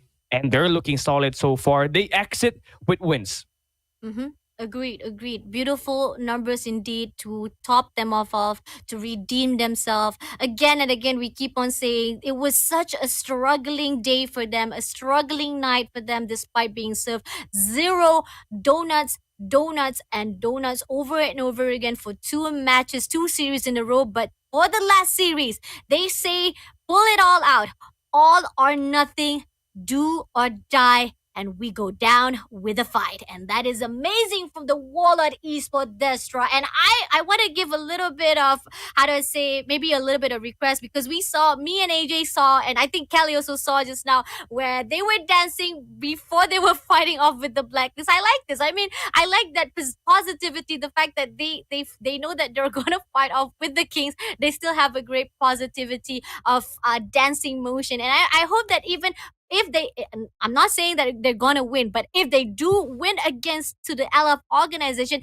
taking them to the takeoff domination, the one map that both of these 2 teams did not even fight off anywhere inside this series of the group stage. I'm surprised even WARLORD wants to take it off, but I think this is just like a surprise to say, I know that we're gonna lose, but let's just have fun at the last match and let's see what will happen at the takeoff, where nobody plays either one of this team even play out at a takeoff for the domination. And let's see, is it going to be a backfire from the side of WARLORD Esports, or is it going to be a chance for the LF organization to get at least 1 more match point for themselves? And just to say, it's a great match of the group stage indeed, Calvi.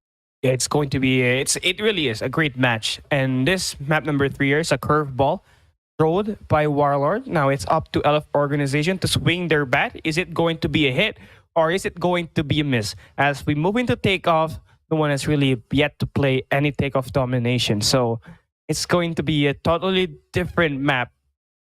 But then again, this is going to be a map pick by Warlord Esports Tester. So we could assume that they got a lot of surprises and they are confident that they can win against LF Org in this map itself.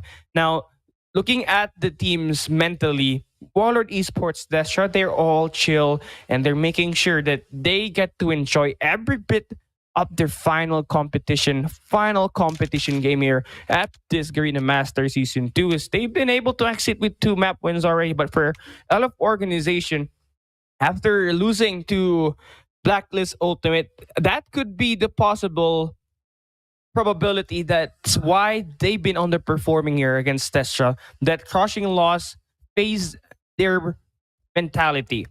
And that's showing here. I mean, they're supposed to win against Warlord Esports Destra. Just looking at the fact that LF organization has been able to defeat Huntsmen.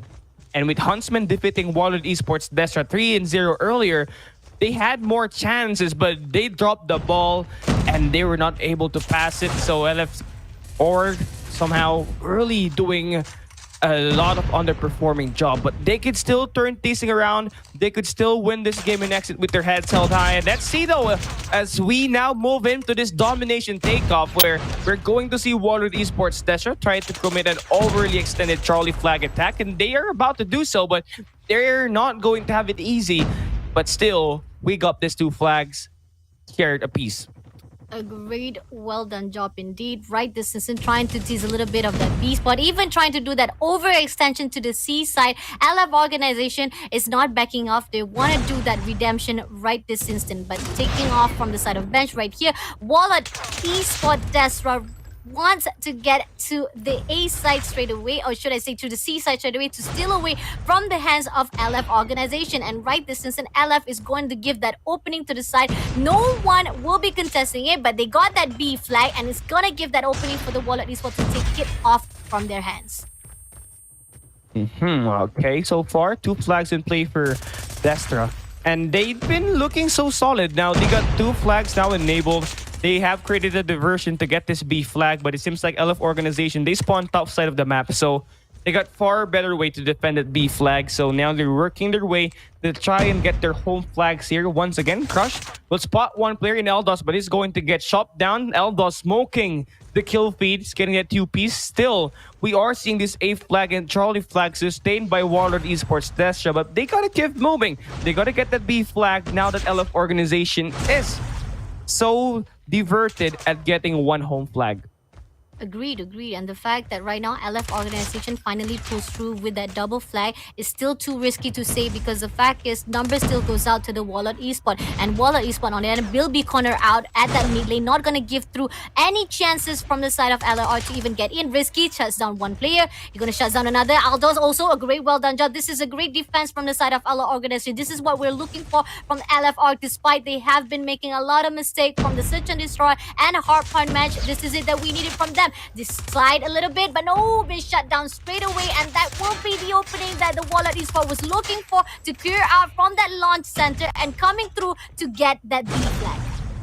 Okay, that's one way you kickstart this amendments after struggling at the first few minutes of this half, but Hand shots 2 players down to the point where LF Org is going to spawn to the right side of the minimap, so that's way easier for them to control the map at this point. But it seems like LF Org is finding ways for them to counter Destra, and that's one way you win gunfights, with Badman turning down 2 players, smoking them hot with that CBR. Well, as we go and continue, 15 more points for LF Org, and they're going to take this round. But it's not that easy to say, because for sure Destra's gonna find a way to get at least 2 flags before we end this half. Yup. But at the moment right now, doing a really good defending, not even a chance for breakthrough. Bench comes through to make sure the C will not be cleared out. B has been contested, but no, not even a chance because the fact is LF organizing defense is doing well despite whatever it is. But Eldo's coming through. The first half is done. Damage will be goes out to serve by the LF organization. Just how I say it when it comes to LF organization fighting off with the Blacklist.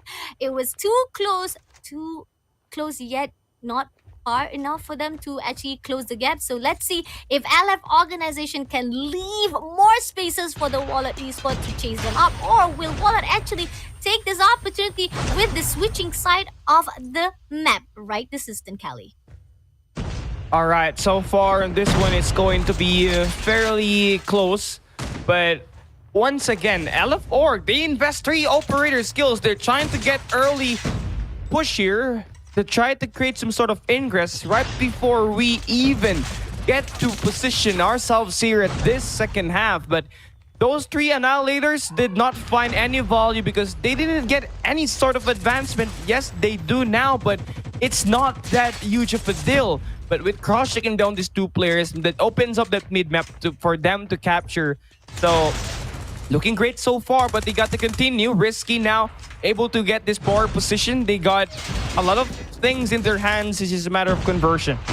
Yup, definitely. With the conversion, Risky maintaining right here at the second floor of the Aurora launch. This is what we needed. They have to maintain this move composure with double capture. Finally bags out from the side of LFR. Crush just crushing out, making sure that the launch center will not be pulled through. He slows down a little bit. He backs off and he goes back again. He sees that someone's going to back that, but there's a backup right here. ESPORTS, a well done job. This is a well put out positioning, but somehow coming in. Neo coming through to fight it off. Can he clear it out just a little bit more? He goes back and forth, right? This is just a little bit more, not enough, gonna be through. But Neo just waiting for the sweet time. He knows Epox is right there. Kenny goes in, he looks for it, but Epox comes in and he finishes off straight away. That is a great opening, but right now WARLORD Esports will do the damage and takes on that A flag. Yeah, the challenge demands satisfaction, and Neo will be getting this A flag. So now they got these 2 flags in play. Charlie flag going to get defended by number 4 in red. And Eldos doing a great job shutting down players all across the bottom right side of the mini-map on that Charlie flag where he dropped 2 players. And again, WE DESTRA slowly making sure that they get to socially advance here at this B flag, but they're not going to get that.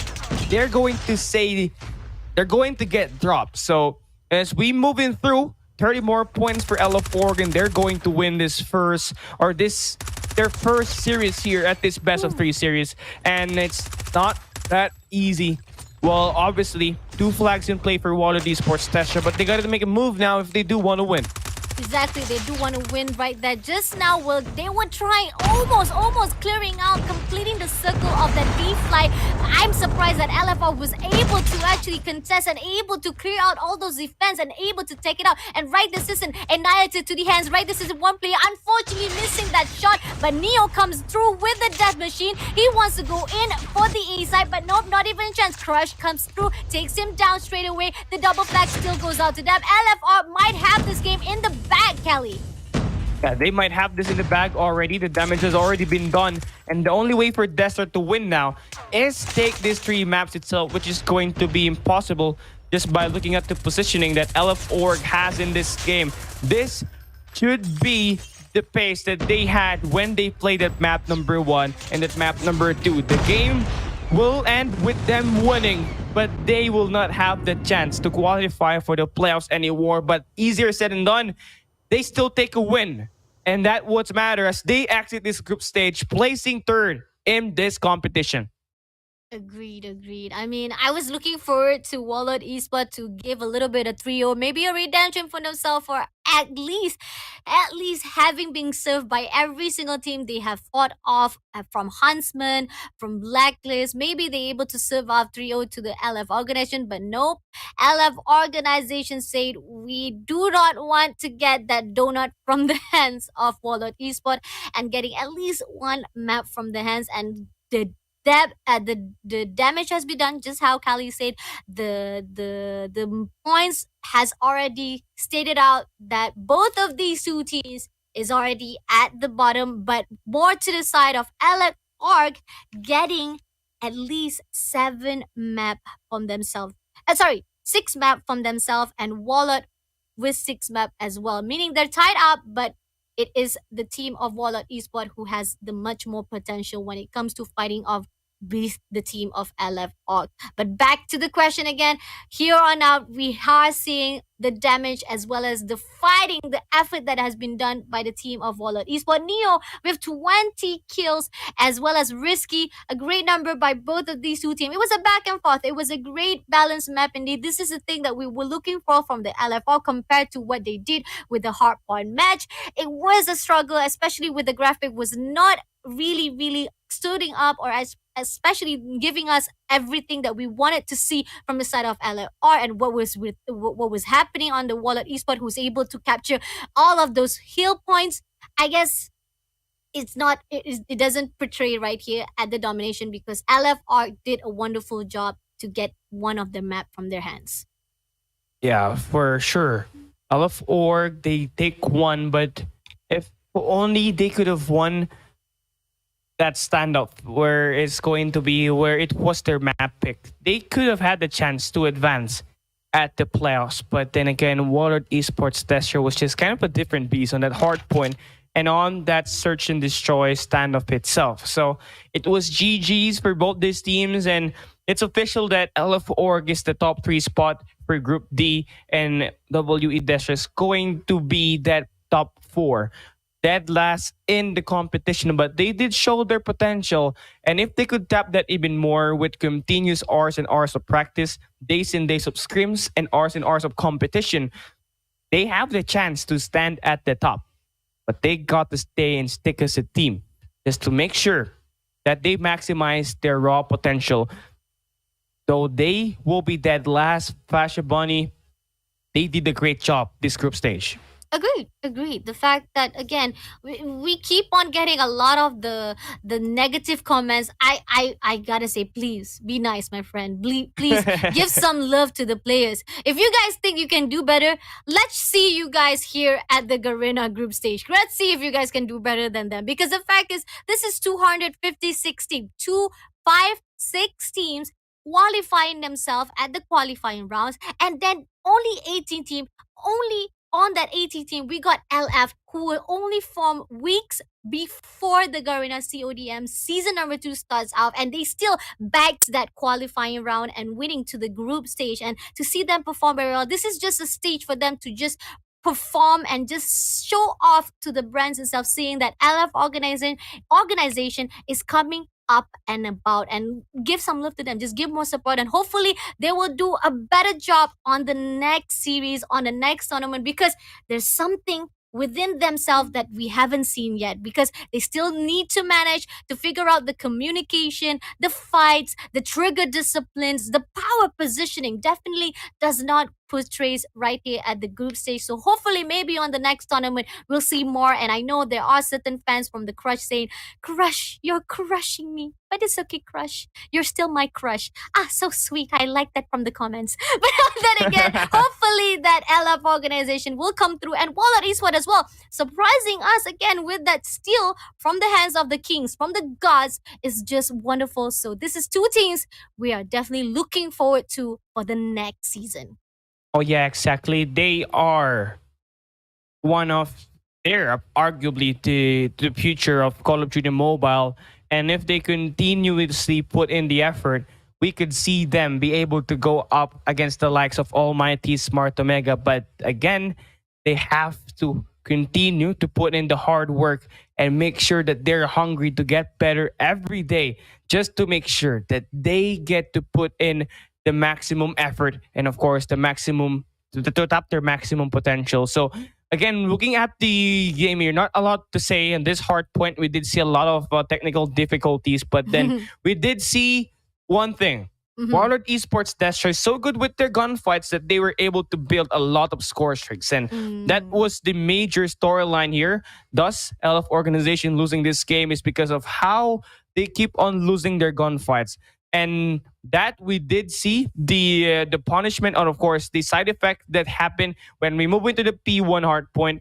where we exactly see the hard point is going to be out in the open. You see back-to-back cluster strike used by WARLORD Esports at DESTRA to just remove LF organization to the point of contention. And then there, they tried to step inside the hill, and all they had to do is soak in a little bit more time just to secure this victory. And then we did come into a map pick by LF organization where this is their map pick.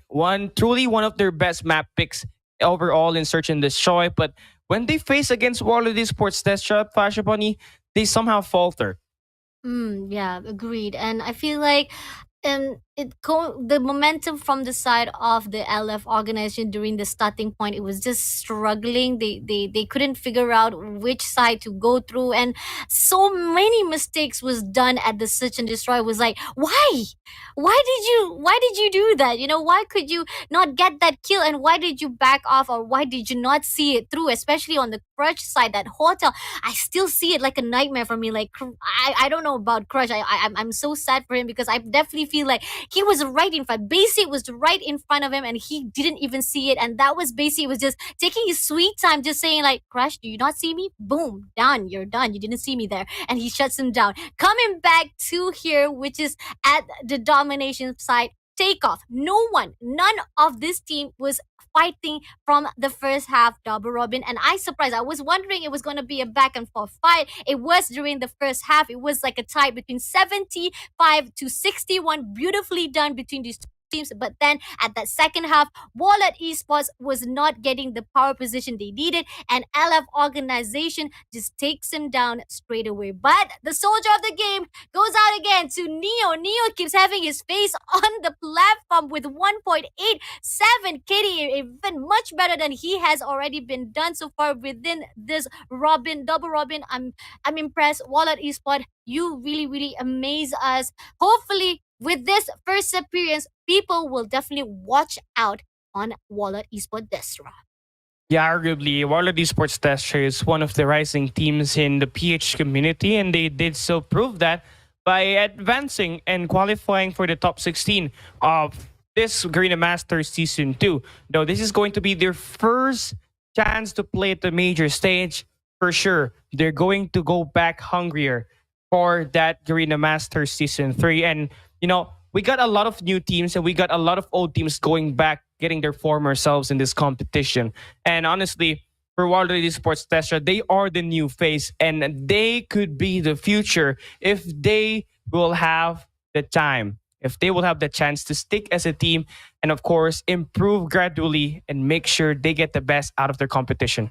Agreed. The fact that this is a goodbye game for them. Group D is already set up with WARLORD Esports as well as the team of LF organization saying goodbye to us, but not a goodbye with a head held down. It is a head held high, because both of these two teams got the same win.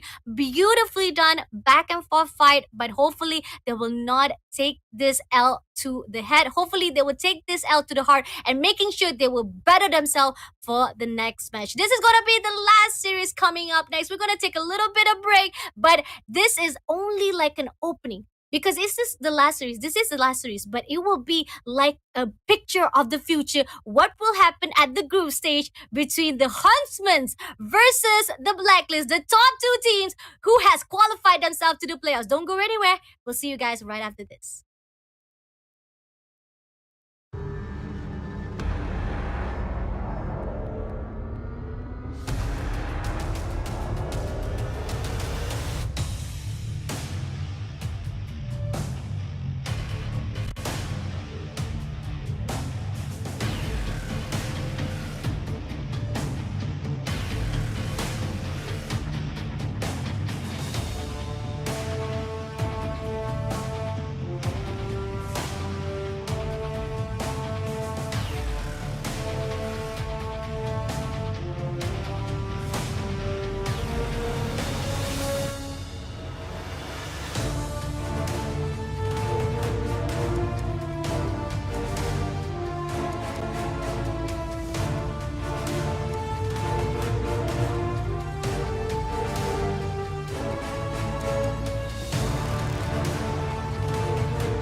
Ladies and gentlemen, hello and welcome back to Garena CODM Masters Season 2.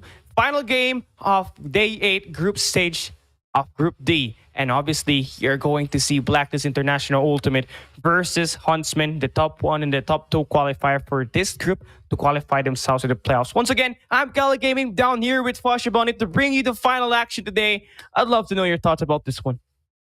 Like I said previously, for those of you guys who are watching this live, this is gonna be an eye-opening to the future. What we will be served at the playoff instead, because this is our top 2 teams who are qualified already to the playoff. This is just how do I say, a prequel to what will happen at the group stage, whereby both of these 2 teams, Blacklist has done a wonderful job, got a lot of maps for their hands already, but on the other hand, amazing job to the side of Huntsmen as well. They were a little bit of struggleness. There were such questions whether or not LF organization might be able to steal that spotlight for them, but nope, they did not able to do that when they were fighting off with WARLORD, ESPORTS, DESTRA. So then again, Huntsmen is back on track and they don't need to win this, but they still need to figure out the ways of pattern what Blacklist will destroy them at the playoff instead. So this is their opening to see how well they can fight off and they can learn from it and just have fun. Just have fun right this season. Let's take a look back to the schedule.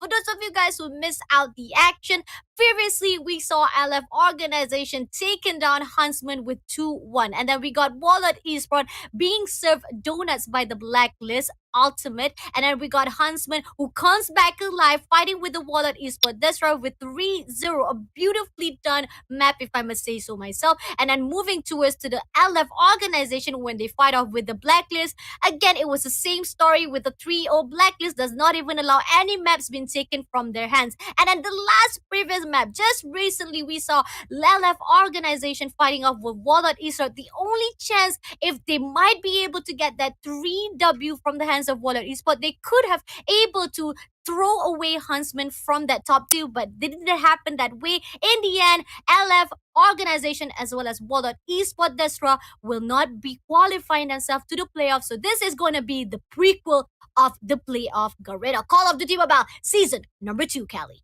Yeah, Huntsmen and Blacklist Ultimate, respectively top 2 and top 1 of their respective groups, as we are going to see the Kings of Garena and obviously, possibly, the Kings of Call of Duty Mobile.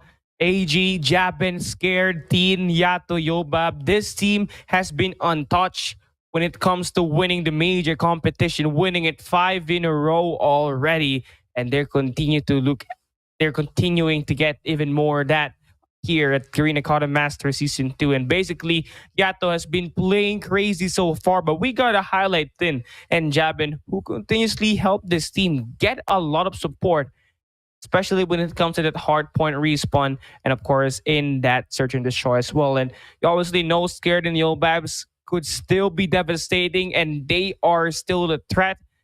Everyone is a threat for Blacklist International Ultimate, and I think that's what makes this team great. You never know who's going to be that playmaker, and obviously, that's one scary sight to see. Agreed. The fact that they are put out to the test and nobody can able take it down. They're able to clutch it out, especially with Teen and Skirt, with just skirt defending that A flight and C flight was just beautiful. But can Huntsman take up the challenge to fight off with the Kings of the Kings? We got Alfari, Eris AFI, Oswald, Derp, Raven, Speed, hoping to take up for the Malaysia team. They have done a wonderful job for the second series. First series, not so good, but second series surprise it off and giving that birthday present to AJ Mustachio for his birthday with that 3-0. Hopefully they can make me proud as well as a Malaysian, because I'm rooting for them. I just need one Malaysia team and I'm so happy to see MY is going for the group to the playoff, Cali. Yeah, not only that, Fasha Bunny, one Huntsman, one Malaysian team has already made their way to the playoffs. And not only that, I mean, Singapore, they got AMT, but they also have Gaijin Rogue. So, exceptionally, we are seeing MY and SG rise back once again. The quality is showing, and it's clearly being advertised here at this Garena CODM Master Season 2. And again, for Huntsman, if Durf and Asmo plays great at that search and destroy and in that response, they got the chance to win the game. Backed by the best player so far for a Huntsman and Aris Appy is going to have a 17.88 KDA plus an average jet of 13.0. Divide that, you get a 1.38 KDA, but that doesn't look uncomparable compared to Blacklist Ultimate. Yeah, it's going to have a 18.56 skills, 12.0 debt, and a 1.55 KDA. A slightly better performance for Blacklist Ultimate Yato, but this guy is not just the individual that plays great for Blacklist Ultimate. Everyone is a threat. You got Skurd, Jabin, you got Yobabs, you got AG, and honestly for Blacklist Ultimate, everyone is going to be a playmaker. Agreed. The fact that Yato might have his spotlight, but we gotta say it is team effort when it comes to Blacklist Ultimate. And Aris right here as the main target to see that he is the one who will be taking up the state to fight off with Yato is not to compare, but then again, it's slightly actually close by, just close off. And maps and bans is actually goes out to the Huntsmen. So hopefully the maps and bans that Huntsman has put out to fight off with the Blacklist will counterattack the strength and the power that Blacklist will put out. Slums at the hard point, beautifully done. I like this, but the fact is they already won against Huntsman during the first first double robin, and I'm surprised that Huntsman decided to actually challenge them again. And then Domination at the firing range. Not sure what Huntsman is trying to do, AJ. You obviously see that Huntsmen for sure, though they lost against Blacklist International Ultimate, they have the momentum to get at least one map against Blacklist International Ultimate. And obviously, this map coming right up next could be one for the taking. But you obviously know Blacklist International Ultimate, the last time they played in this map, they dominated WARLORD Esports DESTRA 150 to 56 or 150 to 75, and that's not going to be really friendly as we move in this game. It seems like the first hill is going to get controlled by Huntsmen. All right, that's a one way for you to get a quick upstart here for this hard point. They got the early map control in the mid map, and not only that, they get a setup for the next hard point as well. But for now, Alfari is going to get those 2 Ps, and now, we're starting to see Blacklist Ultimate slowly get their flood in as well. The old Babs connecting for the 2 Ps. Very huge. Very huge indeed. Alfari coming in for the take right here. Aris will clear out one player. Unfortunately, will be continue to contest, but great, well done defense right here. Aris AFI pulling through at the sculpture. He's figuring out all of the tactic that the Blacklist is doing. They are doing a great, well done defense, but unfortunately, Asma will be taken out. Iris will be taken out and will be open again, but that is just the leftover for that heals points. They will have to go in for the early rotation, and Blacklist will respond as well to that P2 as well, Kelly. Oh yeah, Huntsmen, they did not contest for the hard point, and they did set up early here for this P2 rotation. So Yobabs trying to get this anchor spawn as well for Blacklist Ultimate as he's going to continue to get these kills. Trying to remove that anchor is going to be very important if you are Blacklist Ultimate. Huntsman still in control of the game. It's going to be Blacklist inside his hard point, but still the advantage goes to Huntsman as we are going to see the attacks come through here. Alfari with the help of Derp, they get to shot down the players inside his hard point, and Blacklist is having a rough time to get this entrance. They're only attacking in 2 angles, and that's going to hurt the odds of them breaking so far this game, but they make up for it with continuous offense, and now they get inside. 30 seconds to fight for. Plenty of time, and Blacklist Ultimate going to be here in the hill. Nicely done. A few points left, but still, Huntsman was doing well with the defense, even though it was been break down by the Blacklist. Ultimate Dirt coming in right here trying to contest, but early rotation goes out to the side of Huntsman. They already know that that hills will not be break, so they got to figure out that early rotation. They're already waiting, but is this early rotation will actually sacrifice much of the points to the side of the Blacklist Ultimate? 20 more points out from the lead of the Blacklist Ultimate. Yato coming through from the backside, looking for one player, but being shot down by Aris. A great opening right here, but on the other hand, Yobas coming through, gonna put that trophy, but the sprays of the spray fire, no, Yobas will not be barbecued, and unfortunately been backstabbed by Asmal. A great positioning, and on the other hand, point still goes out to the Huntsman. Yeah, point still goes to the Huntsman. Early rotation, but Yato would soon break that. So one thing that Blacklist Ultimate is trying to do compared to Huntsmen is breaking the anchor position, and they did so get that here, breaking the fountains. They get the anchor slot, and not only that, they get the spawn right beside. Good spawn for them, and they will now attack, and they will be successful. That's how you play this Slum's hardpoint number 3. In this garden is where you need to remove the anchor. And for Blacklist, they did that, and now they get to score more time, and they're setting up for the next hardpoint as well. Derp is going to get taken down despite a great start for Huntsmen. Now they're starting to slow down and regress. That's something that they have to work on and they have to improve on, because Blacklist Ultimate, if they get this warehouse, if they get this garage, it's going to be over for them. But hey, Alfari will be icing 2 players before he goes down. And there, we see it. Huntsman still has a fighting chance, but they need to act now.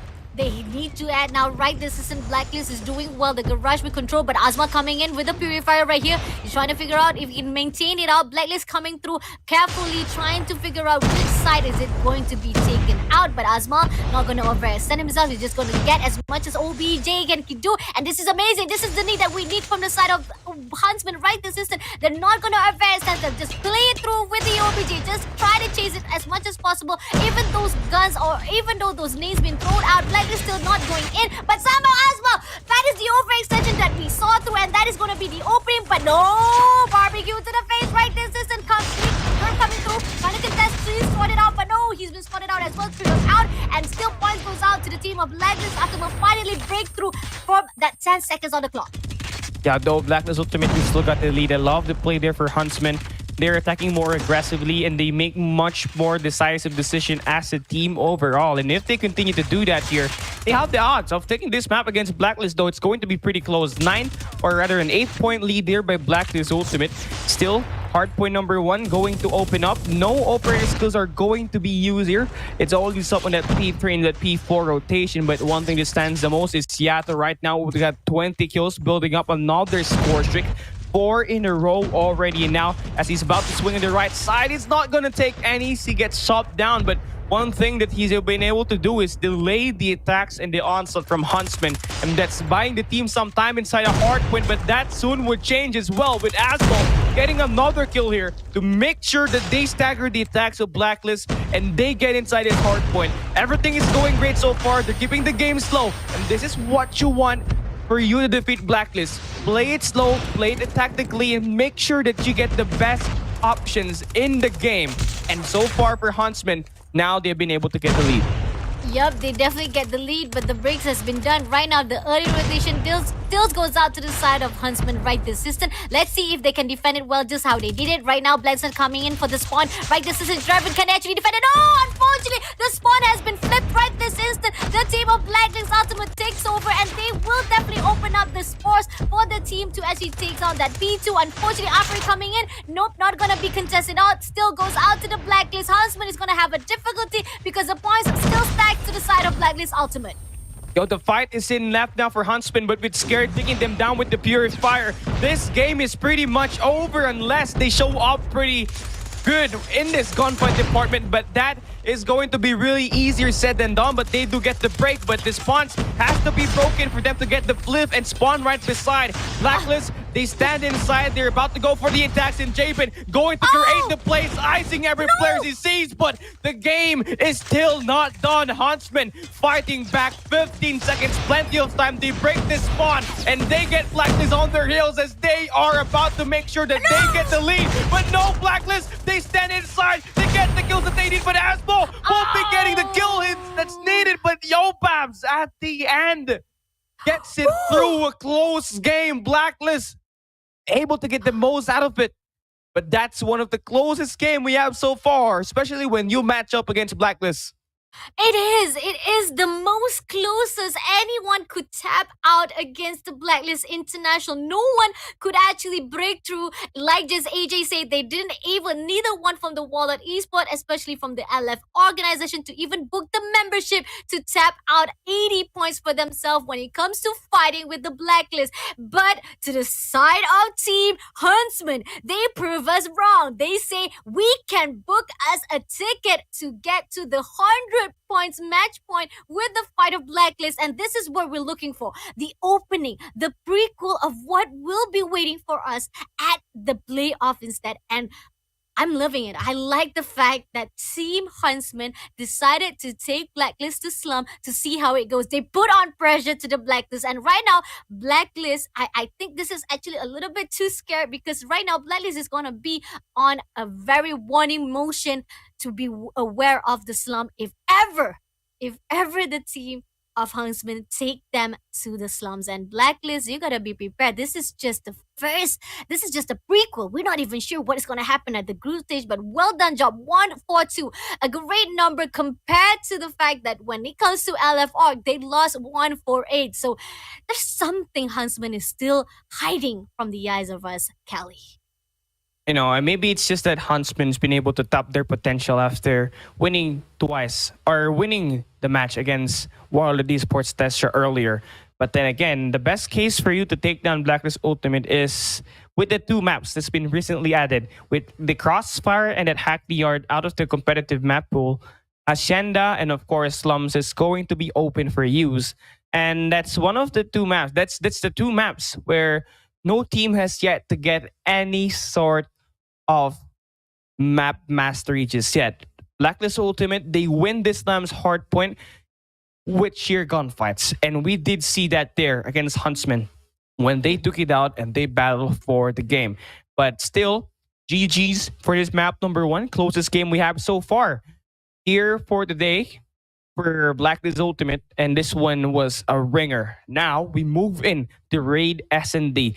One of the best maps. No, this is the best map of Blacklist Ultimate when they play Search and Destroy. They're known to play the pace. They play it aggressive, then somehow they can play it slow. They turtle it up. And with those strategies that's going to be lined up for them, going to be very hard for them to be the attacker because you never know how are they supposed to attack. But looks like they're going to start as a defensive side. Let's see what they're going to do with Huntsman attacking that B bomb side. With all of the squads straight away go to the B side, not even a chance to the side of the Blacklist right here. They're actually going all the way straight to the B, but Blacklist AG shuts down each and every one of them, left with one more play to go. Such a big mistake coming in from the Huntsman. Dip left with the only one here and will be taken out if he's not careful. Looking like that top, he's coming through with 2 plays on his strike and he will be shut down instead. Blacklist does not wait for anyone, Callie.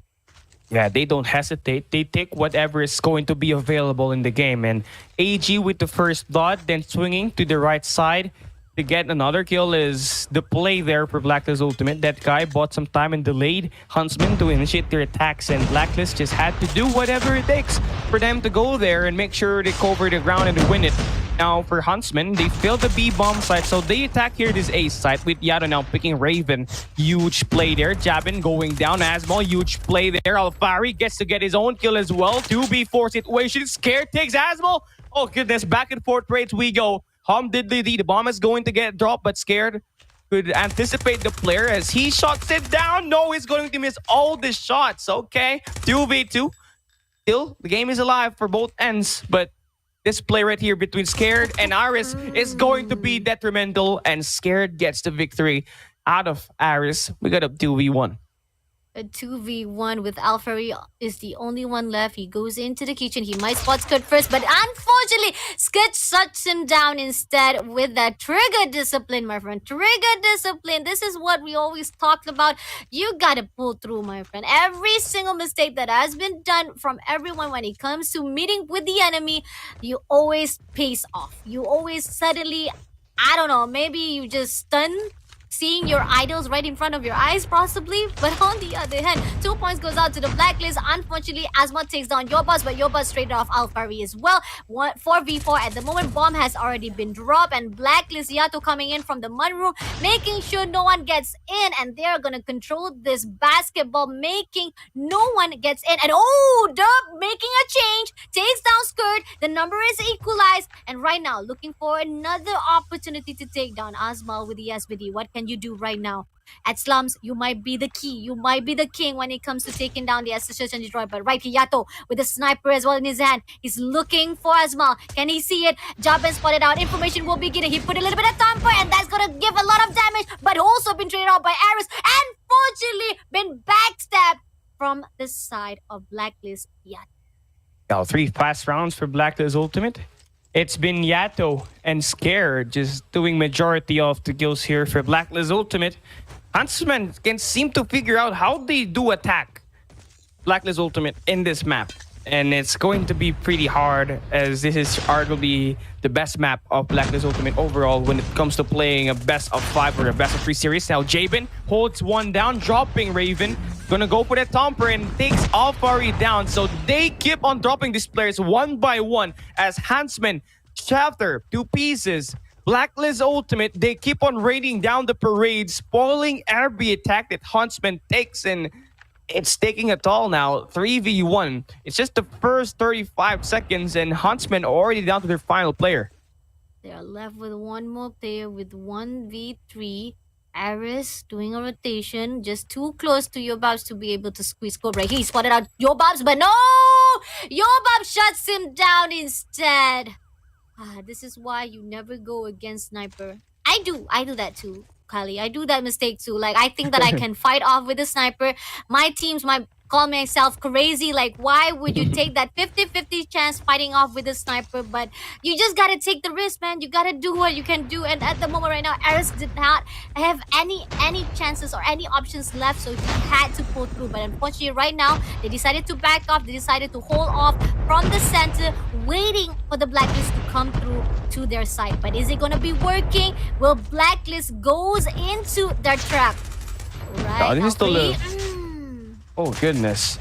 Well, honestly, Fasher Bonnie, it's a 50-50 still here at this game. I mean, Blacklist Ultimate, they're going to be having a close range engagements, and so far, it's doing them wonders.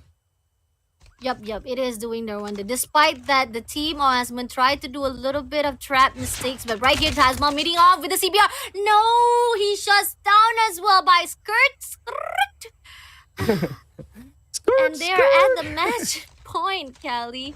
Only one more match. This is like a 6-0, despite they did get at least one win from the Blacklist during the first half of the double robin. If this is gonna continue on, Huntsmen will be going home with a O in their hands on this raid.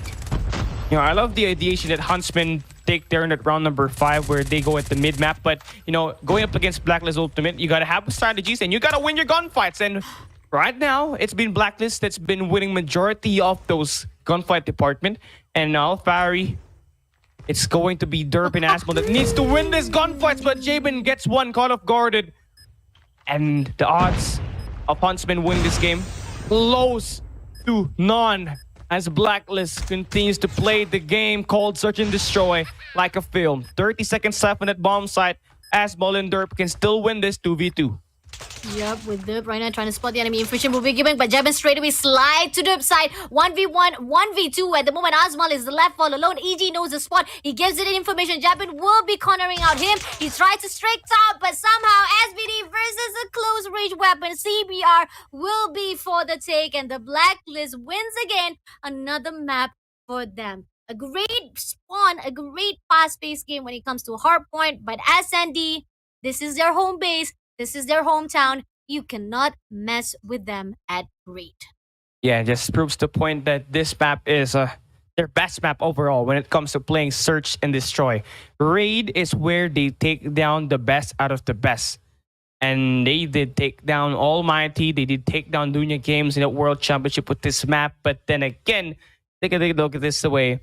Pairing it up against Huntsmen, who's still really, really great. But then again, Blacklist is just a total different beast when they play their best map. Look at this, 6-0. First clean, flawless game we have so far in day 8.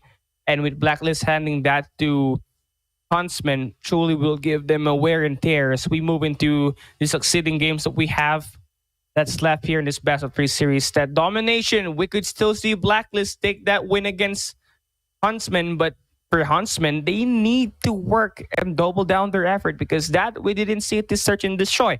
They've been attacking only as an individual, and they've been pushing to the point that they will not win any gunfights.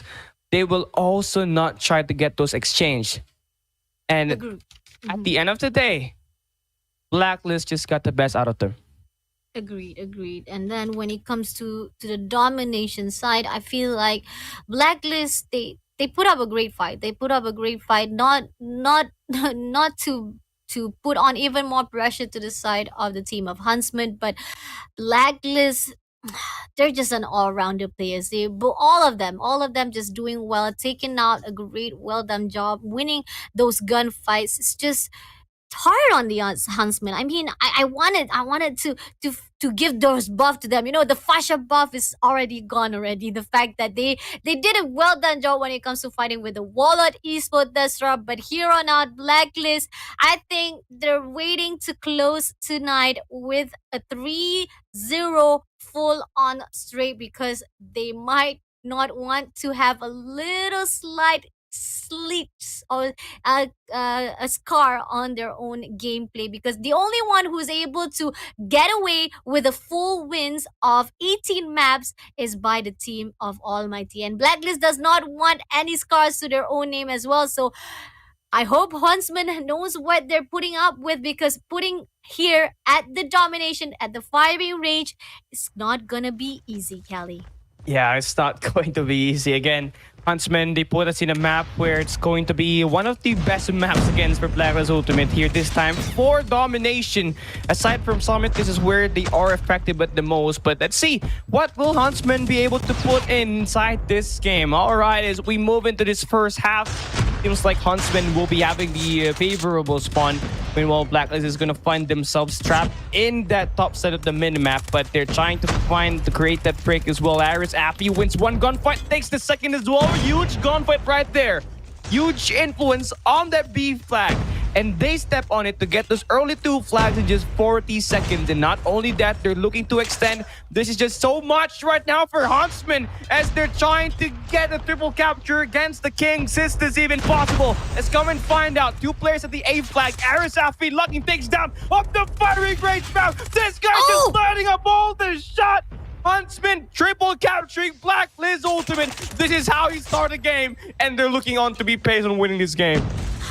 1 minute on the clock and they already got that trip cap. That's gonna give a lot of pressure to the side of Blacklist, but this is just the beginning, and a beautiful beginning, if I must say so, for the team of Huntsmen. But Blacklist coming in for the A side and C side double cap back to the side of Blacklist Ultimate. This is what we were looking for to the side of Blacklist. I think they were thrown off their feet. They were surprised to see how a great job done by the Huntsmen, but Raven coming through, clearing out that B side, making sure that the B will not be stolen, but unfortunately be taken down. Asma coming through, takes down Yato. A great SVD right here. You want to spray with that Purifier. They're going to use everything they have in their hands, making sure it's not going to be too late. But I hope that it's not going to be too fast for them to use all of their operator skills straight away, because sometimes you might actually waste much of your operator skills at the early point of the game. And right here, Derb's trying to get into the B side. Unfortunately, being traded off. Alpha already coming in for the white warehouse. He spots one. He clears it out. It's going to be an opening for the side of Husband. He sees one more player to go. He doesn't get it. Unfortunately, that will be the AG who turns it down, and Raven able to back things out. Amazing, well done job. A great back and forth fight. A good support system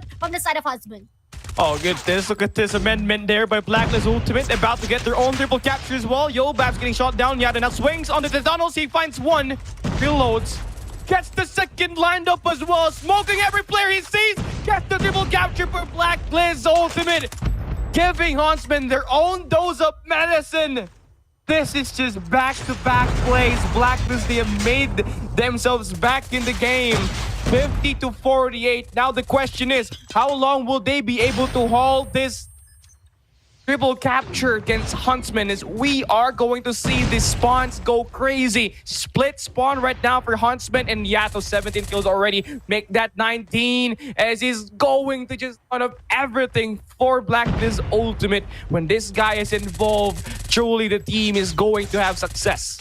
Yup, the team is definitely going to have success. No way. Not even any side or any mid lane they're trying to get in through those lanes will be called out from the side of Blacklist. A great well done start, but then the comeback from the Blacklist Ultimate puts Huntsmen out of the game. And right here, this is just the first half. Let's see if Huntsmen can pull it through for the second half as Blacklist comes through with the bombs and the nades, throwing out each and every single ways at that mid lane, making sure no one gets in. But 2 players coming in from the white warehouse. No, look at that. Yato takes down 1. He takes down 2. A great backstab right here. A great spawn flip right. This isn't not gonna give any chance for the team of Huntsmen to do the same victory they did. Shuts down Oswald as well. But Dub coming in for the push right here. He clears out, but also been taken down as well. A great well done job indeed. A back and forth Blacklist. They're doing a well done job coming into the home base of the Huntsmen. They will have a struggle right this instant. Even B will be teased a little bit from the side of the Blacklist ultimate. Yo, I mean, this is a pretty back and forth here. Huntsman still trying to find a way to break the spawns, but Blacklist ultimate will be getting the first 2 flags in play. They're overextending towards jungles and was scared. We'll get 1. We'll get the second. Full is strict up already. That cluster could be used, but here comes the Fred. 2 players lining up, but he's only going to take 1 from the hideout. Still, triple capture for the second time now for Blacklist ultimate, and they could get that Charlie flag once again to their side, showcasing their dominance with the gunfights. Just shows that they really are the kings of kings. 98-60 is going to be the score of this game, and Huntsman needs to find a way to bounce back. Maybe try to slow things down and prioritize the good spawn. Maybe take that power position at that white warehouse before they initiate another B flag capture. They can't even go through to this white warehouse. The fact that every time they try to go to the tunnel, they've been shut down straight away by the Blacklist. Aris, Raven coming through from the seaside, trying to spray it out to the side of Blacklist. He doesn't see it. Can he get it out? Black Jabin will be shut down. 1 more player to go. Aris will be sprayed to the death, and Dub coming in for the backstab. Can he go through? Nope. The triple cap still goes out to the Blacklist. Not even a chance. They try to contest it, but in the end, Blacklist ultimate is the ultimate kings. Right this instant, getting as much as point as possible. This will be the end for the Huntsmen if they don't do something, but the damage has been done. With Alfari right now doing a little bit of damage, making sure that they'll be able to steal back the A side. It's still too late to say it because the fact is they need to make a miracle with a triple cap, but can they do so, Callie? Yeah, it's going to be very hard at this point, but they did get B flag. Now they're extending at the Charlie flag. Will they be able to do the impossible as they're trying to work on to that? Alfari losing that gunfight would be detrimental. Now Huntsmen, they have no players near the Charlie flag, and Blacklist is going to swarm that and try to defend it for dear life as this Yato now holding a power position. If someone will not take care of him, their odds of winning is going to be pretty slim. 5 more points for Blacklist, and I think we have our winner. But we could not assume just yet. But looking at the defense and the zone-up defense by Blacklist here at this Charlie flag, it says that they're prepared for a Charlie flag attack, and they are definitely standing with Yobabs getting a 3-piece off his own. Looks like the final game will still belong to the Kings. Blacklist ultimate, they win 17 maps, only losing 1 in this group stage, and that's quite a feat. Beautifully done to say goodbye, to say au revoir to the Garena Call of Duty Mobile Season number 2 group stage. Beautifully well put out gameplay as well as performance from the Blacklist International. The whole entire night, the whole entire day has been served with the donuts by the Blacklist International Ultimate. But then again, it does not change any kind of motion to the side of Huntsmen. They still qualified themselves to the playoff. They already have it in the bag already, but just as I say, this is a prequel, and Huntsmen, I was hoping they might be doing a little bit of surprise attack here at the side, even though there was a surprise, especially with that 3 cap at the beginning of the rounds, but still Blacklist still maintain at the top. So Huntsmen, they gotta come prepared when they meet off at the playoff center. Kelly. Yeah, and you obviously know that Huntsmen, they gotta find a far better solution after dropping all the 3 maps that they played against Blacklist on this final game. They have plenty of plays because the playoffs is not going to happen until the next of week, and of course, in May 28 to 29. So they got 1, 2, 3, 4, 5 days of preparation to just try and counter Blacklist International for that playoffs. But you already know that it's going to be very tough unless they try to put in Hacienda and of course Slums in the game itself. But it's going to be harder because you already know one of the 2 teams could ban Hacienda or Slums itself. So They just have to overall try to find a way to crack the code of Blacklist because these guys have been untouchable after dropping one map against Warlord Esports Destra. But one thing that's been a common trend for Blacklist International is Yato performing as usual and, of course, dominating the game. I feel like if Huntsmen could shut the guy down early and do not giving him any momentum, will give them the opportunity to stand and win the game. But still, Blacklist International Ultimate, everyone is a playmaker, and they just don't rely on Yato alone. If the guy underperforms, obviously Scared could step up, Tin could Mhm. step up, Jabin could step up, AG could step up. Everybody is just that good, Pasha Bunny. Agreed, agreed. The fact that, like we already told to everyone else, the Blacklist Ultimate, the reason why they are the kings, they keep on being the champions of the Garena Master Season number 1, the CGI 2022, is because they are all rounded. They know every spot. They know they win those gunfights all alone. That's the thing. They own those gunfights all alone. They don't need those backups. When it comes to fighting, when it comes to the enemies, we see how the teams works out. When one is down, there's another player who will support it. But when it comes to the Blacklist, they don't need support. They can stand on alone. Teen able to take out the A side very well. Don't need to struggle at all. He can take down anyone who comes through into his side. We have Skirt as well, maintaining at the C flat. Very well done. Not doing anything. He just stays there. He shuts down one after another. And Yato just slays out every single side of those maps and making it hard for those who spawns out just barely alive, suddenly taken down straight away. And that boosts even more the score streak as well as the points to the side of Blacklist. And they just, we saw even the cluster strike was not even necessary to be put out, but Blacklist was just putting out a lot of shows to just say, like, let's put out that cluster strike just to give a little bit of juice up for that ending. But again, it wasn't it wasn't never necessary for them to put out enough fight for the team of Huntsman or anyone else, because they have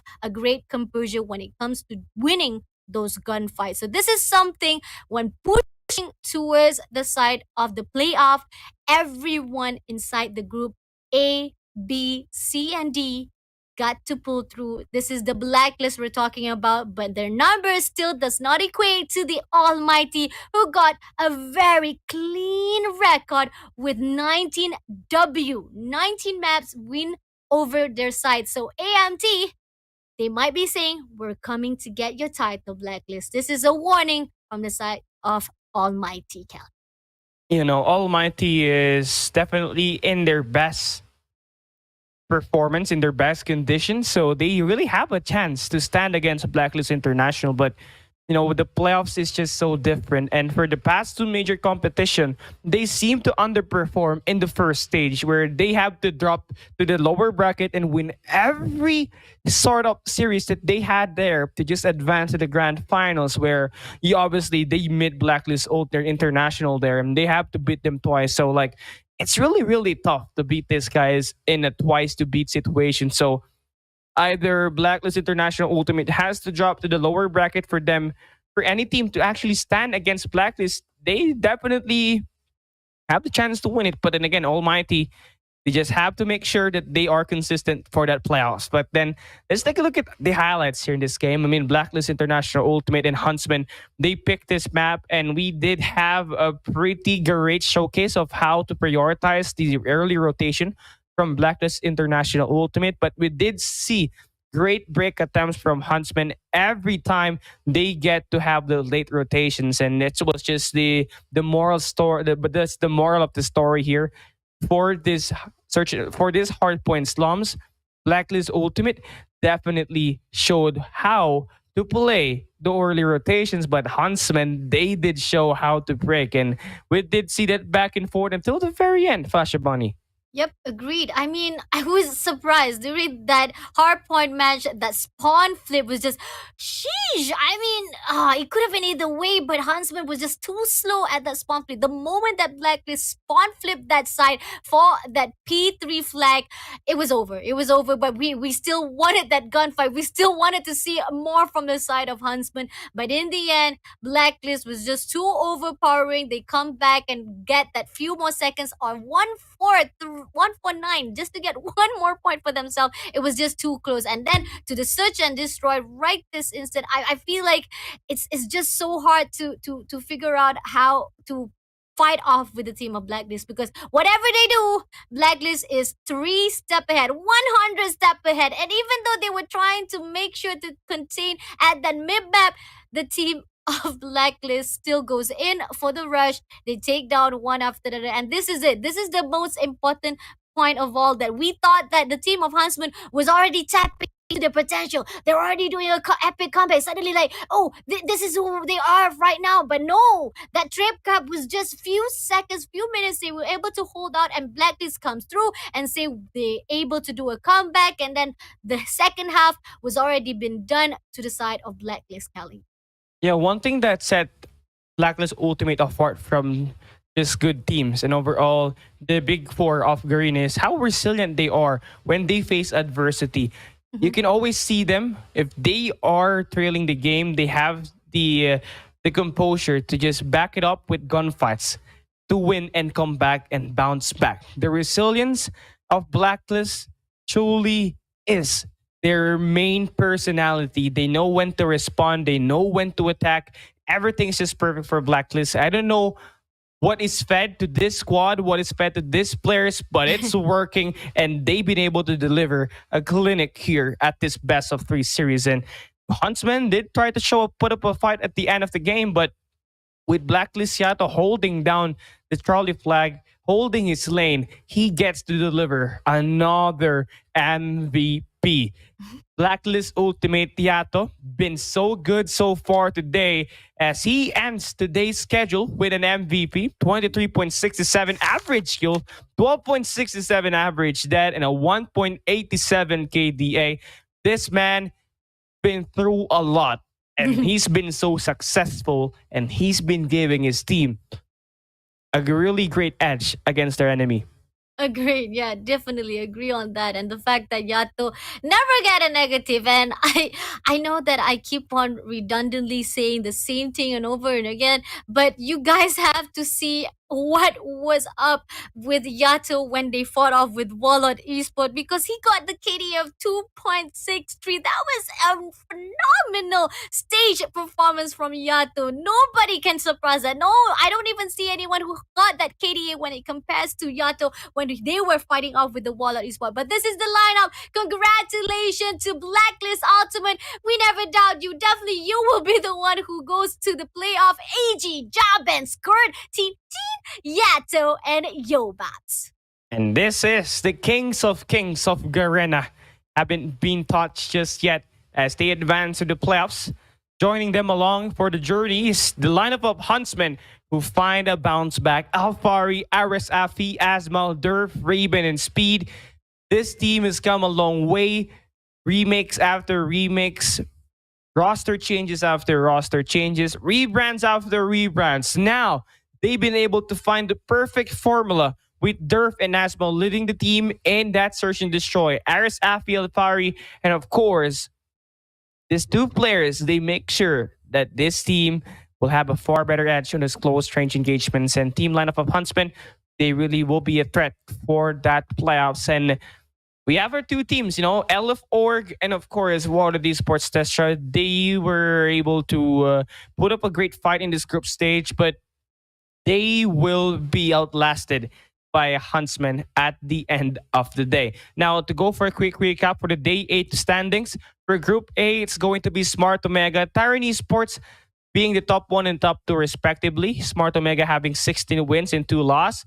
Tyrant Esports having 10 wins and 8 losses. Then at Group B, it's Mamba Low Kings with 15 wins and 3 losses, with Gaijin Rogue, not one of the 2 Singaporean teams that will be playing for the playoffs. Again, they got 10 wins and 8 losses. These guys, they win 3 maps at the second round robin. That's why they are able to advance, being the top 2. Now, of course, for Group C, Almighty, clean 18-0, with CH United following them up with 8-10.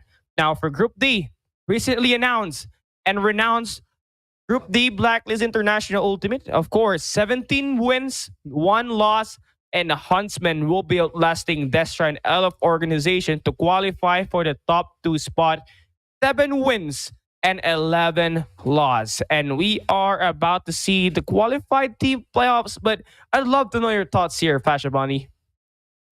I mean, it's just I'm just happy to see at least one Malaysia team. I'm just happy. Yeah, Malaysia definitely. Boleh. That is our tagline, and Malaysia Boleh will be taken out from the Huntsmen. Just to see them already qualified at the playoff is just an honor because we already lost Envy Doctors and we already have the numbers down to 0. But Huntsmen pull it through and say nope, 0 is not gonna be for Malaysia. Getting that one team going to the qualifier, we have Almighty C8 United, Mamba Low Kings, Gaijin Road from Singapore, Blacklist Ultimate, Huntsman from Malaysia, Smart Omega, and Tyrant Esport. We got 7 teams, yeah, 7 teams from the Philippines.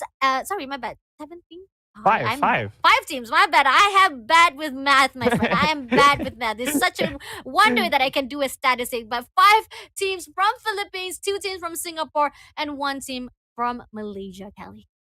And those who stand at the top is only going to be more resilient. Blacklist Ultimate, they will be the team to beat for the playoffs. They've been undefeated in every grand finals, in every major competition that they will play, but come amongst them will be the threat of Almighty, Smart Omega, and Mumble Kings, who will dare try to play in this competition. And again, playoffs day 1, it will be at Saturday, 28 May 2022. Save the date.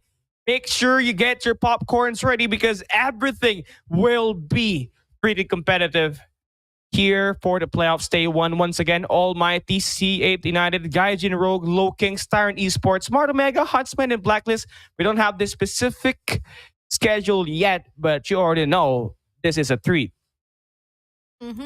Definitely something that we are really so super looking forward to. And just like how Callie have said it, please book your dates, my friend. You do not want to miss the chance to see the Kings of the Kings fighting off for the redemption. Who will be crowned as the champions? Is it gonna be the same? Is it gonna be again for the Blacklist? Or will Almighty or maybe Smart Omega gets through to be the one who steals that champion title? Or maybe the newcomers, the new faces inside the playoff. We got Low Kings, Huntsman, we got C8 United, the beautiful newcomers will be actually contending with the Kings of the Kings. Beautifully done of that group stage. We are at the end of the group stage. It's a wonderful job from everyone who has qualified. That 80 teams, unfortunately, only 8 will be able to spot the light. And for the 10 teams who did not able to qualify, you guys did a wonderful job.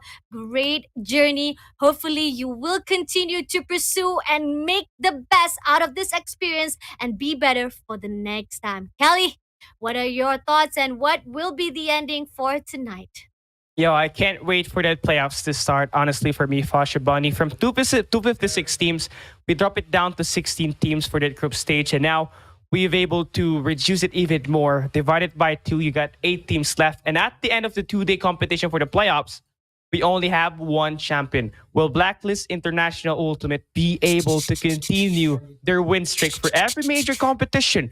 Will Almighty be able to finally break the curse and win another major event? Will Smart Omega be able to rejuvenate back themselves and bring back their former glory? And will Mumble Kings finally be a king? That's the 4 things that I'm actually looking forward for that playoffs. Definitely. And right now, we are going to close off the group stage. It is a wrap. Congratulations. We'll see you off at the playoffs. Don't miss it out. 8 teams begging to be the champions of a Garena Call of Duty Mobile Season number 2. I am Fasha Bunny streaming, as well as Callie, the most handsome mess in the world right this instant. We're taking off. Good night.